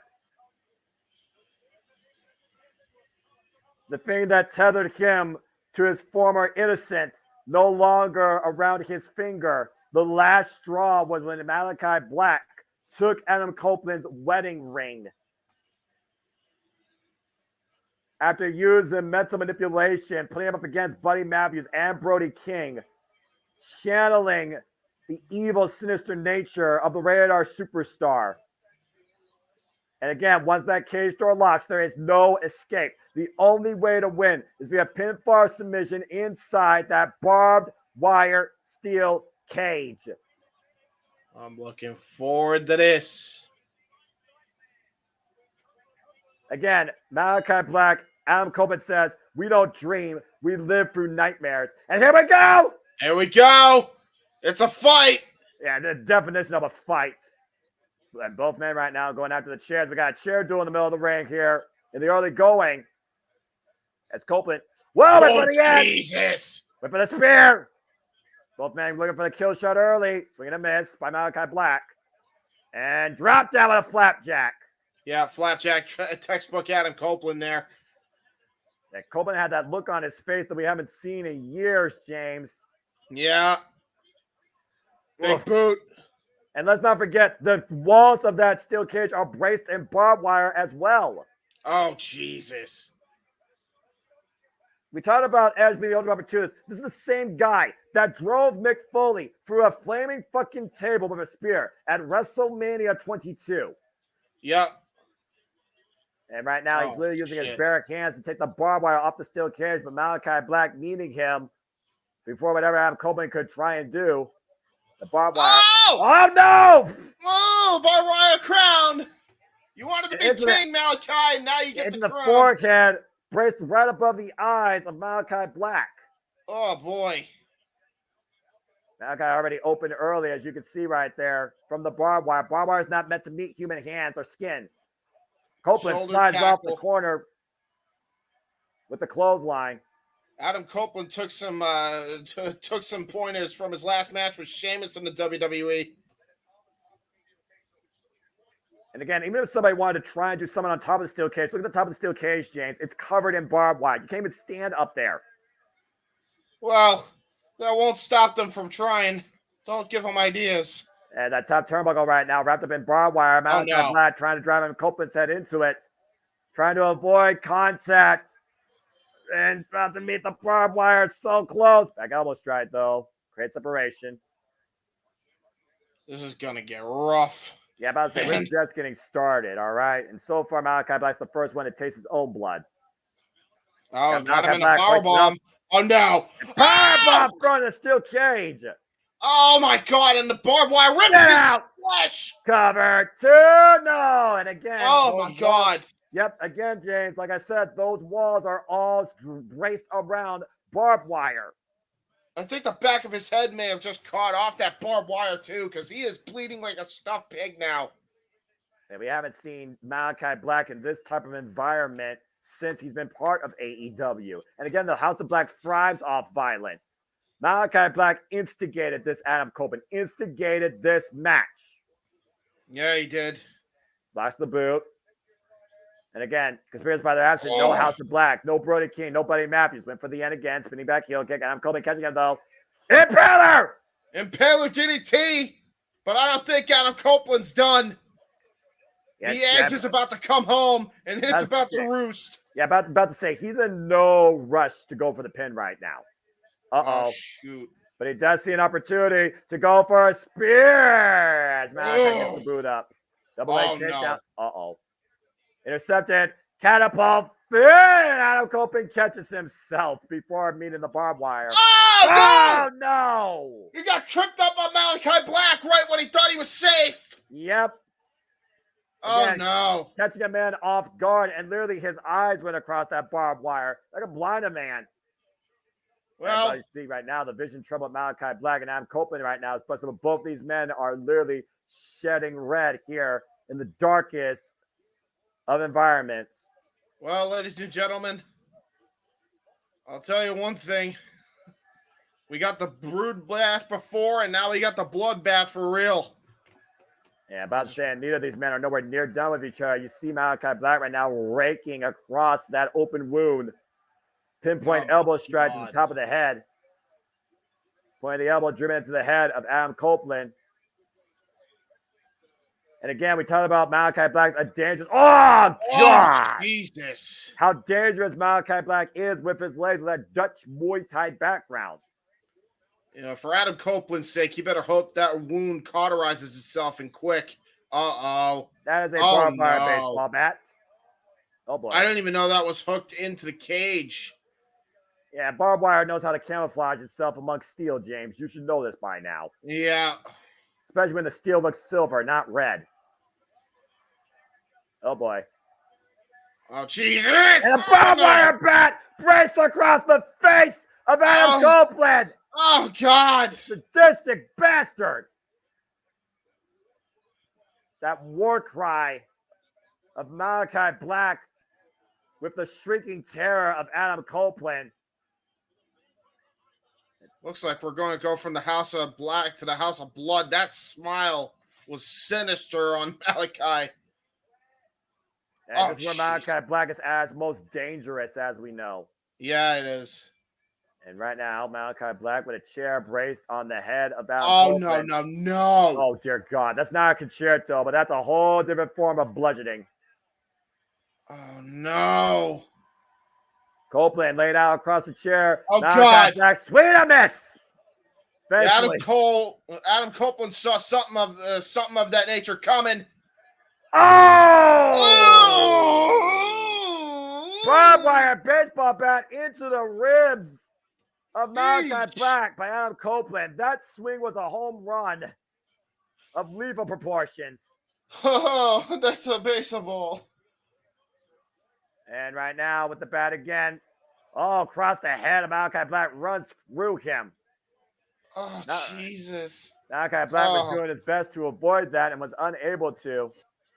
They're both pissing blood now, by the way. Oh, my God. I would say I'm surprised, but I'm not. Again, considering the nature of the two men in the ring, this is violence. I like this violence. This is violence. It's and right very now, Adam violent. Copeland literally breaking the head of Malachi Black, a receipt for earlier. You hear Malachi Black screaming out right now as his skin is literally lacerated across that barbed wire bat. And the blood just spilling. Ladies and gentlemen, here's your CCW matchup of the night. Yeah, all over CCW, PWG, only in AEW, where the men wrestle and bleed. All the blood. All the blood. All the blood. Damn it. Included on the bottom of that table. Copeland right now setting up a table. I hope he does not get ideas to light it on fire. Don't give him ideas. He probably has the lighter fluid and the match. In his boots. You know what? That wouldn't surprise me. Steel chair to the back of Malachi, or actually the shoulder, I think, of Malachi. And to be fair, James, there's still other weapons they haven't used yet. So we're not done by a long shot. And again, you see the blood spilling into the eyes of Malachi Black. That has to sting, impairing his vision as he lays out across the table. And I'm coping with evil intentions here.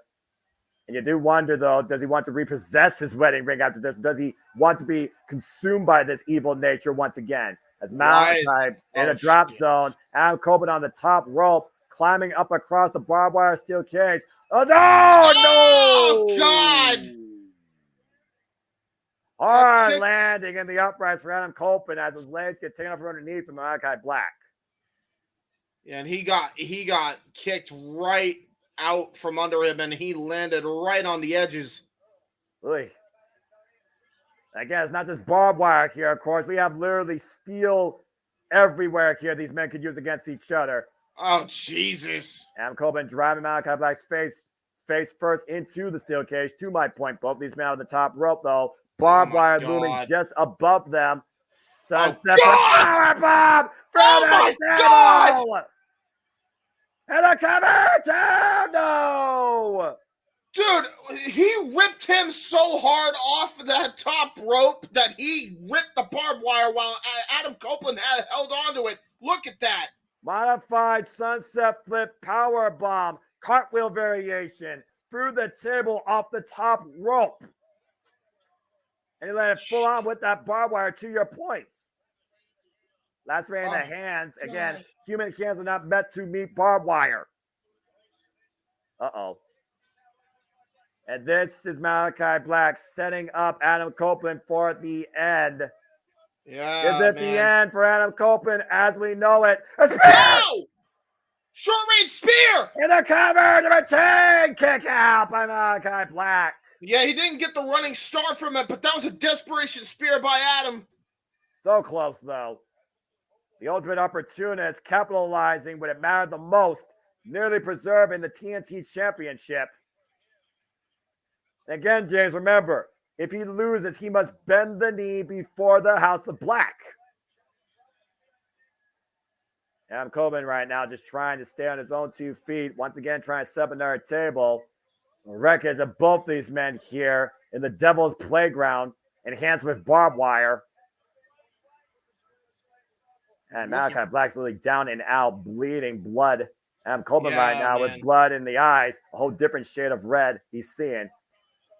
As they're locked inside a barbed wire steel cage, but again, there is no escape. You only win via pinfall or submission. And Malachi Black points up. Pile driver! Golly. Stalling pile driver. I still don't know what Adam Copeland plans to do with that table, though.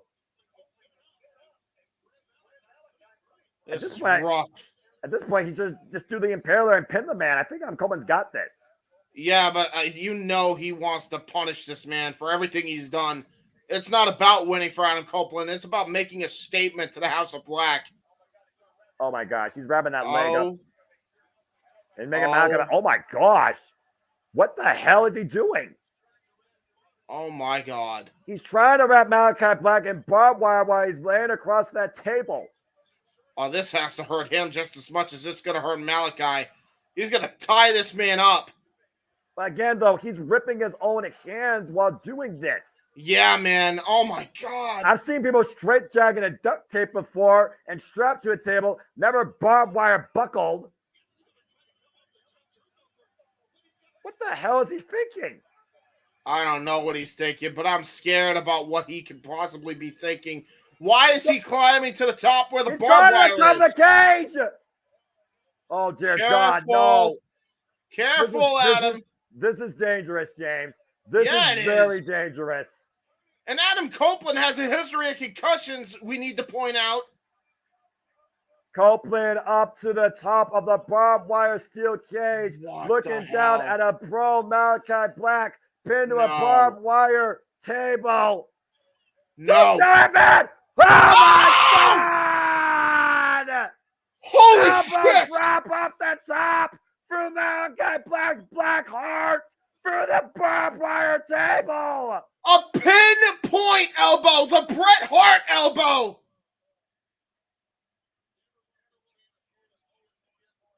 I've never heard holy shit more pure in my life. Talk about an oxymoron. Look at this. Look at it's the freaking Bret Hart elbow strike.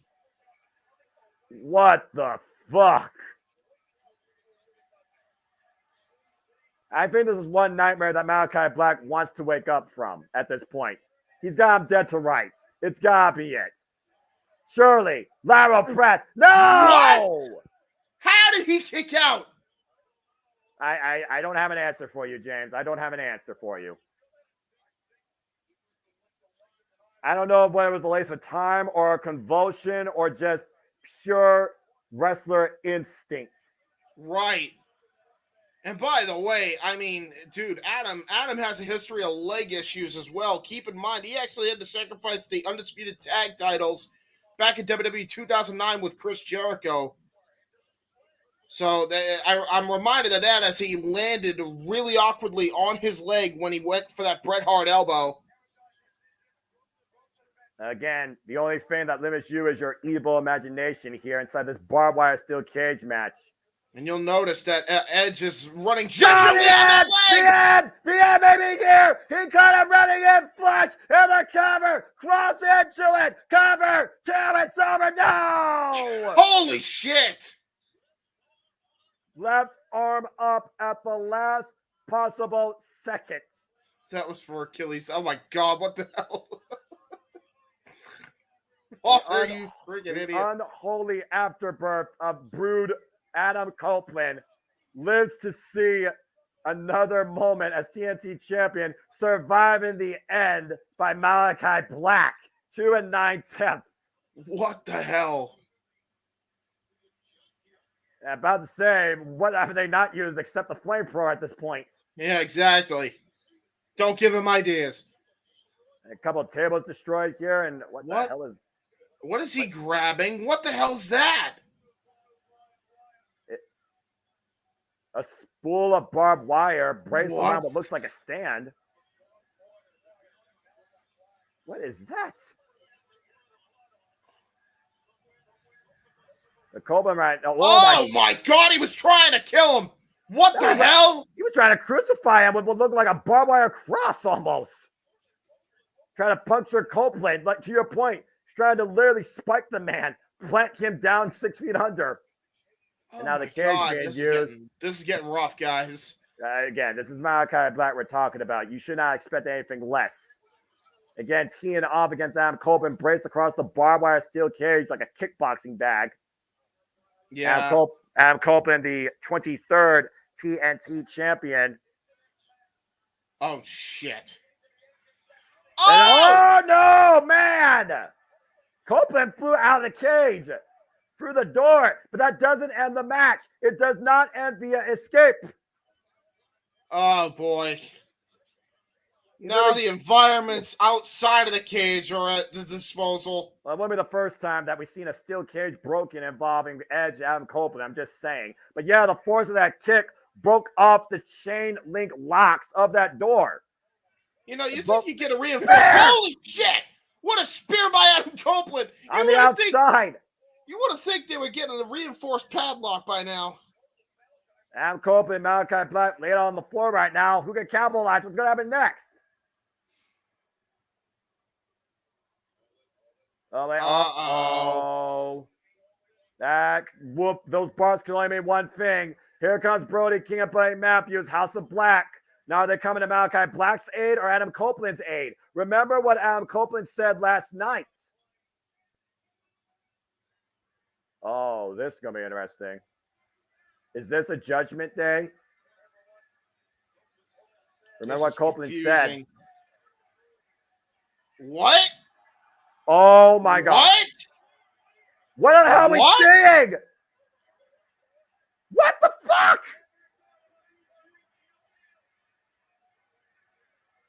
The House of Black. Oh, it was a setup. It was a damn ruse. The House of Black stands true to their leader.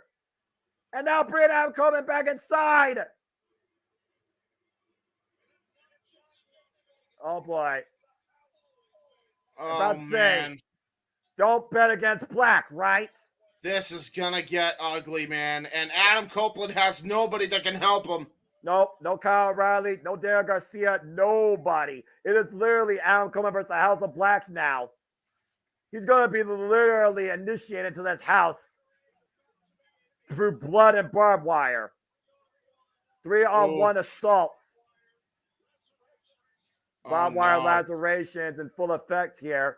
Oh, no. He's going to wrap him around with barbed wire, man. And look what's around Malachi Black's neck. The ring, the wedding ring. That's Brody King and Buddy Matthews right now. Literally set up Adam Coleman to be sacrificed. Copeland surrounded in barbed wire, crowned. Oh, dear God. Jesus. No, don't hit him with the barbed wire crown. Adam Copeland is officially sacrificed to the House of Black. What? What's happening? Well, what? Oh, shit! What the fuck? Oh, shit! Wait, what's happening? What's happening? What's going on here? We're surrounded by red lighting. Strobe lights again. The last time that's happened, Malachi Black faced a brood bath. What happened to Brody? Oh shit! Gangrel! It's Gangrel! Gangrel rose from the hell! Impaler DDT! From the originator! What the fuck's happening? Oh my God! Impaler to Buddy Matthews! Gangrel literally taking out the House of Black! Holy shit! Fire! No! Down goes Gangrel, and I'm coming spear! He's still got the barbed wire crown around his head! Yeah, he's speared with barbed wire wrapped around him.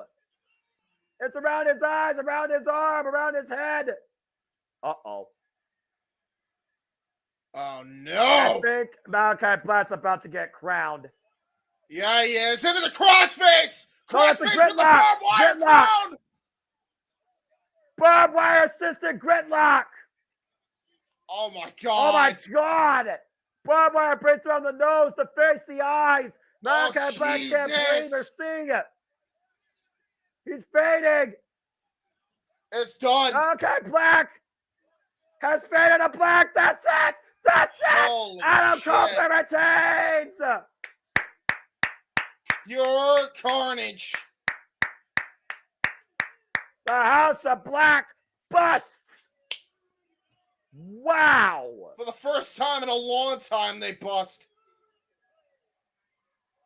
Wow. Just fucking wow.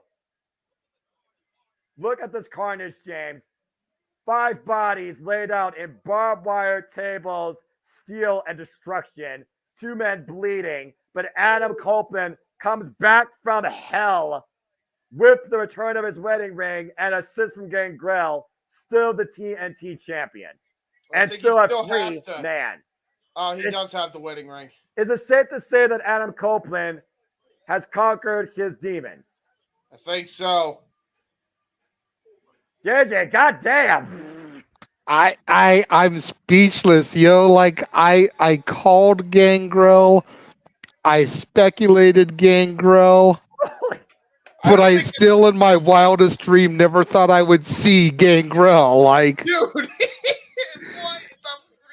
the all the debuts I was expecting tonight, Gangrel. I know we've seen him already, but like, is this official?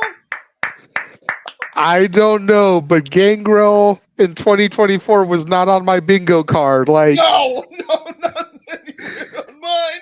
Not on the slightest. But now, gentlemen, we need our third body to make this trio's warfare really mean something. We need Captain Charisma, Christian Cage. Well, that might be a sign of things to come, but I do know one thing for right now. Adam Copeland is still the TNT champion and has conquered his greatest demon to date in AEW, outlasting the House of Black in a literal house of torture with assistance from returning Gangrel. From hell, Adam Copeland has ascended back to heaven. Congratulations. So I have to ask JJ, after all the shit that we saw, all the returns and debuts, did AEW get you back yet? We still have the main event to go. We still have 2 out of the next 3 matches. We're going to be the deciding factor. That's fair. This is epic, though, and if I see a Gangrel is All Elite graphic, I'm gonna lose my shit, y'all. I've already lost my shit more times than I can count. I have to go backstage with Don Callis. I cannot be happy what happened with Kanosuke Takeshita. It's good to see David back on television. I'll have to shoot him a message tomorrow and say, welcome back. You know, even if he does get a graphic, I don't see it being more than like a year deal. Oh, yeah. You could see him there. He doesn't look like he's in the greatest ring shape. I'm sure he still does the odd indie match, whatever. So I couldn't see him being more than a manager with the occasional trios match if we can get the Brood back together. Yeah.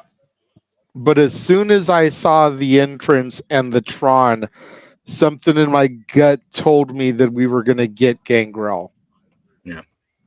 So part of the corrupt Noah into Chase U fund has to be rediverted to getting the ability for AEW to buy the Brood theme. Just throwing that out there now.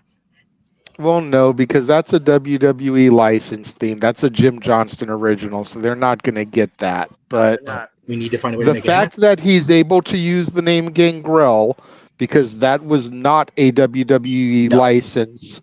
No. They had to pay for the rights to that, I believe, from White Wolf Comics. Yes, yeah, David owns that. The Brood also is not a licensed WWE thing. True. So the fact that they're able to use that is good enough for me. That's fair. Well, again, And if I know Adam, that's probably some Alter Bridge song that they gave him because of his long-standing relationship with them. True. Looks like the women are up next. Here we go. Yep, it's time to find out. I wonder how much of a temper tantrum Mercedes threw backstage that she's not the main event in her first pay-per-view. Now, that being said, it's time to see if this year-match-long brewing rivalry has an asterisk removed from it. If Monet does more than toss, she actually walks out. And with the TBS Championship, we finally arrived. We pulled the slot machine. It's time. Triple main event kickoff. And it's the TBS title first that's on the line and so much more. Will Nightingale first, Mercedes Monet 2 at Double or Nothing. This is why they built it as a triple main event, because they knew they weren't going to put her on last, so they made sure they made it a triple main event, so she would have less of a conniption. Right. That and the putrid fucks putting themselves as a main event as well. Add that to it.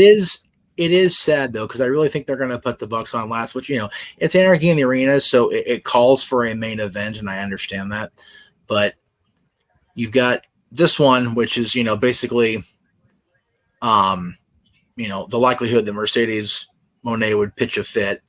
You've got the last match, which the Bucks are the definition of pitching a fit.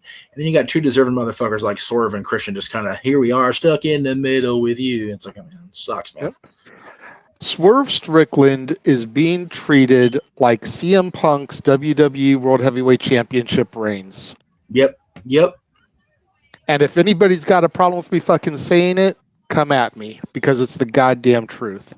Super chat us. We'll get into debate after the show. Fuck it, because I agree with you. But if anybody wants to come on here and argue against the point of Swerve being booked like CM Punk 2012 WWE champion, please go ahead. Yeah, no, you're right. All right, You're guys, right. let's go ahead and try and be a positive mindset. And let's focus on the match here as we get ready now for these two women to fucking make history here.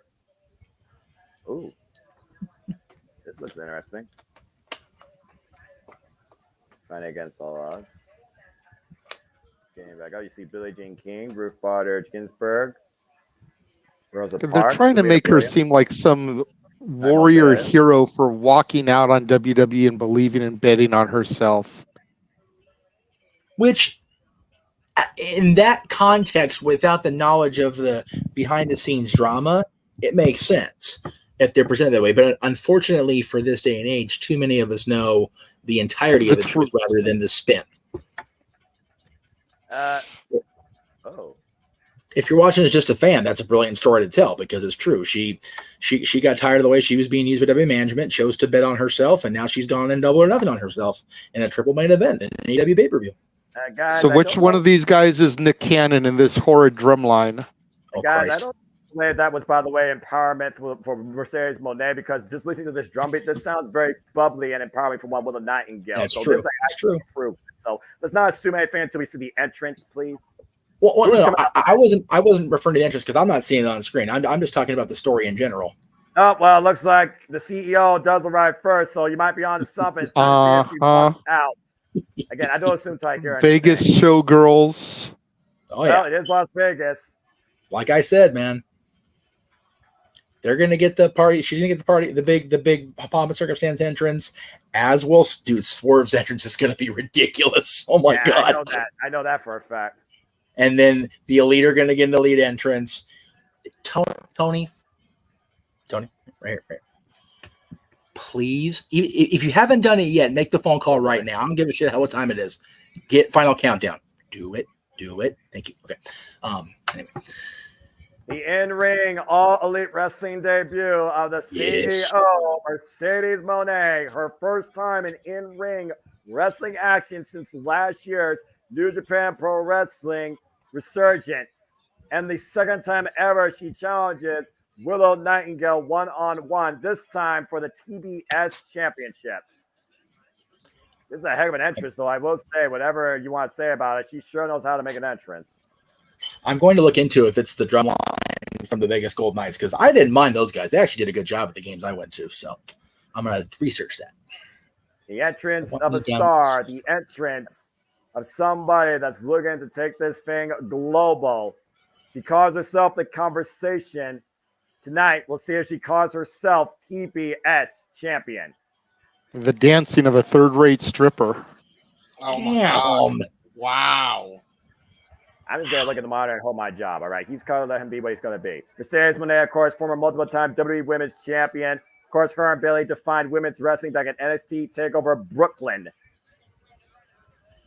You see the emotions coming out of Mercedes Moné here tonight. Big opportunity in the city where you either strike it rich or you bust.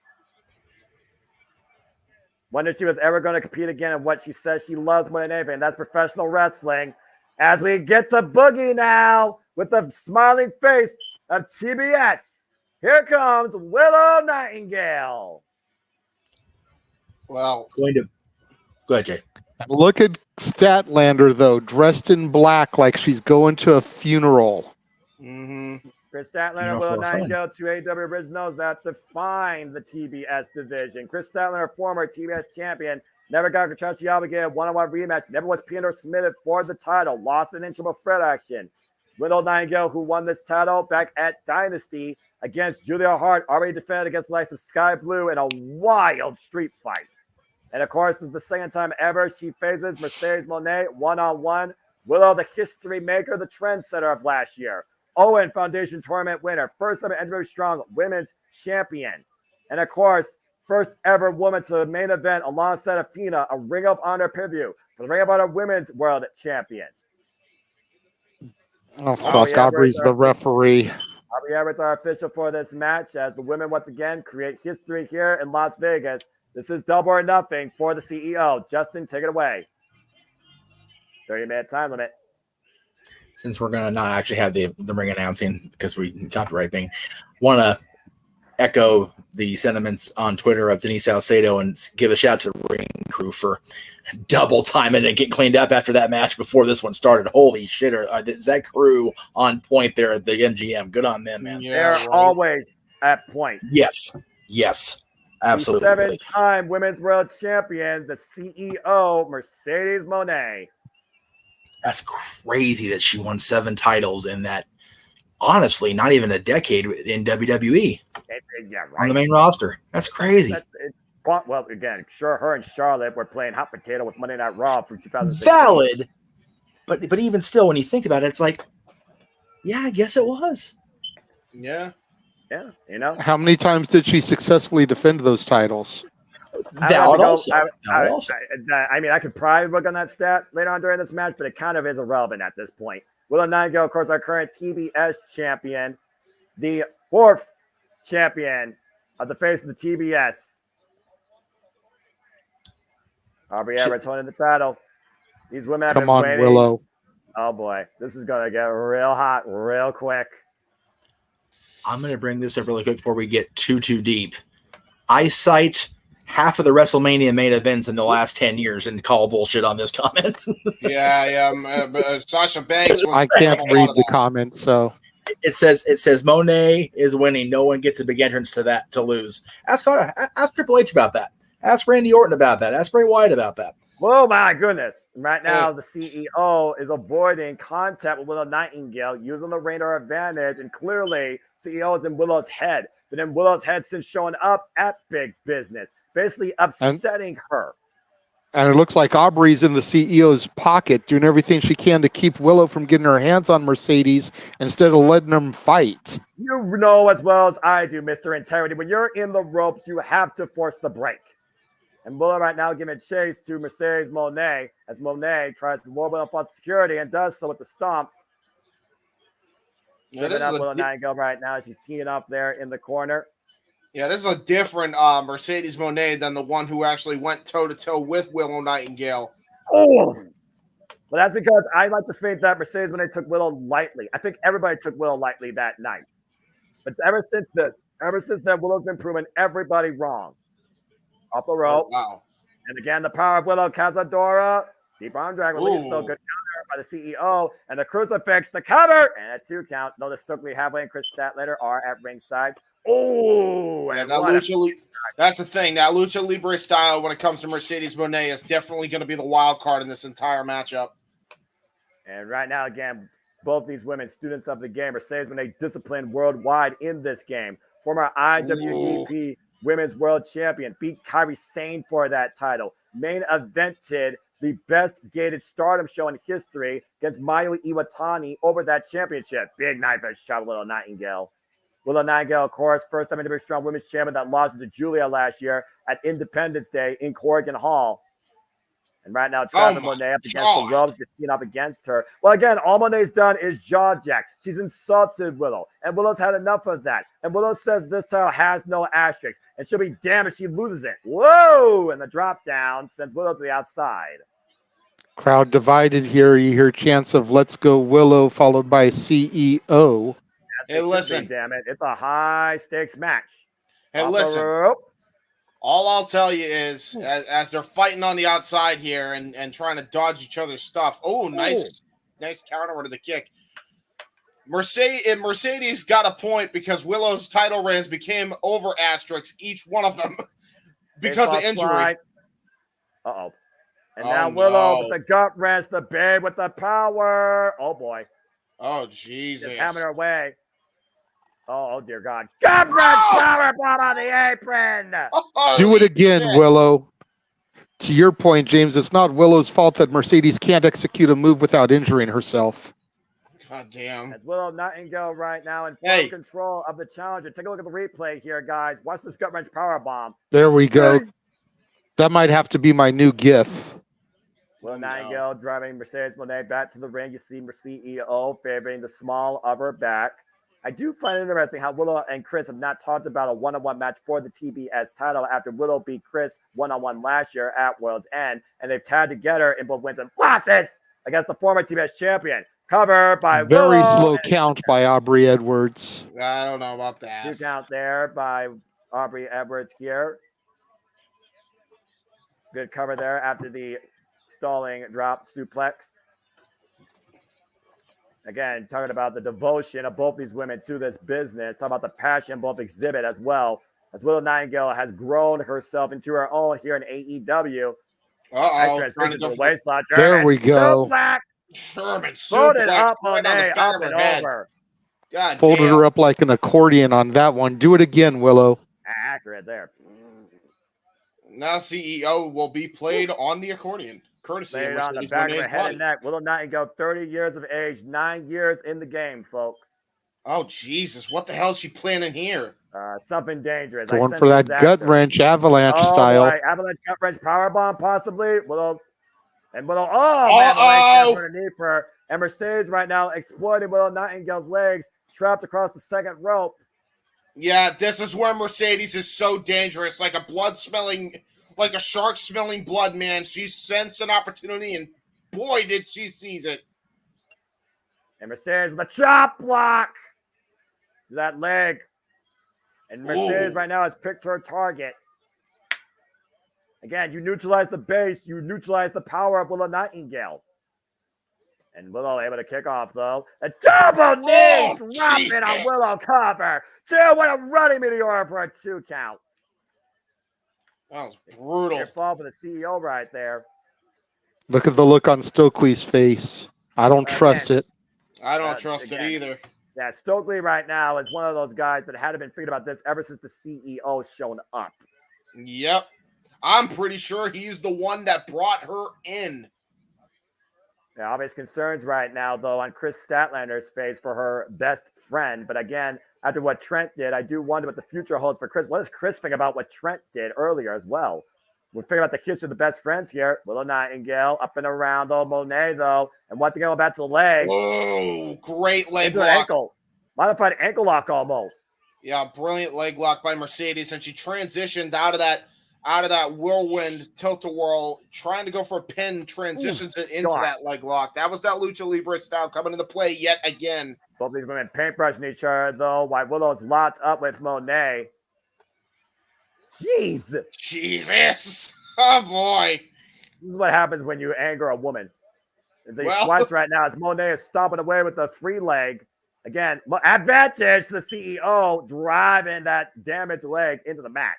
Yeah, foot DDT, absolutely compromising that wheel of Willow right now. Right now, Willow limping right now on one leg. Mercedes Moné capitalizing. Dragon screw leg lift. Damn, that movement's a suck. Oh, that one, especially that time, she really landed awkwardly. Mercedes dragging her towards center once again, grabbing and picking the left ankle. And now rolls through. Ooh, rolling calf forward. Killer. And again, look at the torque on that ankle. Yeah, calf killer into an ankle lock. That was different. I don't think I've ever seen something like that before. Well, we know that Mercedes Moné is a bit of a technician. Oh, she was.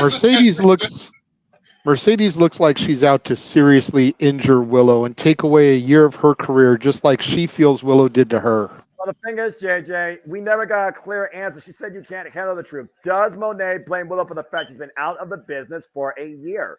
Backstabber. Oh, Jesus. And the cover by Moné, hooked the far leg, 2 count only. Frustration right there on Mercedes Moné's face. Oh, my. Again, we never got a clear answer to that question, JJ, to your point earlier. Now Mercedes might be looking to hook her up for the Moné maker. The gory bomb. Counter. Look for the ripcord lariat. That's underneath the clothesline. Up and around. Oh, Black Widow. Shades of AJ Lee. They're flying octopus to your point, James, right now. But again, could she hyperextend that right arm? She's been working over the legs. How much does she render the arms, though, of Willow Nightingale? Still in an awkward position, though, as Willow carries all Monet's weight. Yeah, and had to transition into an octopus when she couldn't get the Black Widow submission in, so she had to land on her legs. You see right now, Stokely and Chris hyping up Willow here. Willow changing position now. Uh-oh! Oh, man! Oh, standing ankle lock! Wrench it, Willow. They kick her midsection, add insult to injury there. Right now, Monet needs to roll through to reverse the pressure or find a way to the ropes right now. And to her advantage, she is standing on high leverage, able to roll through and drive Willow face first, second turnbuckle. Yeah, and that was Willow's own momentum after she rolled through on that. And now up the ropes, and does need to close that again. And Willow, whoop! Bounce! I was gonna do it, but that was a minor pounce. She didn't really get full momentum on that. Look again. Yeah, you're right. No, yeah, you're still, right. Though, that was more pounds to the ounce right there. Turning Willow Nightingale turning Monet inside out, upside down. Yeah, more like the pounce to the half ounce. So. Yeah, call it what you want. I call it effective. Definitely still effective, but not as effective as if she had full momentum. Willow needs to get back to her feet and try to stay on Mercedes while she's got this separation. She needs to get that advantage back. Yeah, again, consider the damage done to Willow's leg, though, to your point. And Willow right now trying to run forward. Oh, man. Drives her body into the Mercedes Monet. Follow-up clothesline in the corner. Teeing off against the CEO. Using that 5 count to her advantage as much as she can.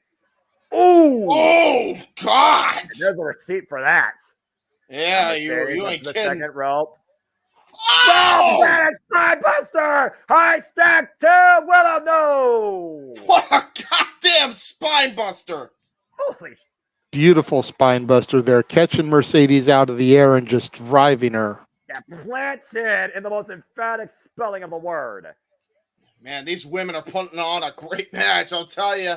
This is the second. They have to. It's for the TBS Championship. It's double or nothing. This is the most important stage in AEW's history. Not to mention, it is to resolve the past. And you right now hear the crowd saying this is awesome. Willow looking for the gut wrench, the bid with the power bomb. Denied for now. Working the back of Mercedes Monet. Effective block here by Monet, though. Mercedes Monet, for those that don't know, 32 years of age, 13 years in the game. Powerbomb again, counter. Finds the frame with the rising knee strike.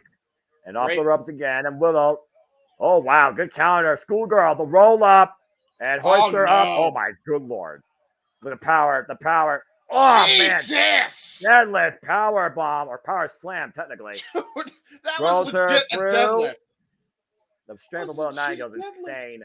Uh-oh. Fisherman. Suplex with a bridge on one leg. No. Yeah, and you had to imagine because of the pressure and all the damage on that leg, she couldn't get the full base and the full bridge in. Exactly. And that allowed Mercedes to kick out. Exactly. Well put. TBS Championship history, by the way. Jade Cargill, Chris Statlander, Julia Hart, and Willow Nightingale is the 4th TBS champion in this company's history. Yeah, Chris Statlander 1 year ago at this event, Noah, making her return and dethroning the 500-plus day reign of Jade Cargill. Holding it until full gear until she lost in the triple threat, which wasn't even involved in the decision. Until Julia Hart lost it to Willow Nightingale at Dynasty and currently is out injured. As Brody King says, now we rebuild. Thousands of people here at the MGM Grand checking out this unique circumstance for the TBS Championship, a match 1 year in looming. And oh, good Lord. Off the top rope, looking to hoist her up for a superplex. Monet fighting back, though. Body shots here. Trying to get out of the grip of Willow. Slips out from underneath. And, oh, man, what a power bomb. Great release power bomb on Mercedes. High step by Monet, a 2 count. Again, the power. Oh, look at that, though. Oh, my God. Figure 4 of sorts. A modified figure 4. And again, all pressure to the damaged leg. And this is where that's the Indian Deathlock. Fighting against you. That's the Indian Deathlock. My apologies. Yeah, about to say she changed position. She's only got pressure applied to damaged leg, but great scouting by Stokely telling Willow how close she was to the ropes as Willow forces the rope break. This is crazy. Whew. This is a hell of a match, though. Mad respect to what both these women are bringing here. Oh, my God, yeah. Willow Nightingale, though, in a pro position on the apron, while Monet right now sees a target. Why this would is going you for do broke. this? This is dangerous. And, stop. There we Block go. by Willow. And the leg gave out as Willow right now, but the leg, oh boy, what the hell is about to happen here? Oh, no, not a shin breaker on the apron! God! Oh! Knee breaker! Oh, shin breaker right off it. Oh, man. That was nasty. Oh, Willow yeah, comes it was. back in here. Again, take care of your opponent in the middle of the ring. Remember what this is about. To your point, James. No, this is a knee breaker. Watch the knee. Finish her. That was the right knee planted into the apron. Fatality. Setting her up. Looks like she's going for a clover leaf of sorts. Ooh, she's going for the Rhea Ripley finishing maneuver. Yeah, the prison lock. Swinging her out and releasing the hold, though. Yeah, I think she's just trying to damage her as much as she possibly can, but this is a personal statement. That's what this is, a personal statement. How long has Willow Nightingale been thinking about this? Ever since Monet returned, let alone before she returned. Oh, God! Oh, Jesus! Modified Death Eye driver in the corner. Rough landing. Uh-oh. Cannonball denied as Monet able to get out of the way at the last possible second. Yeah, honestly, I think if she hit that, it might have been over. And Monet, driving her body weight down on the damaged leg. Both these women right now with a damaged leg. Yeah, both have a damaged wheel here. Ooh. There's a stiff kick to the face. We know how vicious Monet can be off the second rope. Meteora connects! Oh, man. The counter hooked the leg, and Monet did not win it yet as Willow gets the shoulder up at 2. And you'll See notice... Stokely there, but where did Stat go? Yeah. And here's the thing, man. You'll notice, too. There she is. When she hit that Meteora, she actually held her leg up. There's a drop kick onto the outside of the ring. She did not want to put pressure any more than she already did on that Meteora. And Willow right now catching Monet with a Meteora from the apron, running Meteora. And Monet wipes out the champion on the floor. You see Chris Statlander trying to will Willow back into this match. Again, saying stay strong. The words that have defined Willow Nightingale's growth and rise here in AEW. And Monet just pushed down Chris Statlander. Oh, no. Well, if Chris Statlander was Chris, you can't get involved. You can't get physically involved here. Chris is pissed right now. And Stokely arguing with Aubrey. Oh, this is the setup here. This is the Wayman setup. Babe got the gut wrench. Willow Nightingale trying to always Monet. Power bomb! Power bomb! Cover 1, 2, 3. Aubrey, turn around. Stokely, get down, you fucking Oh, idiot. my God. 1, 2. Monet kicks out. It's Stokely that's in the pocket. I'm telling you. It's Stokely in the pocket. God damn. Look at me. Yep. The circumstances surrounding this match. Stokely fuck up again. Literally have Monet dead to rights. Willow had to win. There was no denying that. Gonna try to go for it again, and I think she's hit gonna counter it. Monet, She countered it. Big statement. Big statement. Big statement. Has Willow cinched in. STF. And it's in deep here as Willow tries to find her way to the ropes. I'm going to say, though, transitioning. Oh, Jesus. Oh, she's got it on fully this time. And again, the damaged leg trap. The torque on that knee. Can Willow survive? Can She Willow got the rope. Willow gets to the ropes. She forces the rope break. Oh, man. Oof, this is insanity. And look at that though. The damage to the leg. Another foot DDT. And the CEO relentless in her assault on that leg. And Monet right now literally damaging the champion. Champion still finding battle. Monet going back up to the second ropes again. This is a hell of a match, man. I am loving this match despite what people think. Oh God. Hard landing.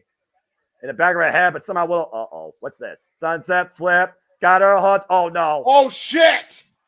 She's got her hooked. She got it. The power of the CEO got Willow. Monet Maker! Oh my God! Just have to cover two. Mercedes Monet is the new TBS champion. Oh my God! She did it. The CEO wins the gold in Las Vegas. And she earned that one. As much as you hate Stokely Hathaway, you gotta admit she earned that. No, man, I think it's all an act. Well, we'll find out, I'm sure, sooner rather than later. But in the meantime, here's what's official. Mercedes Monet is back in pro wrestling, and Mercedes Monet is now the 5th TBS champion. The CEO has done it. I don't think we're done yet either. And look at that. Almost the entire front row booing the shit out of her. Thumbs down. Yeah, she's going to be hard to beat, though, if she's able to do that. Again, Mercedes Monet is not a very humble competitor. There's no denying that, but she's a proud competitor.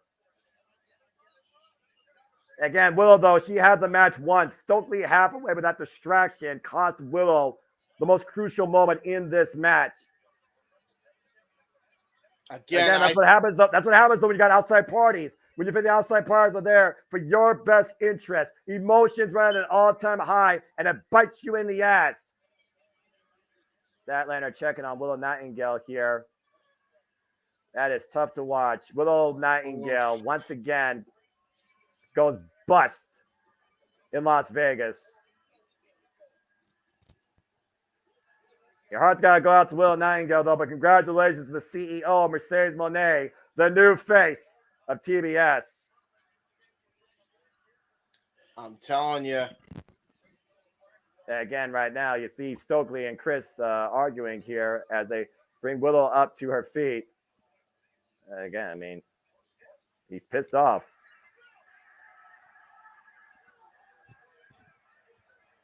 Whoa. Whoa, whoa! Oh, Jesus. Whoa! Yeah, I knew something was gonna go down. Well, at least Willow Nightingale has a best friend. Yeah. Stokely Hathaway, you might have just burned your last bridge and trying to get in favors with Chris Statlander. As Chris Statlander Oh my God! I called it. Oh, shit. Oh, I called it. Statlander just dropped Willow Nightingale. That was the bracelet. Telling you, 1 year ago, she returned from injury, won the TBS title. This year, she's not even in a fucking match. A heartbreak after a heartbreak for Willow Nightingale. Not only did she lose the TBS championship, she just lost her best friend. And JJ, how soon after she got that championship was she just another, oh, that's right, she's still here person in that company? Pretty much. That's what she was before she won the championship. Oh, yeah, she's still under contract. She's just out on injury. The evil influence of Stokely Hathaway has once again corrupted another soul. Chris Statlander, no longer a people's friend or Willow's friend. Willow left with nothing in the end. Whether it was with Statlander or whether it was with Mercedes or maybe with both, I told you it was going to come down to Stokely. I called that shit too. Joey, I'll tell you this. On behalf of the family of the Jeff Mitchell Network, Chuck E. Cheese not being around for a while is okay. And again, what did I also say? The last time Willow and Chris went one-on-one, Willow won. Willow beat Riho. Chris Statlander lost to Riho. Willow won the TBS championship. Willow and Chris never had a one-on-one match. Chris Statlander never got a one-on contractually obligated rematch. Sometimes you just have enough of being along for the ride. You want to be the one in the front seat. And I guess now with Stokely Hathaway's aid, Chris believes that she can be that again. Chris Statlander turned on her friend. Willow benefited from a real-life injury to Mercedes a year ago, and that's what shot her championship and her career in AEW in the arm. Yeah. Willow was the beneficiary of dumb luck for Chris Statlander's point of view. Well, again, after what we saw, was she right? Yep. It's hard to argue. And again, I said it this weekend. I don't know what match we were talking about, but a heel has to believe they are justified in their actions. Chris Statlander is 100% justified. I know. Yeah. In her mind, she's completely justified. Exactly. Again, she never lost the TBS championship. And on top of that, it wasn't Mercedes that benefited from Chris's turn. So, well, I'll tell you one person who hopes to benefit from his patriarchy, and that is the patriarch himself, Christian Cage, looking to work everybody and literally take absolutely everything away from Swerve Strickland. Time for our AEW World Championship match, gentlemen. Noah and James, the dads will see you for the apparent main event. Yeah, have your alcohol. I will not be. I will. Oh, that's true. You won't be here. That's true. Have your alcoholic drinks on back standby. to that shit. Have your alcoholic drinks on standby as we get ready now for the AEW World Championship, James. James, we talked about earlier. Christian Cage is one of the most conniving, manipulative minds in the business. He says he's been playing this since last year, all in Wembley, after he and Swerve lost that coffin match. But he's also using that leverage of Nick Wayne, his son, and the assault that Swerve Strickland did on him. With this entire picture behind him, Christian Cage has a very real chance to steal the championship. What's this? Uh-oh. A little bit of a...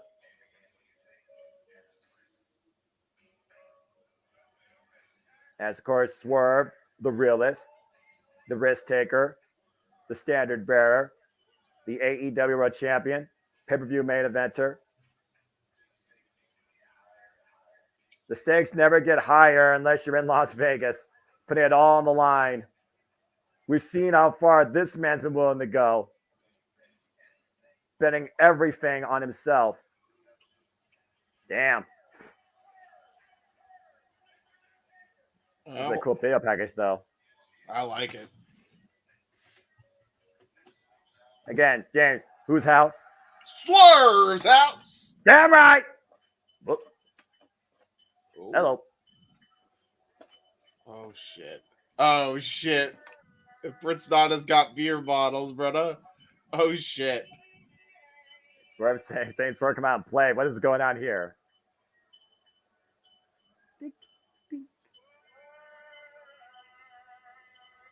What the hell? Swerve come out and play. Man, I love Prince Nana with this guy, man.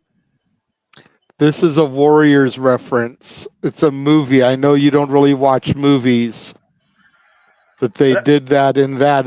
The rival gang was clanking bottles. Warriors, come out and play. And look at the gear Swerve Strickland's wearing. And then, exactly, and that's Warriors gear. And then it was famously repeated by Puff Daddy before all the Diddy the Diddler bullshit went down at the start of the Flava in Your Ear remix. I still remember Samoa Joe dropping that line about you're going to be more mentally warped like you left P. Diddy's party too late. Okay, you can take me back out, Jeff. I just wanted to inform him of the reference. I appreciate that. I figured there had to be a reference to something related to like movies or whatever. As everyone is nana-ing in Las Vegas, Swerve Strickland, who's always been considered a guy where the world's been against him, always has proved the world wrong, and now is the face of AEW, going into his second defense as the AEW World Champion. All right, that's enough of that. Stop it. No! You can't make me. Well, Swerve Strickland, of course, who fought everything possible for 2 years to get to this point. We'll be damned if Christian Cage runs into his house and take his dynasty away. Swerve's house, damn it! Let's go down the WW Justin Roberts for their inductions.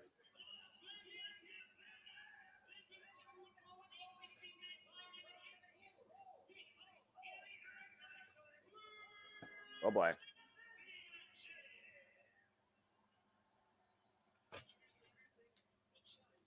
Challenger. Accompanied by the patriarchy. Former TNT champion. Turtleneck wearing Christian Cage, a 7-time world champion, in and out of WWE and TNA. Mm-hmm. Opponent. Accompanied by Prince Nana. It is good to see Prince Nana back. Former Defy champion. Former NXT North American champion. Mm-hmm. He is the mogul. He is the realist. He is the AEW World Champion. And his name is Swerve Strickland. And believe it or not, I actually do recognize that reference. There you go. Thank you for that, by the way, guys. We've seen Christian Cage trying to take everything possible from Swerve, including Prince Nana. He ripped the hair out of his head. He blasted him with his past, a picture of his daughters. He destroyed his embassy. But Swerve has remained still vigilant in what is his dynasty. James, you know what we're about to do. Mm-hmm. Go for it, bruv. Because it's the only main event I'm calling. It's my main event. The challenger, Christian Cage. The champion, Swerve Strickland. Here we go! But again, you got to consider that patriarchy at ringside. Swerve's going to have his hands full here, although Swerve's been up against the world his entire life. Mm-hmm. I guess it really comes down to, James, who has a more violent, mean streak to them? Who is more evil, cunning, and manipulative to get the win? Is it Swerve Strickland or Christian Cage?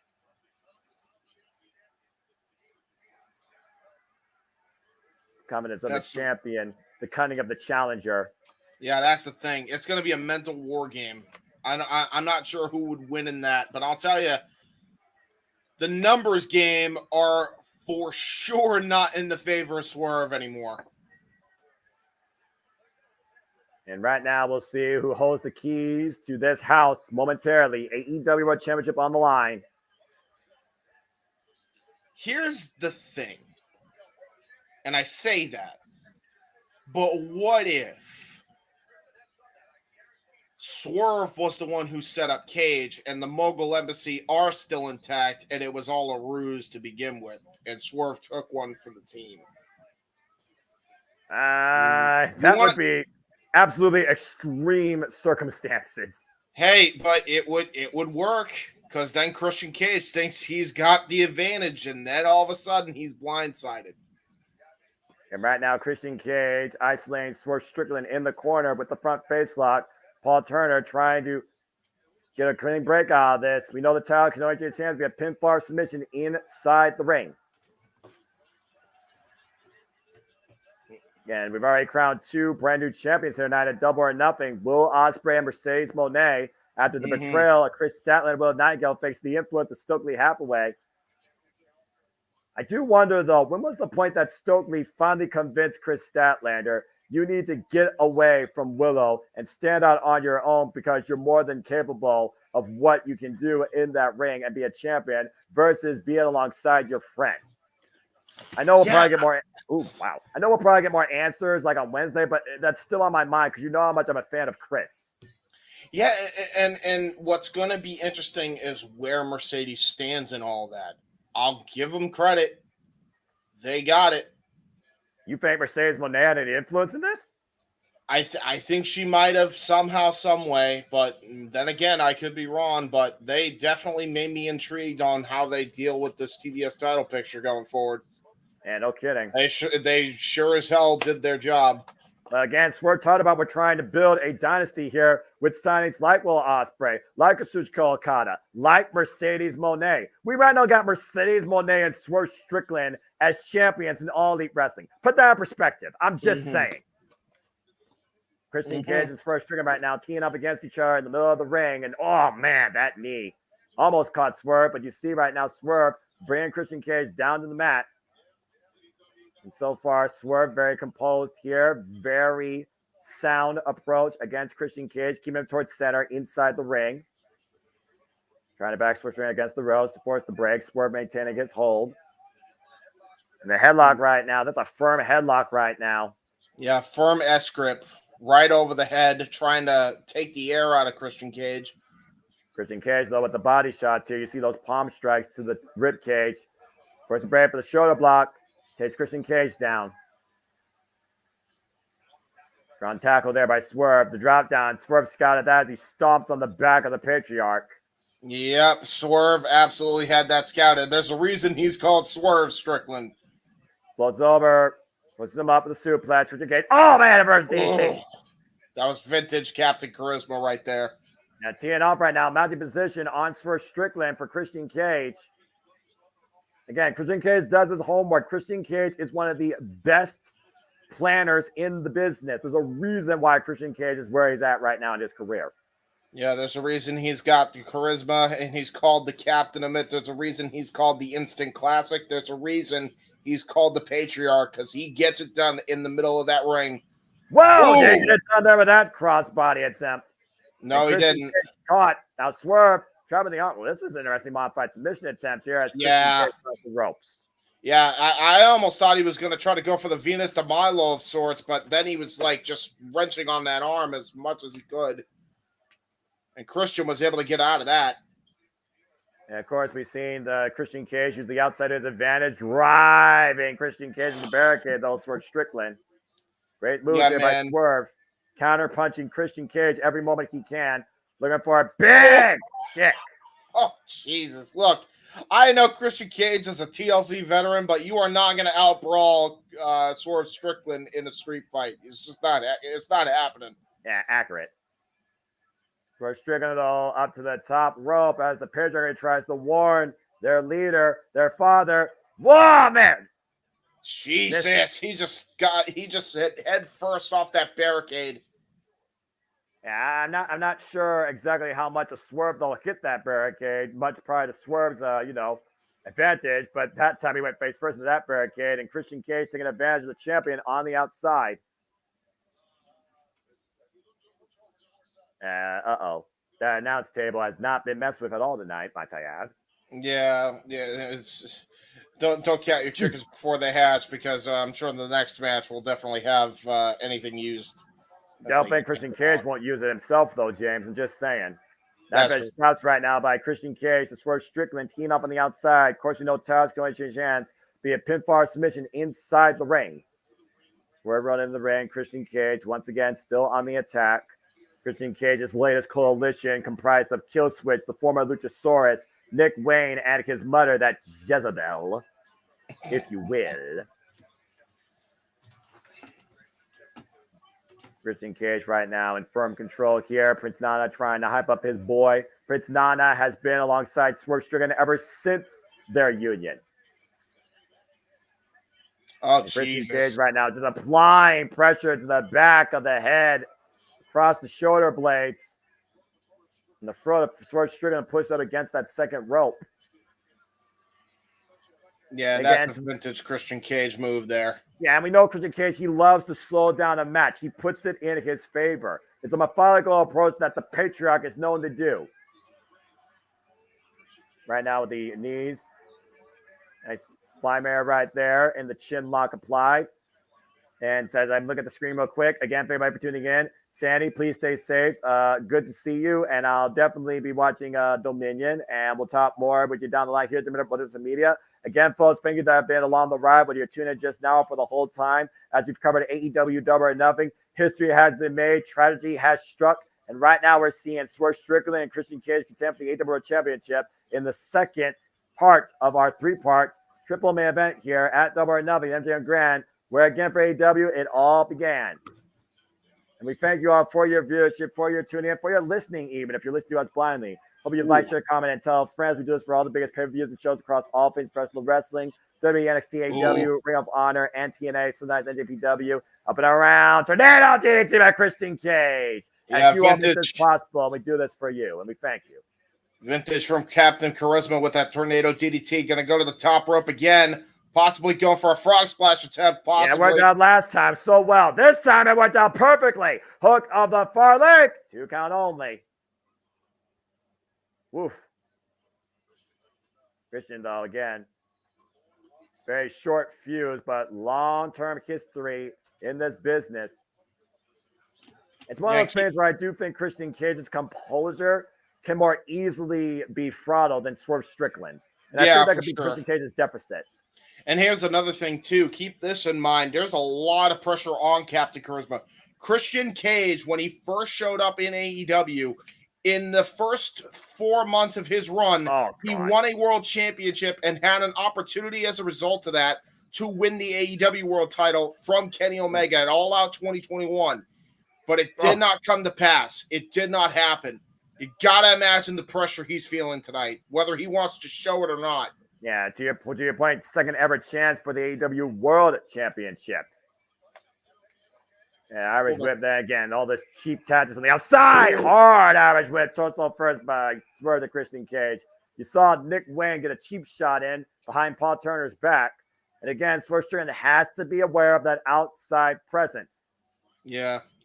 And that's the thing, man. I mean, there's a lot of pressure on Christian Cage, but Christian Cage has been there before. He's a former WWE World Heavyweight Champion, former NWA World Heavyweight Champion, former Impact World Heavyweight Champion. So he knows what it takes to get it done in the middle of that ring. Swerve Strickland, this is his first World Championship. There is so much pressure, and he's got to have butterflies the size of eagles, man. And he's already defended against the likes of Kyle Fletcher and Claudio Castagnoli. So he's willing to take that pressure wherever he can against anybody to define this dynasty, to push forward All Elite Wrestling. Sunset flip powerbomb out of the corner by Christian Cage. Swerve out on his feet. And now it looks like Christian Cage going to go for his old buddy's move, trying to go for the spear. Got caught. Oh, wow. Whoa! Powerbomb into a jackhammer! Cover by Swerve and a 2 count. Wow. That was a scoop power slam to your points. Yeah, it was a power bomb into a jackhammer. You can call it whatever you want. That's what it was. Yeah, the only difference is he didn't drop Christian Cage on his head. Watch again. Condom Shepard was going for a tiger driver at first. Hoist him up, power bomb position, turn him around. That was a power slam, man. I don't care what you tell me. That was all in the back. Yeah, but I mean, it's very jackhammer-esque, man. Straight jab by Swerve Strickland. And it's funny that he hit the jackhammer on a jackass. Oh, man. Open palm strike. Big right. Clock Christian Cage in the jaw. Yeah. Of course, we've seen Swerve Strickland literally lose blood and teeth in his rise to AEW against his war with Heyman and Page. Ooh. That elbow strike to the back of the head. And wow, that was a I know what that did. It's whatever. I don't understand how this white boy knows black dance crazes, and I'm just gonna leave it at that. Hey, brother. Hey, listen, I know my shit. Well, I mean, hey, you and King once ran a Don DeMarco show, so I guess that tells me that. We still are running a Don DeMarco show. It's just that my uncle's dog takes precedence. That's fair. You know? And Christian Cage right now, his turtleneck coming back to haunt him, as Swerve using that to his advantage. And body shots here right now, and turn around with the net breaker. Ooh, he's using that turtleneck to his advantage. Yeah, that's what happens to Christian Cage. Where's that? Again, another net breaker turning him around. Might be looking for a trifecta here. Again, Swerve, extremely cunning and smart. And he's all wrapped up. Uh-oh. But Swerve's right now thinking about something here. Uh-oh. Oh, no. Oh, and that breaker braced across the second rope. And think about the injuries to his neck as well. Oh, no. I'm pretty sure Swerve Strickland knows all about the injury report of Christian Cage. Christian Cage has gone full turtle. And right now, Swerve looking to him at the top. Jesus. Frosbury flop, and that boot caught Christian Cage flush. And you'll notice, too, that Nick Wayne tried to trip up Swerve Strickland at that moment, but he was a bit off the mark in that one. I think Nick Wayne is intimidated still by Swerve Strickland after what happened with him on Wednesday, lest we forget. He house caught his head almost clean off his shoulders. Yet again. As it wasn't the first time, sure as hell won't be the last. Big crossbody by Swerve, cover, off the leg, and Christian Cage gets the shoulder up at 2. Dude, he hit that crossbody like with SmackDown versus Raw 2007. And was arguably the peak of video games and wrestling video games, being perfectly honest. That's fair. Yeah, freaking Jezebel there, Mama Wayne alongside her son, Nick Wayne. Whoop, went for the house call, but apparently it was not answered. Now the double leg tip up. Trying to turn him over. Possible sharpshooter or cloverleaf. Yeah, sharpshooter, full on sharpshooter. We've seen him actually retain the NWA title with this very move. Yeah, this is a long-term callback. You're talking about long-term history of Christian Cage. Let's not forget his former coalition, where he had the likes of AJ Styles and Tonka in his pocket. You see right now, Swerve, though, trying to keep his body off the mat, trying to reach his way for the ropes. Christian Cage does the position, though, bringing him back towards center. And again, he is flat down right now. Dangerous spot here for the AEW World Champion. And look at Swerve, though, able to Nana, turn around. man. And again, you see that shoulder underneath right now. And Swerve getting the better of Christian Cage. Now roll, small package, inside cradle, cover. Woo! You'll notice too when his meal ticket goes on, when Nana's not even phased. When he was in that sharpshooter for a long period of time, he knew his guy knew how to get out of it. And look at that, to your point, Prince Nana grabbing the title from Mama Wayne. Prince Nana standing on the apron right now. Paul Turner, though, just caught. Oh, wait, no. Oh, no! Oh, no!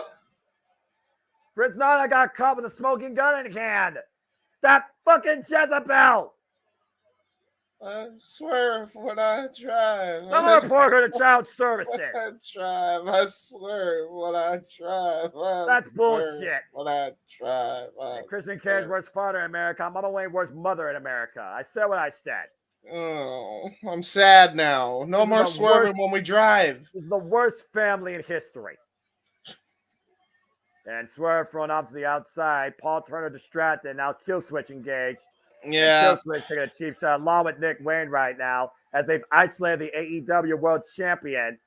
Yeah, and Paul he's got nobody, you man. idiot! That kill switch again. Being re-Christian by Christian Cage with the cover. Hogan the far leg and kick out by Swerve Strickland, thankfully. Oh, man, this is a uphill battle now. Definition of uphill battle. Now, what the hell is Mama Wayne doing? Whispering in her ear. Whispering in her. Once again, distracting Paul Turner and kill switch here coming into play. Oh, no! Nice job, you dinosaur with no brain. The stomp. Slingshot stomp and a big fat bug after the headbutt to the heart of Christian Cage by his kill switch. That misfired. Yeah, it did. Swerve right now sees Christian Cage in the drop zone. You're kidding me. No effort. Oh, no. First stop. Spear. Oh, God, not like this. The cover too. No. Oh, my God. Whoa. Paul Turner hair away from counting the three, crowning a new AEW World Champion. Jesus. And even Christian's like, what the hell was that? There's definitely going to be some problems here. Yeah, about to say, there's some problems in the Wayne household, clearly. Yep. His father's got to be disappointed what his son's become. And I'm not talking about Christian Cage. And right now, you see Rick Wayne again distracting Paul Turner. And the kill switch again, once again, going for the cheap shot here. And wait. Yes, you, the fucking Jezebel, the dinosaur, you're out of here! Hey! That's fair play. Hey, patriarchy! I swerve when I drive. I swerve when I drive. Yeah, head back to the tar pits. Oh, man. I couldn't be happier. And Swerve waving by. About to say that Karen's really pissed off now, and she has every right to be. Too bad, so sad. Go back to your corner job. Whoa.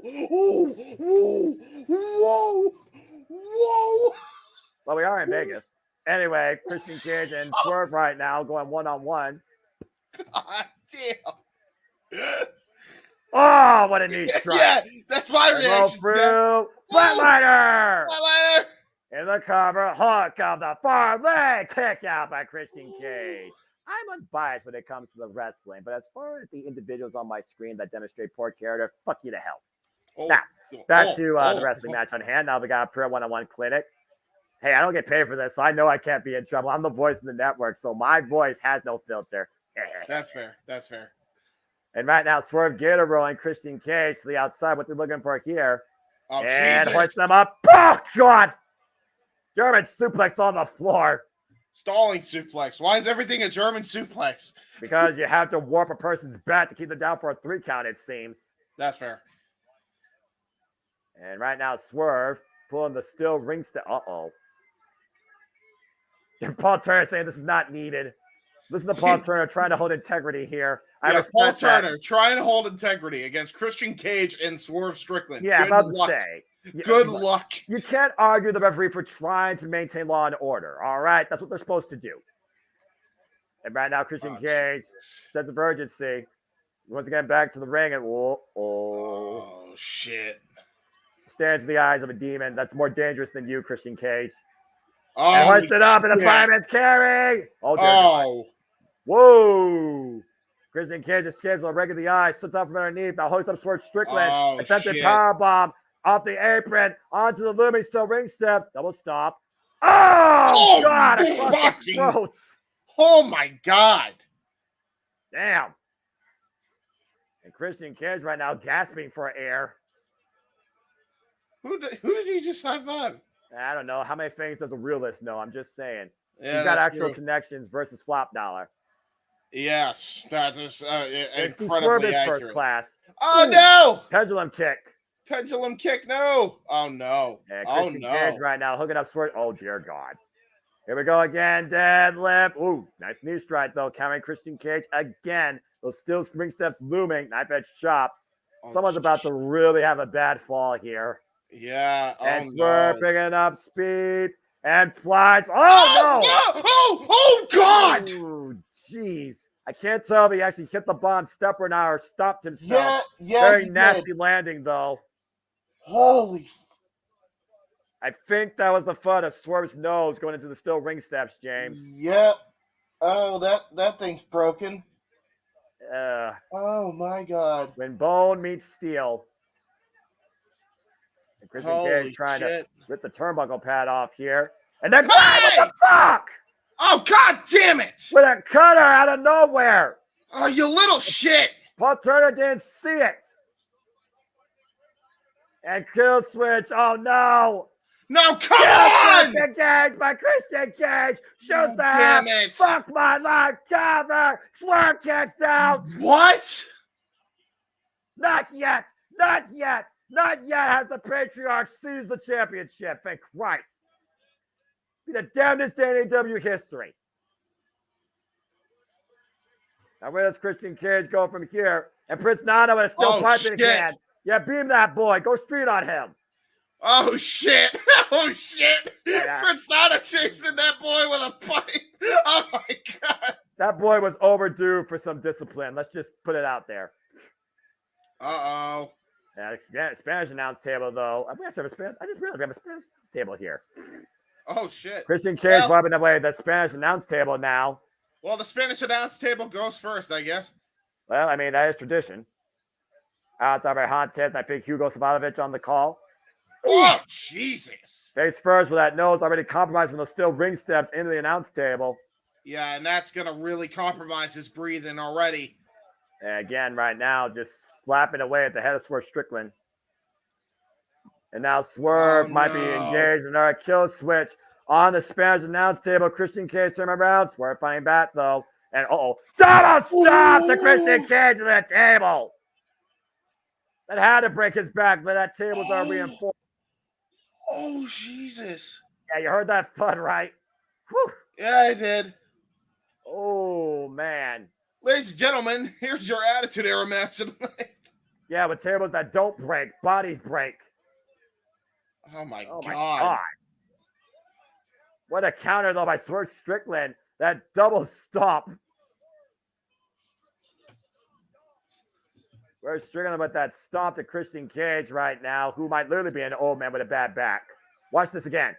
Right on the shoulder blades. Yeah, it's a great World Championship match, though. And Matthew, this is the wrestling business. If Logan Paul can die for Cody Rhodes in the announce table, then Swerve can stomp Christian Cage. Tell me what I'm telling lies. Carry spots to find wrestling matches sometimes. Kill switch once again, trying to be engaged by Swerve Strickland. Going to talk about every company. No company's better than the other. Roll through by Christian Cage. Hook the leg. Whoa. Yeah, to be fair, WWE's had some of those lately too. About to say both companies have, all right? Even TNA has had, except they only have one announce table. Oh, God, man. Jesus. Whiplash back across the top rope. And in case of emergency right now, it's Christian Cage sets up Swerve for another spear. And Swerve catches him coming in, though, with the up kick. Now Swerve up the ropes. And Christian Cage steps underneath. Doesn't need to close down again. Both make a line. Oh, man! House call! Intercepts the spear! Holy shit! No fucking way. That was absurd. That should have been it. Strickland up to the top rope. Here it comes. Kick his ass back to Canada. Do it, man. Swerve, stop. Oh, he's not done. Swerve's house. He's going for another one. Swerve's connects. house Kick call. it out of your house, Swerve. Shoot the half. Hit the far leg. Swerve has retained. Good for him.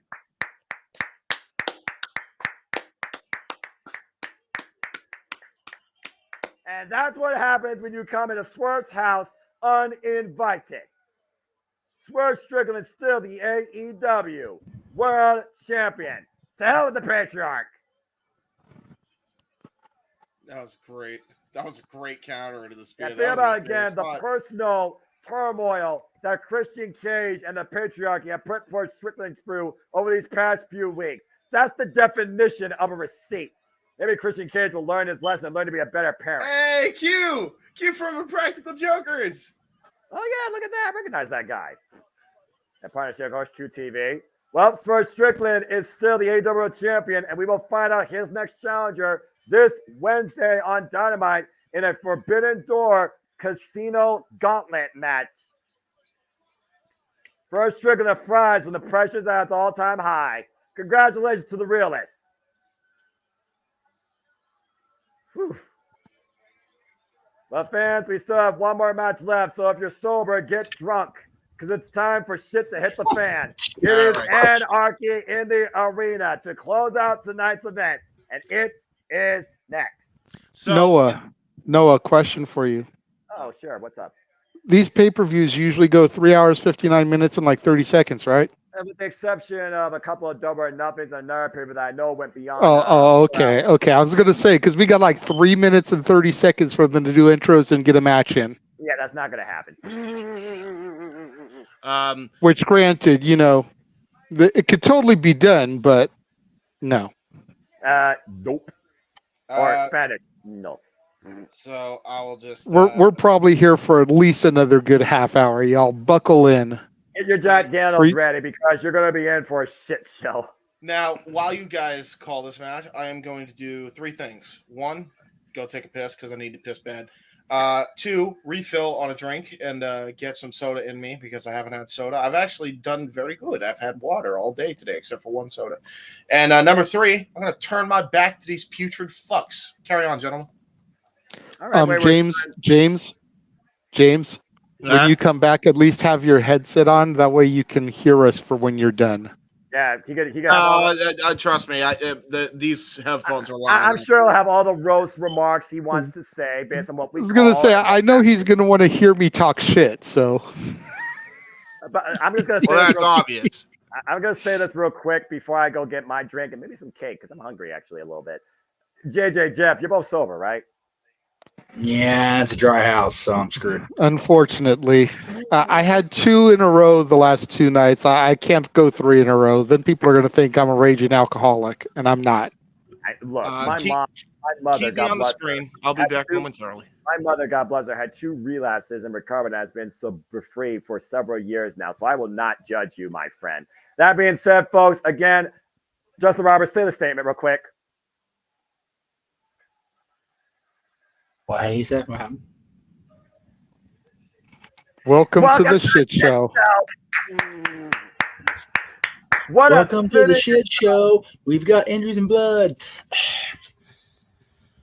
Well, Sweet that being Jesus. said, before we get into everything and I go get my popping cake, for those that are wondering, thank you again for tuning into our presentation. This is our main event. We have seen Deonna Purrazzo out-wrestle and outsmart Thunder Rosa. We also saw, with the help of a mascot, sorry, Jeff, the Acclaim beat the Cages of Agony. We also saw, of course, Will Ospreay beat Roderick Strong for the AEW International Championship. The Bang Bang Gang still has the AEW Unified Trios Championship and being Death Tribe with the help of the returning Rock Hard Juice Robinson. The Devil has come back home. Maxwell Jacob Freeman has taken out Adam Cole and has officially stated he is not only all in, he is staying in All Elite Wrestling. So buckle up for that ride, folks. Our favorite scumbag is back. We saw a timeless clinic. I will give all the respect in the world for that match, as Toni Storm hung and endured the challenge that was Serena Deeb and found a way to win successfully on her own. The professor teaching Toni Storm what it means to be champion, and somehow Toni Storm passed in full color. Congratulations to her, as much as I hate sometimes to say it. We also, of course, saw Trent Beretta and Orange Cassidy have what was supposed to be like a pure wrestling match turn into a bit of a violent physical clinic, but it was Orange Cassidy that got the win, and Trent may have actually quit. We saw Kenosi Takeshita took John Moxley with one arm to the limit, but John Moxley was able to find a way to win and beat the Alpha, which means he will not get the challenge for the IWGP World Heavyweight Championship. We also saw the CEO prove a point and walk the talk and walk out with the championship, as Will Nightingale was left without a title and a best friend, as Chris Statlander has officially turned on her and Stokely Hathaway's agenda has come to fruition. We also saw, as our triple main event has occurred, that Swerve Strickland was able to retain the AEW World Championship against the Patriarchs, Christian Cage, and the Patriarchy. And we saw Adam Copeland, with an assist from Gangrel, rise out from hell back to heaven, as he not only reclaimed his wedding ring, but beat the House of Black and retained his TNT Championship, which means now we have officially reached the shit show. Welcome to our closing match. Welcome to Anarchy in the arena, as we have the Elites, the Young. Oh my God, what the fuck? Well, never mind. Fuck the entrance. Let's just go. FTR, Bryan Danielson, Darby Allin attacking the Young Bucks, Kazuchika Okada, and Jungle Boy Jack Perry. The only way this match ends, by the way, we have pinfall submission inside the ring or referee stoppage. So, welcome to the shit show, folks. Have fun, have your drinks, talk to people, make any roast comments you want. And what? Oh, well, I forgot. There's the last person. The surprise fourth person that's coming in here less than broken than Matt Hardy. Darby Allin right now, and the bell's officially rung. This match is underway. Yes, this is a match. This is Anarchy Arena, so enjoy this. I'm going to go get popping cake, and with that, I'm going to finally shut up and leave JJ and Jeff to have some fun with you all here while I take a little bit of a break. You're going to turn us loose on the match I can't even see, but all right, JJ, you're play-by-play. Call the Young Fucks. Oh, goody. All right, so, had to get Darby Allin here with the Jeff Hardy entrance, the one guy from the team to get his music play as he runs out here, protective mask on his face after getting hit by a bus, quite literally. Yes. Looks like we got Cash Wheeler and one of the dumb fucks in the middle of the ring here. Or no, excuse me, it's Jack Perry and Dax Harwood. That's how shitty the camera work is right now. Darby Allin coming in there to get him some of Jack Perry, the man who only has a career because of who his father was. Rest in peace, Luke Perry. Dylan McKay, of course, from 90210. And now we're being graced by Matt Massey on the microphone. Matt Massey on the microphone. Saying that he wants to play a banner. His new theme music, hit it. Oh, no. Oh, no.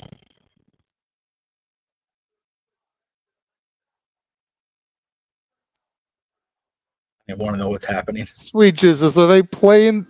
They're just going to have their music play on loop? You are not New Jack. Oh. Jerome Young is rolling over in his grave at this bullshit. Oh, my Bryan God. Danielson with the mic saying to cut this shit off. Good for Bryan, damn it. Bryan's my hero. Let's play the greatest theme song in the history of wrestling. It's the final countdown. I told you. Play that song the whole way through.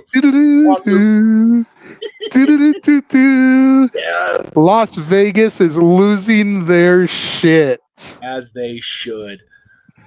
Damn it. It really is the greatest theme song. Hell yeah.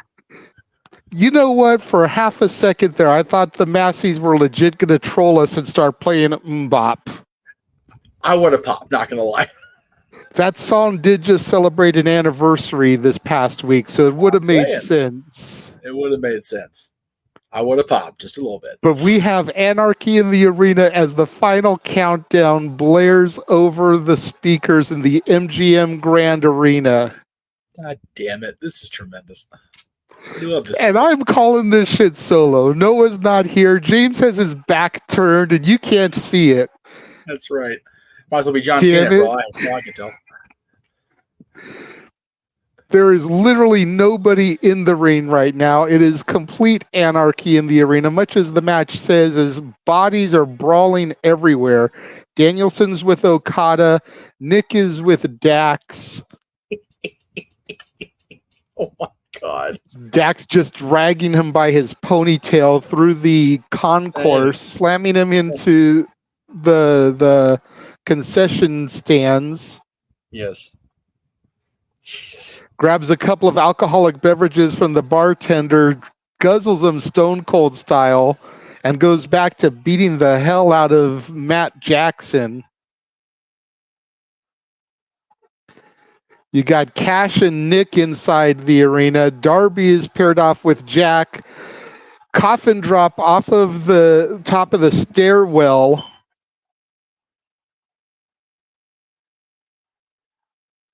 Jesus Christ. And a beach ball is being bounced around the arena because why the fuck not? Thank you. Finally, AEW does something right. We get 4 camera angles so we can follow all the action here. James, can you do me a favor and time out for 24 hours the latest commenter on your feed? If you're still sitting there, I can't see if he's there or not. Because I'm not a moderator on his channel. Oh my God. Okada and Danielson fighting over the railing there. Danielson about to go plummeting down. Thankfully, he's able to recover, slams Okada into some fans. And the final countdown is still playing, ladies and gentlemen. There you go. This is going to be such fun to watch back tomorrow.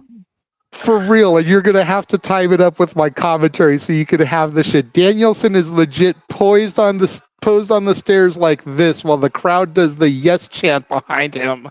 Oh my God, dude. And now Matt Jackson has the microphone again. Oh no. And he's saying to cut the music. Don't cut it. Don't do it.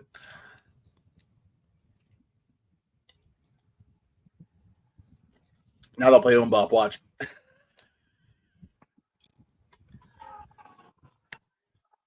If they play Mbop, Okada with a big boot to Danielson.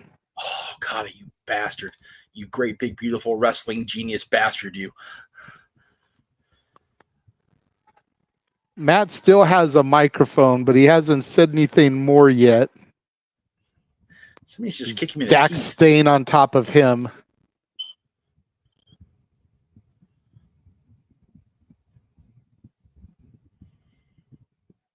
Nick and Cash are down by the announce table area.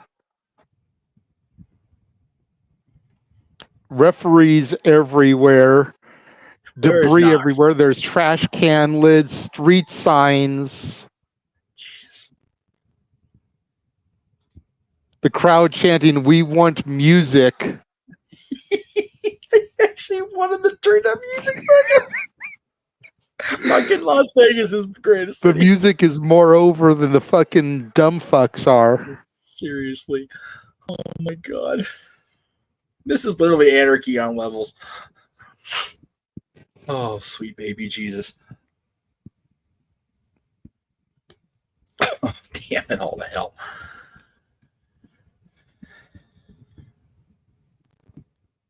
Okada with a European uppercut to Danielson. Damn. That seems odd. Okada giving a European uppercut to Danielson. The MGM crowd chanting "Fuck the Young Bucks." Oh, Okada wow. has a street sign that says Rainmaker Drive. Jesus. Huge crossbody to Danielson, leaping over the barricade there, past a guy with a busted open sign. Doing some RVD shit out here all of a sudden. What the hell? Got Jack Perry and Darby Allin fighting backstage, heading out to the parking lot where the production trucks are. Oh, no. Oh, yes. Get him fighting in the lobby just because. Just The MGM dumping Jack Perry into a water trough filled with ice and water bottles. Woo, I tell you, constipation is Dumping a real him like the motherfucker. pig that he is. What was that, Noah? Constipation is a real motherfucker. What I miss? Dude, you've missed a shit ton, okay? The Young Bucks started playing their music on loop. Danielson told him to cut that shit off and play the greatest theme song in wrestling history. Final Countdown started to play on loop for a while. Damn it! It is legit bedlam. You've got Jack Perry and Darby Allin fighting outside. I see that. Where the production trucks and everything are. You've got Nick and Cash. You've got Matt and Dax, and then you've got Brian Okada paired off against each other. Okada used a Rainmaker Drive street sign. It's just been madness, and I've been sitting here trying to do this all myself. Hopefully doing okay as FTR brings the Young Bucks in the hard way, only to get blown back out by the dumb fucks. Shatter Machine by the Bucks. Oh, no. We got referee the cover. Dax kicks out. I will let you take back over the play-by-play now and catch a breath. I don't know how you do this, bro. Seriously, catch your breath and catch a drink, Jay. Jesus. Well, first off, JJ, applause, and all that. Also, fuck, I missed the countdown. Damn it, I'm gonna regret that. But it's okay, watch it back tomorrow. That's what I'm gonna do, brother. Yeah. When Matt called for it to get cut off, the crowd started chanting "Fuck the Young Bucks." Yeah, double miscommunication by the Young Bucks clocking Kazuchika Okada as Brian Danielson stands tall right now. Jesus.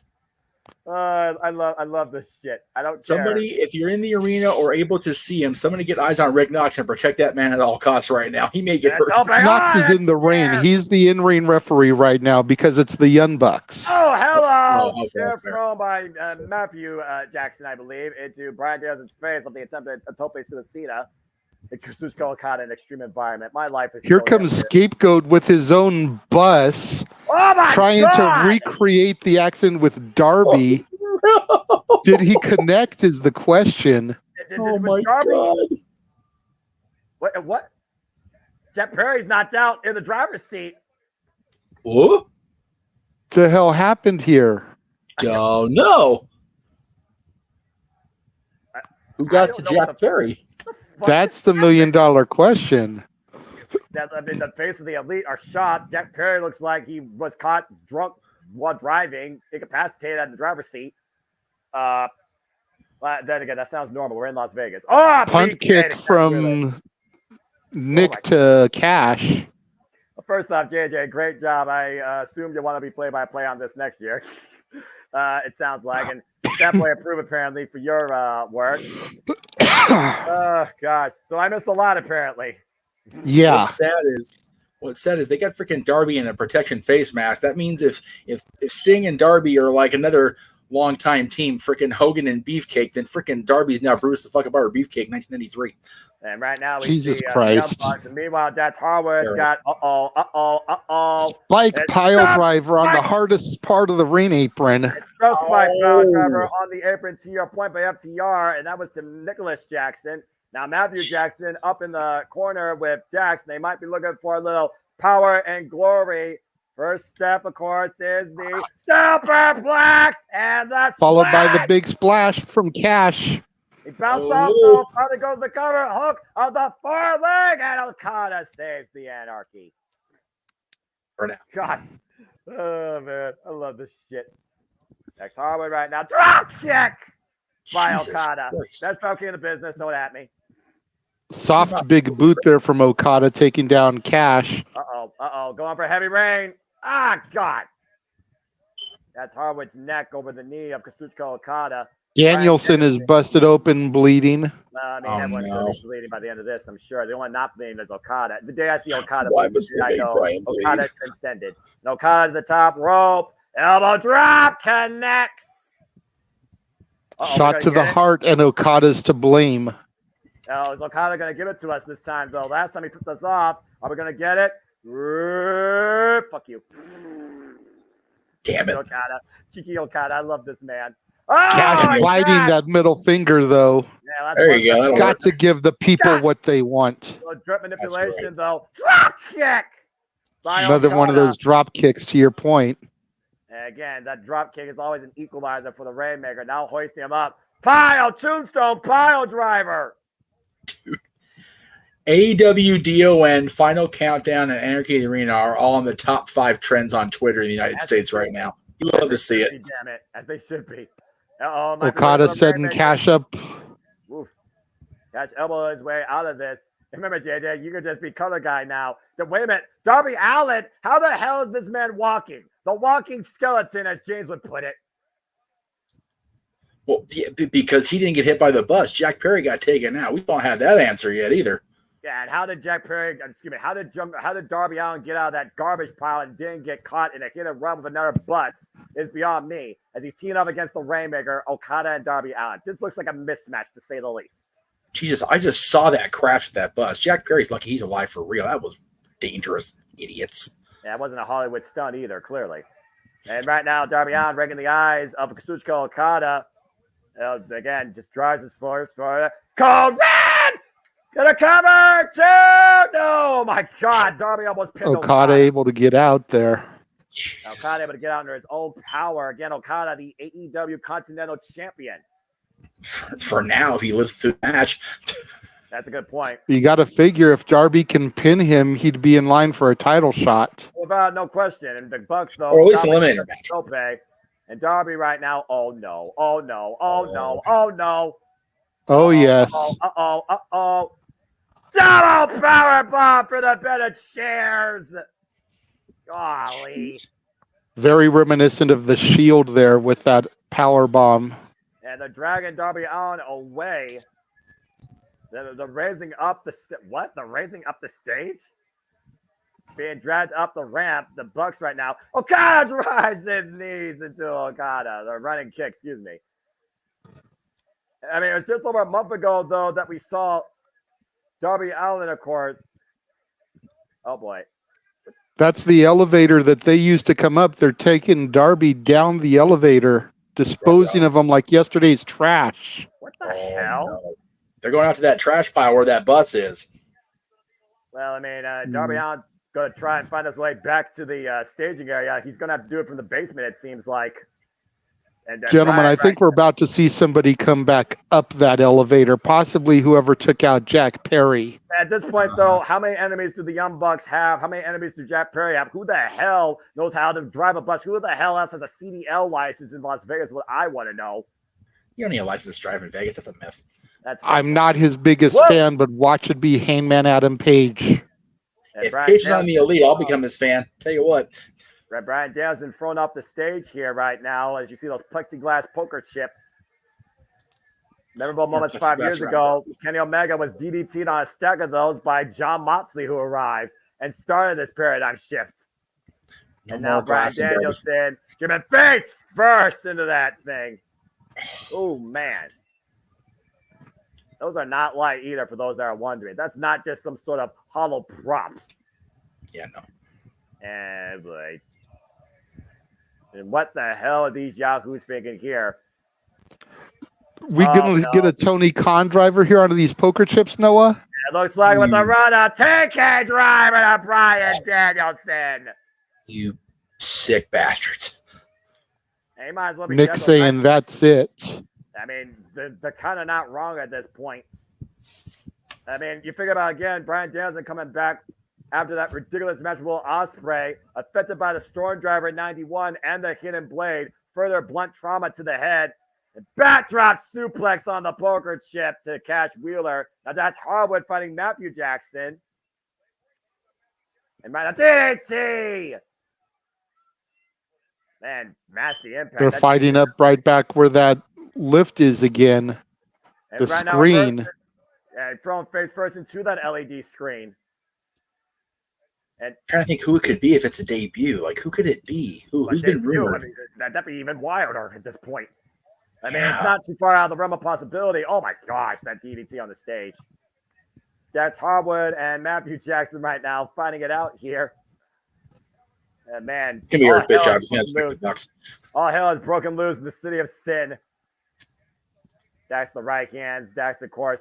Oh, the super kick. Oh, the super kick by Cash. Wipes out Matthew. Blood, body, super kick party. What's Cash going? What's Cash doing here? Going back down the heel tunnel. Okay, that's a thing. Oh, Cash, get the tables. Well, I mean, it wouldn't be anarchy without some wood exploding. A table being set up by Cash Wheeler to your point in front of the heel tunnel, again, favoring the small of his back. I mean, they said last night on Collision, but one more time, we get to be your heroes. And Okada coming back, DDT on the stage. Okada, the X Factor here in this match. I don't care what you tell me. Oh, no, absolutely. Nick Jackson dragging the table more in front of that LED screen that lifts up and down. And he's I'm still telling you, that's going to come back up again, gentlemen. It has to, but in the meantime, Nicholas Jackson is ascending to the top of the heel tunnel to a prone Cash Wheeler on a wooden table.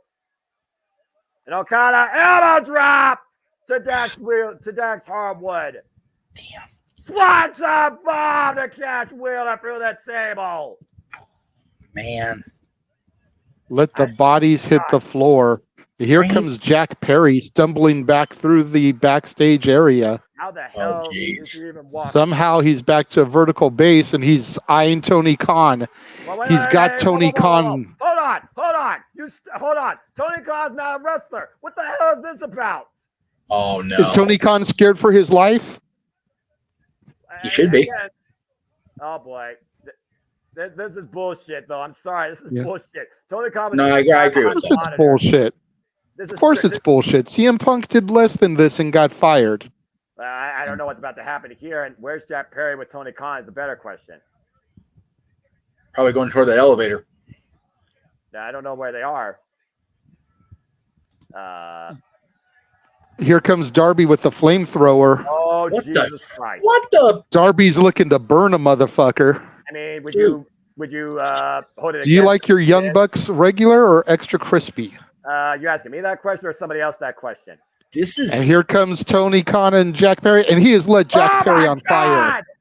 Jack Perry's on fire! Jack Perry's burn, motherfucker, burn. Oh my God. What the hell is wrong with these guys? The Young Bucks armed with fire extinguishers to put Jack Perry out, and even a little bit of spray for Tony Khan and Darby Allin for extra added measure. What the fuck is wrong with this company? Jesus Christ. What's wrong with Darby Allin is the better question, and most people probably would want to see a scapegoat scorched. Exactly, Matthew. Keep firing, assholes. That was fucking insane. Again, Tony Khan being dragged out here, and Darby Allin literally lining up Jack Perry on fire. Oh God, it's going to be a long day tomorrow. I wanted to see somebody burned alive. I didn't think it was going to come to fruition. I almost regret my words. Almost. You got Darby Nick Allin throwing Darby back into the ring here, Noah. Well, again, the pinfall, I imagine the pinfall submission has to come in the ring, right? I just saw a man get burned. I'm just saying. Yeah. I just saw a man get burned, and the fact that the owner of the company was right there condoning it because he was part of the fucking storyline. And right now, you see Matt Jackson taking the protective mask off of Darby, the mask he's wearing because he got hit by a bus a little over 2 weeks ago. Well, I guess if AEW can't do an Inferno match, a flamethrower is the next closest fan you could use towards that gimmick. Let alone a match where anarchy might as well involve arsony. Uh-oh. That's his face unprotected right now. Darby Allin braced across that trash can. And for 50! Oh, but Nicholas crashed and burned as Darby got out of the way and goes full body into that trash can. The drop down to Matthew, but Okada, and whoop, that's underneath the Rainmaker. Whoa! Darby kicks Okada right in the mommy daddy button. Yeah, right in the uprising. It's good as he looks right now for the coffin drop. It's just a half Darby with the cutter on Okada, and the Bucks save the match. Damn, I can't remember last time I saw Okada get low blow. He kicked him right in the Rainmaker. Yeah. The clouds were clear there for that shot. And Darby Allin right now, driven. Oh, man, face first. Forward. Jack Perry being attended to at the top of the stage. FTR down. Bryan Danielson bloodied somewhere. We've literally just got the dumb fucks Okada and Darby in the ring. It looks like they're signaling for the cage to come down, Noah. Oh, no. Oh, no. They're calling for something else. Fuck.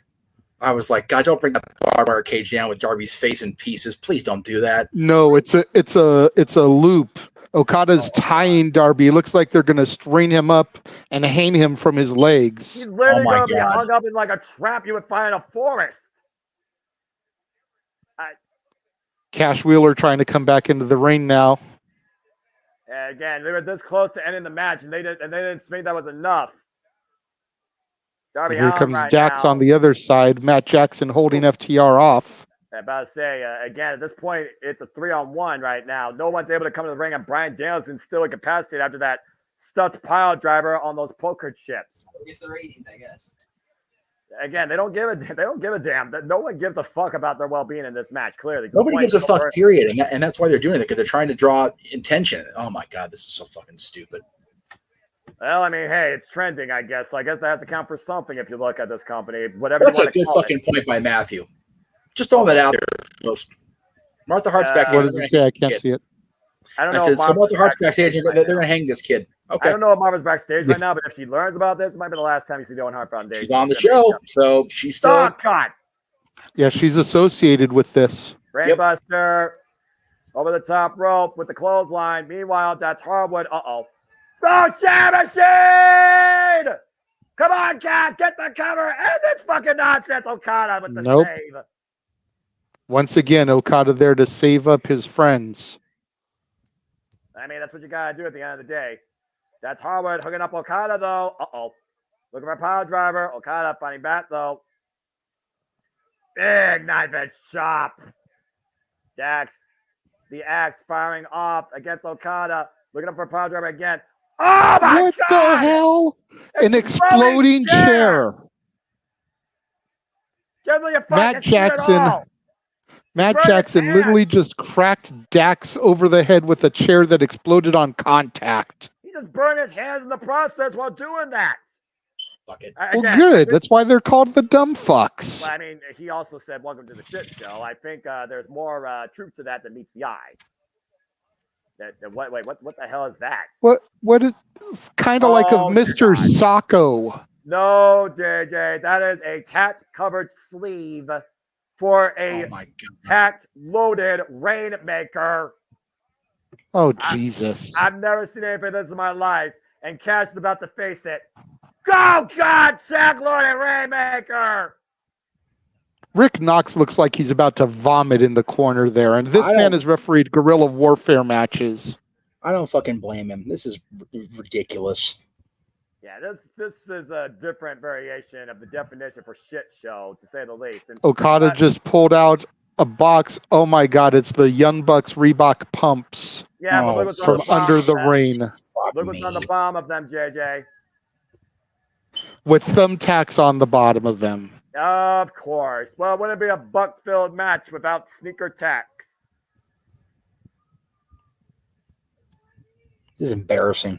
This is a promotion. Try these. Try these. Handed each of the Bucks one shoe for a super kick party, I'm sure. And right now they're saying hoist up Darby Allin. They're gonna maim this kid. Being held upside Darby is down. literally being elevated above the ring by his legs. And right now they're spinning him around. This is getting a little bit over the moon. And Darby Allin biting away Nicholas's face. Even upside down. But Okada there to beat Darby on his back. They are literally holding him up by his ankles. Now Matt and Nick pumping their shoes up. Yeah, they're looking to. Oh God! Super kick party with the tack sneakers to Darby's face. The broken nose, might I add, that no longer has a protective face covering. And Bryan Danielson trying to come in, the last man with a pulse in this absolute insanity. Darby has hung upside down with nothing he could do. This is... Oh no! Masako Nino Okada! After the super kick do it again. Do it again, wait a Brian. minute. Brian with the But that's not the story, though. Danielson was able to save, and Matt caught Nick with that boot. Yeah, with the tax, and look what Brian has. Oh, right to the face of Matthew.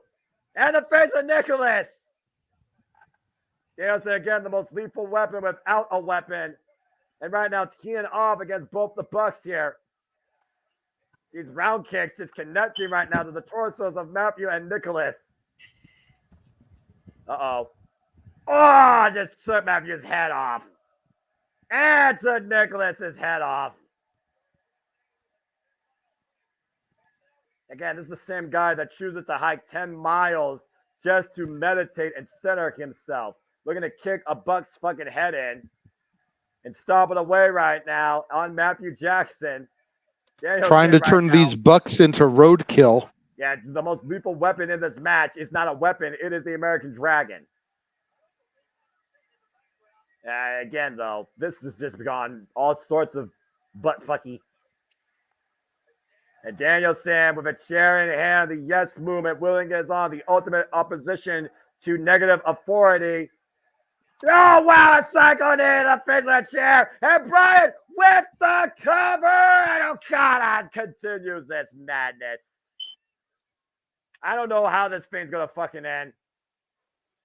I wish it just fucking would already. I feel like a lot of people are going to your son, Miss Jeff, for reasons. Uh-oh. I know they're getting Rainmaker!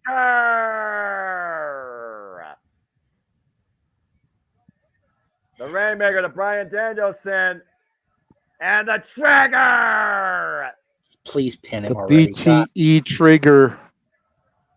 Bryan Danielson down in the middle of the ring.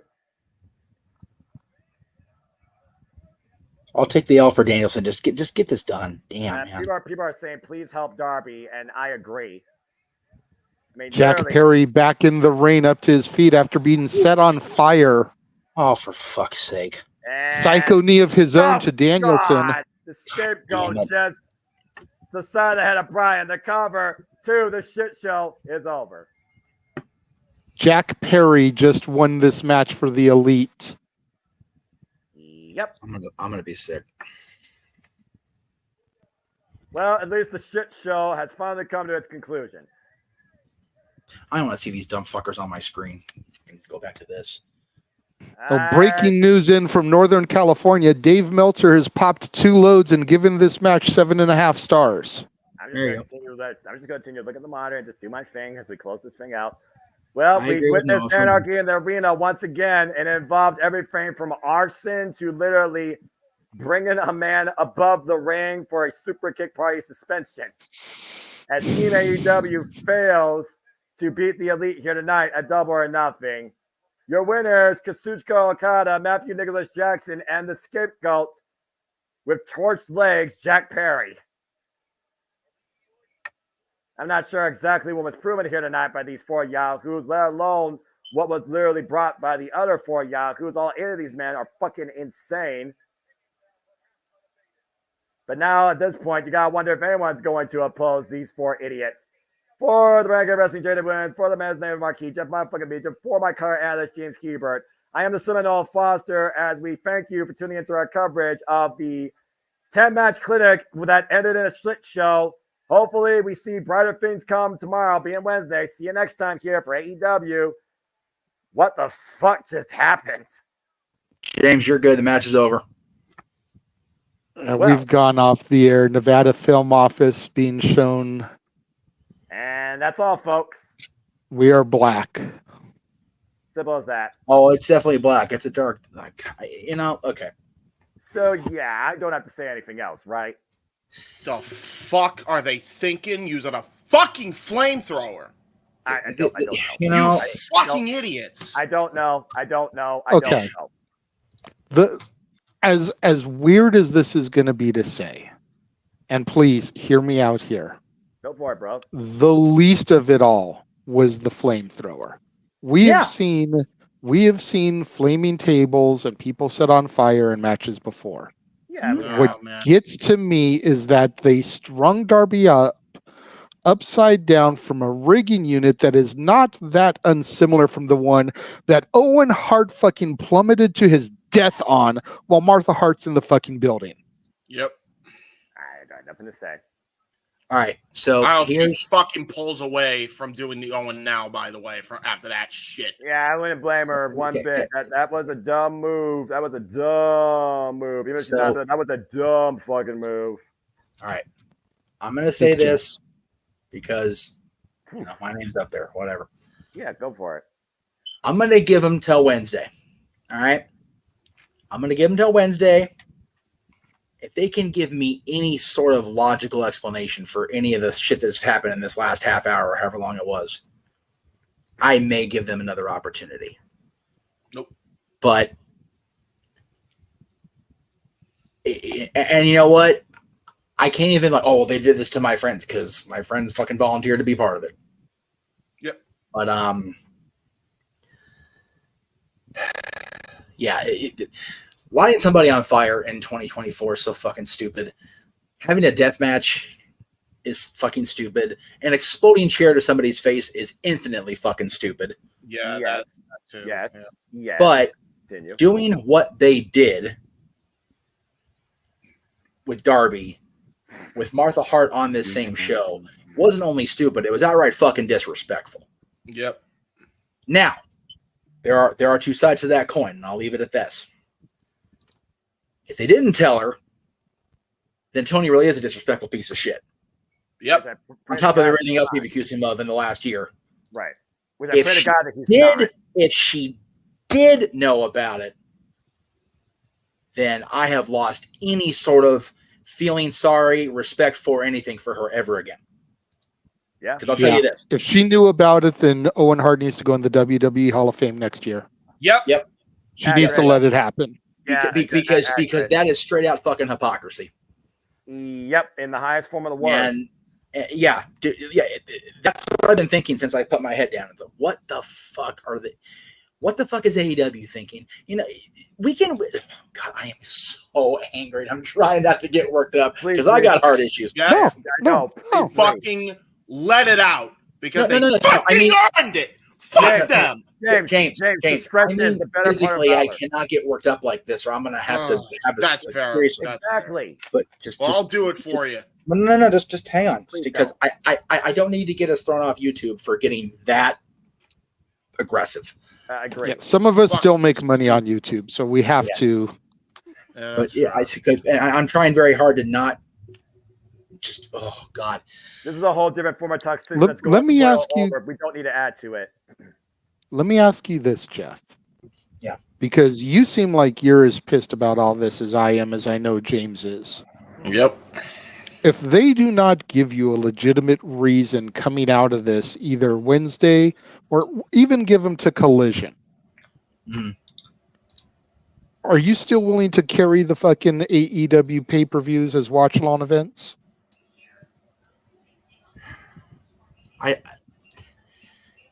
I'm also allowing myself the opportunity to say I'm in the moment right now, and I'm just viscerally pissed off.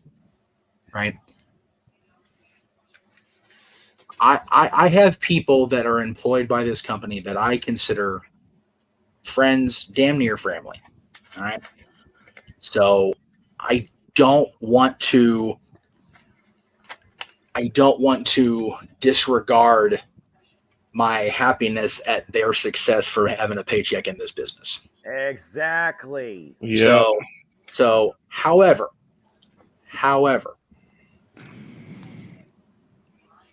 I have been very tolerant as a fan and as a content creator and trying to make myself believe that whatever comes out of all this, that this Tony Khan fandom stuff will eventually give way to logic and reasoning and better product. Tonight completely sent me down the path of nope on that. We had a main event that wasn't for a world championship. Yep. We had a main event that didn't feature somebody that's been touting herself as the best wrestler on the planet, and she won her fucking match. Let's not gloss over that. Whatever we think of her, she won the goddamn title in her match. We had a main event. On one side, you had 3 people who have no business being in on the business side of the business. You want to wrestle and hook yourself up? Cool, go for it. Get out of the office. And God, I know he's voluntarily part of it. I know he's, but God, are they just ruining Kazuchika Okada? Son of a bitch. Yep. It angers me to know it. And on the other side, I'm going to get really emotional here. You've got Darby Allin, who literally it just infuriates me so much because he's so goddamn talented and he just does not give a fuck about his own welfare. And I don't understand that mindset. I don't either. And honestly, maybe it's because he's not a father. Maybe it's because his prior pre-wrestling life was so fucked up, he just does not give a fuck. That makes me sad more than anything else, right? Yep. Got Dax and Cash, who it looks like Cash has been cleared of this whatever was going on charges. Both these guys are fathers. Both these guys love wrestling. And they let themselves be sucked into this vortex of bullshit. And then you've got fucking oh my God. I hope to God that Brian is at this show with Brian Nicole just so I can hug him and go, are you okay? Okay, good. You dumb motherfucker. I am just going to allow myself to take tonight and probably tomorrow because I was advertised to do a show tomorrow because we're going to get super chats for the rest of the week. So I am going to do my show tomorrow. I'm probably not going to talk about this unless y'all super chat me to talk about it, then I will. I really would prefer not to get on a Monday, Memorial Day as it is. Yeah. But I will say this. I have not been this angry over a wrestling promotion,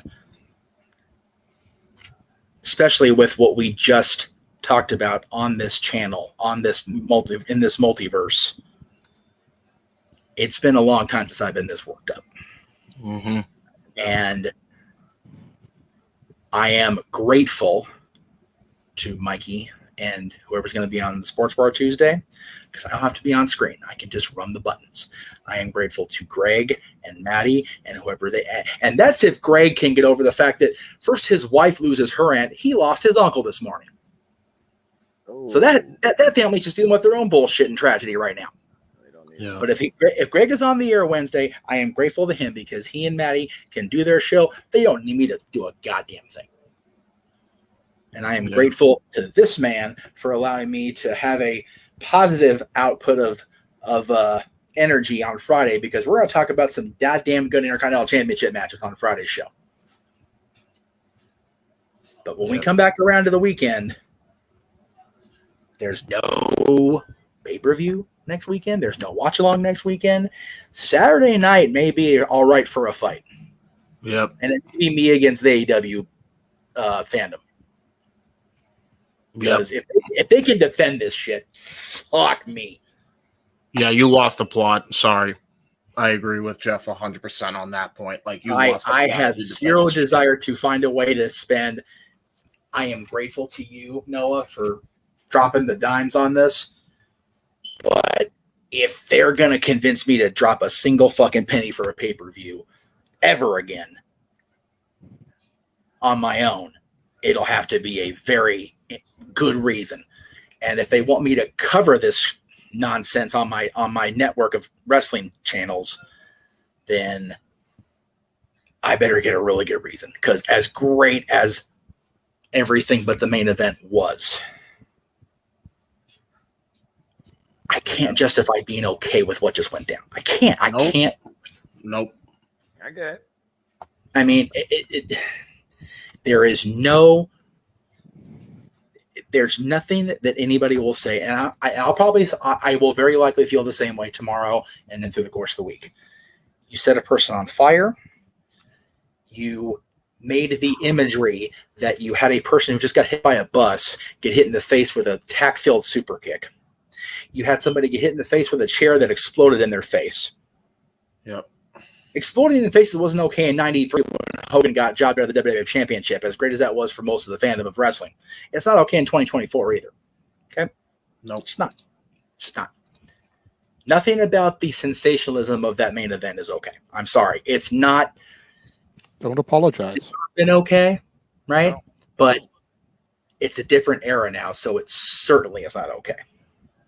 No. Yeah, please, God, don't apologize, because even though we all know, and I mean no disrespect by this, Noah, even though we know Noah is going to remain true to AEW. Absolutely. I think deep down he agrees with you about the absurdity of this main event. This was ridiculous. There's no denying that. I told you guys that the reason I watched this company, there's too much good talent to see the growth progression in, to follow for me, to go beyond the limited bullshit that tries to overshadow everything. Justin Roberts said best, it was a shit show. It truly was that. Part of me was glad I wasn't for that. I was stuck in the bathroom dropping what I had earlier today. It's one of those things where I look beyond the bullshit. No, let me finish, please. I look beyond the bullshit in pro wrestling to look at only the good in pro wrestling, because it's the only way I can stay a fan of this business. And everybody in this multiverse applauds you for that every single time. I know, Jay. I saw your hand. I just want to make sure I make my, because I'll forget. I'll fucking forget. And you don't go on the internet and look at the news and all that shit. But I'm just talking. I'm not even reacting to anything that happened prior to the start of that match. I'm talking about what I just heard you guys describe was enough for me to go, I'm done. I'm over it. Yeah, and I don't blame you. Not one bit. I don't blame you, not one bit. Because I always say the same thing at the end of everything. Protect your mentality. My mentality goes beyond being offended by a stupid antic in this constant world of idiocracy, mediocrity, and toxicity in a virtual realistic society. Some people can't handle that. If you can't handle that, then don't deal with it. If you can look past it, then continue to follow the mile that you choose. I look only at the good. I don't focus on the bad. I don't let the bad drive me away from what is good either. Yes. JJ, please go ahead. I'm sorry. I didn't mean to have you get cut off more than once. I apologize. It's okay. My only problem with all of that, Noah, and I'd really rather this not turn into a debate. That's what open mic night is for. But my only problem with your mentality on this statement is that it's the main event. You put this shit in the middle of the card, maybe I don't feel the same way about it. But you put in the main event what you want everybody's lasting memory to be. So you're telling me that you want your lasting memory for everybody in Las Vegas to be people getting set on fire, kicked in the face with thumbtack-laced shoes, elevated and hung like I described from a rigging that Owen Hart plummeted from something very similar. That's my problem with this. Yeah. Sure. You make this your curtain jerker. You even put this on halfway through the card. Maybe I don't feel as bad. I'm still going to give it shit because it's the dumb fucks and Jack Perry. But maybe I don't feel as passionate about it. This is your lasting memory. Yes. Not your world champion, the first black champion in AEW history that you've hyped up for all these months, successfully defending his title. Not the best women's wrestler in the world today, winning her first championship since she dropped the title to Julia over a person who she was supposed to defeat a year ago for a championship. No. Your lasting memory is this complete and utter bullshit. Hell, Edge versus Malachi could have been the main event, and your lasting memory is the fucking return to Major League Wrestling of Gangrel and the Brood Edge in his AEW debut as Brood Edge. That's where I have a problem with this. That's fair. More than anything. Can you still not see comments yet, JJ? No, I can't. Okay. There was a comment. I'm going to paraphrase it. You pissed away the return of MJF after 6 months. Yep. Yeah. In the middle of the card. No, excuse me. Opening segment. End of opening segment. Yep. Yeah. You have Max come back, make that. I watched that promo. God damn, was he passionate? And he's looking tan as fuck, dude. That boy's looking good. Yep. And this is your enduring memory of this show now. Now, let me leapfrog onto that. Let me latch onto your point. The last memory of the show is definitely this main event. I think where Noah is trying to go, and if I'm wrong, please correct me. Somewhere, a lot of the AEW fans, and I don't fault them for this, will have their enduring memory be a choice. The return of MJF is what I'm going to attempt to remember this, because my buddy came out there, kicked Adam right in the coals, and cut that beautiful promo with passion, with fury, much just like Triple H did when he came back almost 20 years ago or whatever it was. Just saying. Look, and he's back, and he is all elite for good, and I'm happy for that. Some will choose to remember, like I said, Mercedes did exactly what she said she was going to do and showed that she's the best women's wrestler because whether match quality or not, a lot of people remember match placement. She was on after the world champion in Serenity. Whether we like that or not, I personally don't. I thought Tony and Serena, from what I was getting described, was a fucking banger. It was a sleeper clinic. Yeah. There you go. I will say, no disrespect to my girl Willow, but Tony and Serena was the better match. It was. Yeah. It really was. I was really surprised. That was tremendous. And I think that was done by design by the girls and whoever produced the match.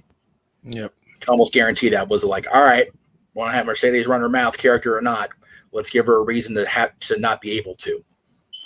Yeah, and she didn't. No, and she didn't. She did her celebration and she bounced. So good on her for being intelligent enough to do that, first of all, because she wasn't going to get away with anything especially with the world championship and then this clusterfuck following it. She had to do her thing and get the hell out of there. I don't blame her. And especially with the heel turn of Statlander. Yeah. Well, exactly. Very curious to see what it goes. That again, I look at that got more of a reaction than her title win, which is it could be very telling. Look, I'm not Mercedes' biggest fan. We've all talked about that or whatever, but we have. It's very telling to me, and it could be problematic for her, for Mercedes Bernardo, that Chris's turn got a bigger reaction overall than her becoming the champion in her debut match. Yeah, her first. Yep. But Chris, again, she's the recognized name more to AEW, and they probably, like you said, either saw this coming or some probably wasn't expecting this. Yes. More people are going to be into the Willow versus Chris storyline that's bound to happen versus what's next for the CEO. Yeah, and it's one of those. Yes, you see it coming, but it still was such a powerful moment that the fans reacted to it. However, positive. There was still a discernible pop for it. I just. JJ and I have been to some shows that have seen some indie-rific shit. All right, that's a Bischoffism, but I use it because it's so true. Because that entire main event was indie-rific. That would have been like an XPW main event. It would have made much more sense in 2003 for me. It's just like I said on the no DQ predictions. This match right here is why they will never defeat WWE. Yep.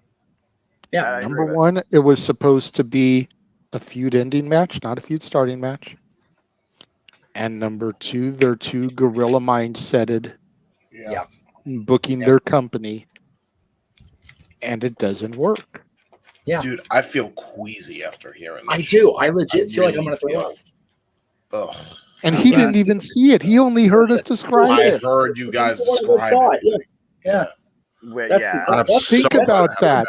Think about that to the viewers at home that are listening to us right now that maybe are thinking we're making too much of this. The two people that didn't even watch the match are saying that they feel like they're going to throw up, and all they did was hear Noah and I call it. And I wasn't here for most of it because I was dealing with constipation. I don't blame you. I wish I had been.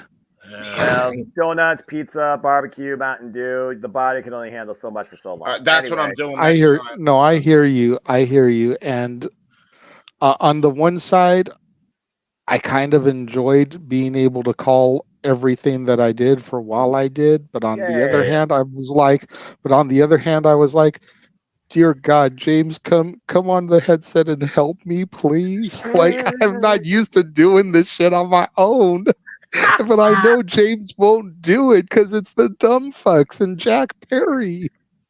Part of, and like I said, as much as I don't want to contribute to the chaos, a very small part of me wants to go on Ticketmaster access and look how much tickets are for Wednesday for the Forum. Because I want to be part of what Max has to say and what these EV penises have to say. Well, unfortunately, I have to work that day, so I couldn't go, even if I could get a ticket. But I think that's for the best in your case, JJ. Well, online, gents. Yeah. I'd rather you be making money than at the Forum, possibly pissing away money and having to. Dude, I don't want to be going to Inglewood jail with you, dude. I don't want to be a part of that. I'm good. You gentlemen have to lead by example, as fathers especially. That's the thing.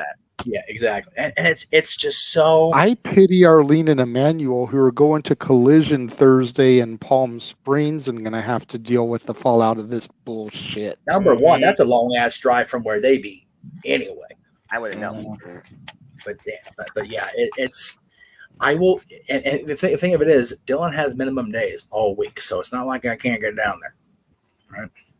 He's still not even out of school yet. Like the kids got out on Thursday for us up here.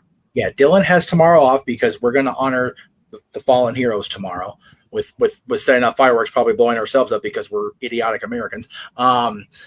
And have even more rich food. They'll probably put Noah back in the John. So there you go. It's going to be a banger of a day for all the wrong reasons. But then he's got 3 straight days of minimum days because it's finals week. So it's not a possibility. God bless him and may succeed. Yeah, I know. It's not a possibility that because as little as JJ and I paid for our tickets when they were here in January last year, it's not undoable or unthinkable. Because curiosity is just, and of course there are, Matthew. There's going to be. This is going to be one of those polarizing things. You're going to have the AEW side crew that are gonna defend it to the bitter end. Yep. And then you're going to have people. Aaron's doing his recap right now. I'm not watching it. I'm gonna go back and see what he says. I am very much. I can't wait. Go ahead. I was going to say I'm looking forward to hearing it. I have to say I cannot wait to turn on Eric Bischoff and Conor Brad Thompson after that because Jesus Christ, this is showing new asshole. Oh, you know what? I was going to say the same thing, but I was going to say Vince Russo. Vince Russo's going to have a field day with this, bro. Dude, I think we need to enjoy that. I'm even curious to hear what JD from NY's got to say about this. Yeah, dude. You know what? I almost want to do like a show on Thursday since there's nothing scheduled and just do a reaction watch along to us watching the rest of those guys. Yeah, seriously. Because we're on first. I got more important things to worry about. I got work. I don't blame you. Look, if I may go, because I have so much that I'm feeling with this, man. Like I really do. Okay, I will simply say. I won't get angry, yelling. Well, angry. Just not work. Just right angry. Yeah, getting yourself worked up, dude. We're all except for Noah. God bless him for today was an example of why Noah eats better. Because if you don't, he ends up missing the main event. We are all big folk. You can get yourself worked up and give yourself a cardiac episode. And I ask respectfully to keep the F-bombs to a minimum. I will definitely do that. Thank you, sir. Gary. Dude, I cannot believe I'm looking at everything they did up till I turned my back, and I'm thinking, well, it's been a great show. There's nothing that could ruin it. They're gonna have their match, and then the Elite's gonna win, and I'm not gonna see that, and that will be the end. No, they had to ruin even that. That's what's so maddening to me about all of that. I get it. That is what's so maddening to me.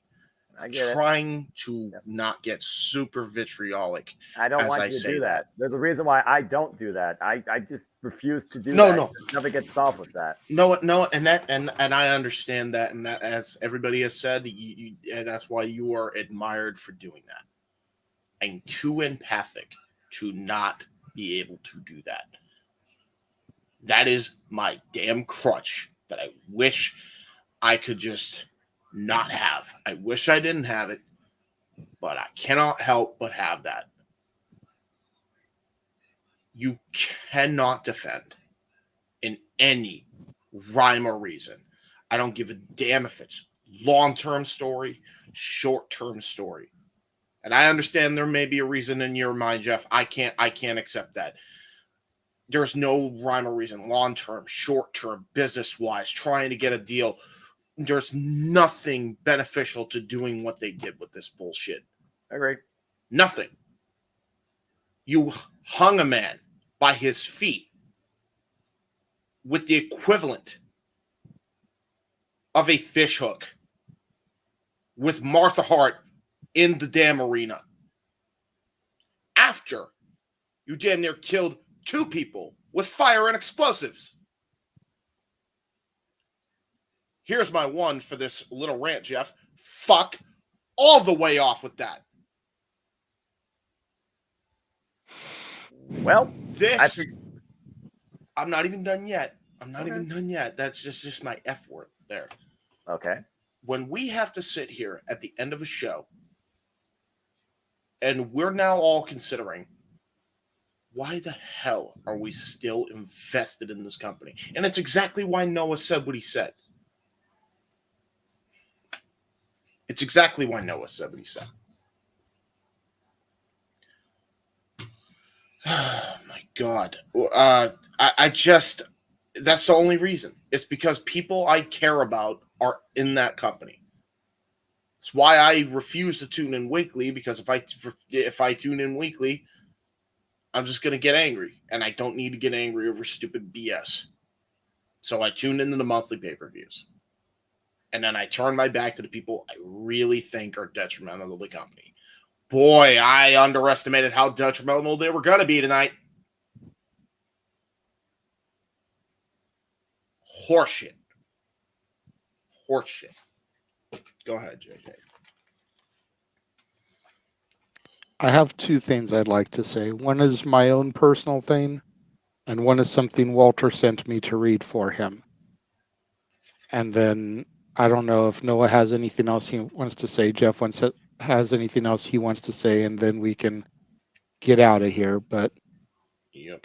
As far as what Walter sent me, I will do that first. He says, I know you can't see comments, but if you can put my opinion out there, the shit that happened in the main event doesn't belong in an indie show, let alone a major company that's supposed to be WWE's main competition. Mm-hmm. It's the definition of 2 steps forward, 3 steps back. Yep. So that is his statement. What I was going to say is bullshit like this is why Frankie Kazarian, Cody Rhodes, Jade Cargill, Brian Pillman Jr., probably Ricky Starks, Sean Spears, all left. CM Punk. I'm sure others will follow too. Well, CM Punk got fired. Maybe he tried to get himself fired, whatever, but he didn't leave. He was terminated. There's a difference. Yes. Either way. Everybody else chose to leave when their contract was up. Or they're going to. Yeah, or they're going to in Ricky Stark's case. Yeah. Very likely. Yeah. Shit like this is why. And then to Jeff's point earlier, MJF comes back, shows off a tattoo that he got, solidifying the way that he feels about this company. Does he regret that now? Yeah. I would. Without him, I have no idea. Exactly. So there's the things I wanted to say. I know it's your channel. Let's go to Noah first. That way you can wrap it up and we can get out of here. unless you had something you really needed to get piggyback off of. I just wanted to show one more thing before we get Noah's complete reaction. JJ and Noah, if you can slide as far to the right, your right, as you can before you go off screen, and James to your left. Mm-hmm. This was captured by a fan that was off screen. Oh, really? Okay. Oh, I saw that, yeah. Look at this dumb motherfucker. Yep. Christ. Okay. Yep. That also is why they will never be anything more than a distant second. If They're that not happened, second at this point. if that happened to McMahon, even, or Hunter, or whoever running the company, they'd have sold that and had themselves carried out. He is a glorified fanboy with a pocket full of money. And it's disgusting. It's fucking disgusting. And I know that's an opinion, and that's fine. I'll label it as an opinion. It is my opinion, and I know opinions are like assholes. Most people have one, and they usually stink. And I'm going to accept the fact that the AEW fans, whether they're my friends or not, are going to have an opinion about my opinion. But I just think that's, on top of all of that, at least have the respect for your people you employ as actual performers and sell. Yep. You just came off a major neck injury from a TK driver, and you're at the freaking you're kayfabing at the goddamn NFL job. You can't kayfabe on your own show. What the actual fuck, dude? Come on. Yeah. Yeah. Good grief. And just a heads up for anybody that's watching the scrum, the dumb fucks are the first ones out to talk. Of course they are. If Tony goes out there and doesn't limp up to that seat and doesn't hold his neck during the press conference, I'm going to come back online later. Anyway, Noah. First of all, I love you, dude. And I know this is hard on you because you are such a positive person. And I am more than willing to let you have your positive say on this and try to rein us back in, because I know it's been a tough hour or so here. So please, if you have anything, please let us have a positive moment from you if you've got it in you. Just find good in wrestling, and if you can't, then stay away from it. Yeah, and yeah, you're right. Simple as that. It really is, and it's going to be hard because, we all sat there, at least the three of us, because JJ wasn't back in the fandom yet. It's a wonderful thing to see those five gentlemen at the end of 2018 and New Year's Day look in that phone and see that logo. I was like, oh, there's hope for the future. And there it is. It just turned out that it lit a fire under Triple H's ass. And that's why. Yeah. And I don't know. I mean, they were supposed to be the Jedi Council, and it seems like they turned into the Order of the Sith. Yeah. And there's a rule of two. Matt and Nick Jackson. Yeah, not even TK. Yeah, at this point, you just gotta wonder again, the talent you care about. What do they do while they hold out to their contracts are up? And do they actually continue to drive the course that they think they could actually make something out of, being related to something called AEW? At the end of the day, it's not the talents we care about spot that they're in this situation. It's only the 3 or 5 that we're talking about, if we're being perfectly honest, that are bringing us to this verbal confrontation. I just refuse to be a part of it. I would love to pick Frankie's brain right now. I really would. Yeah.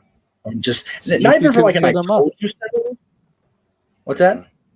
Said, see if you can set them up for an hour on an open mic night. I might, because it's just so just obnoxious to me. And I know he was a good soldier and did not outwardly completely bury them like I would have.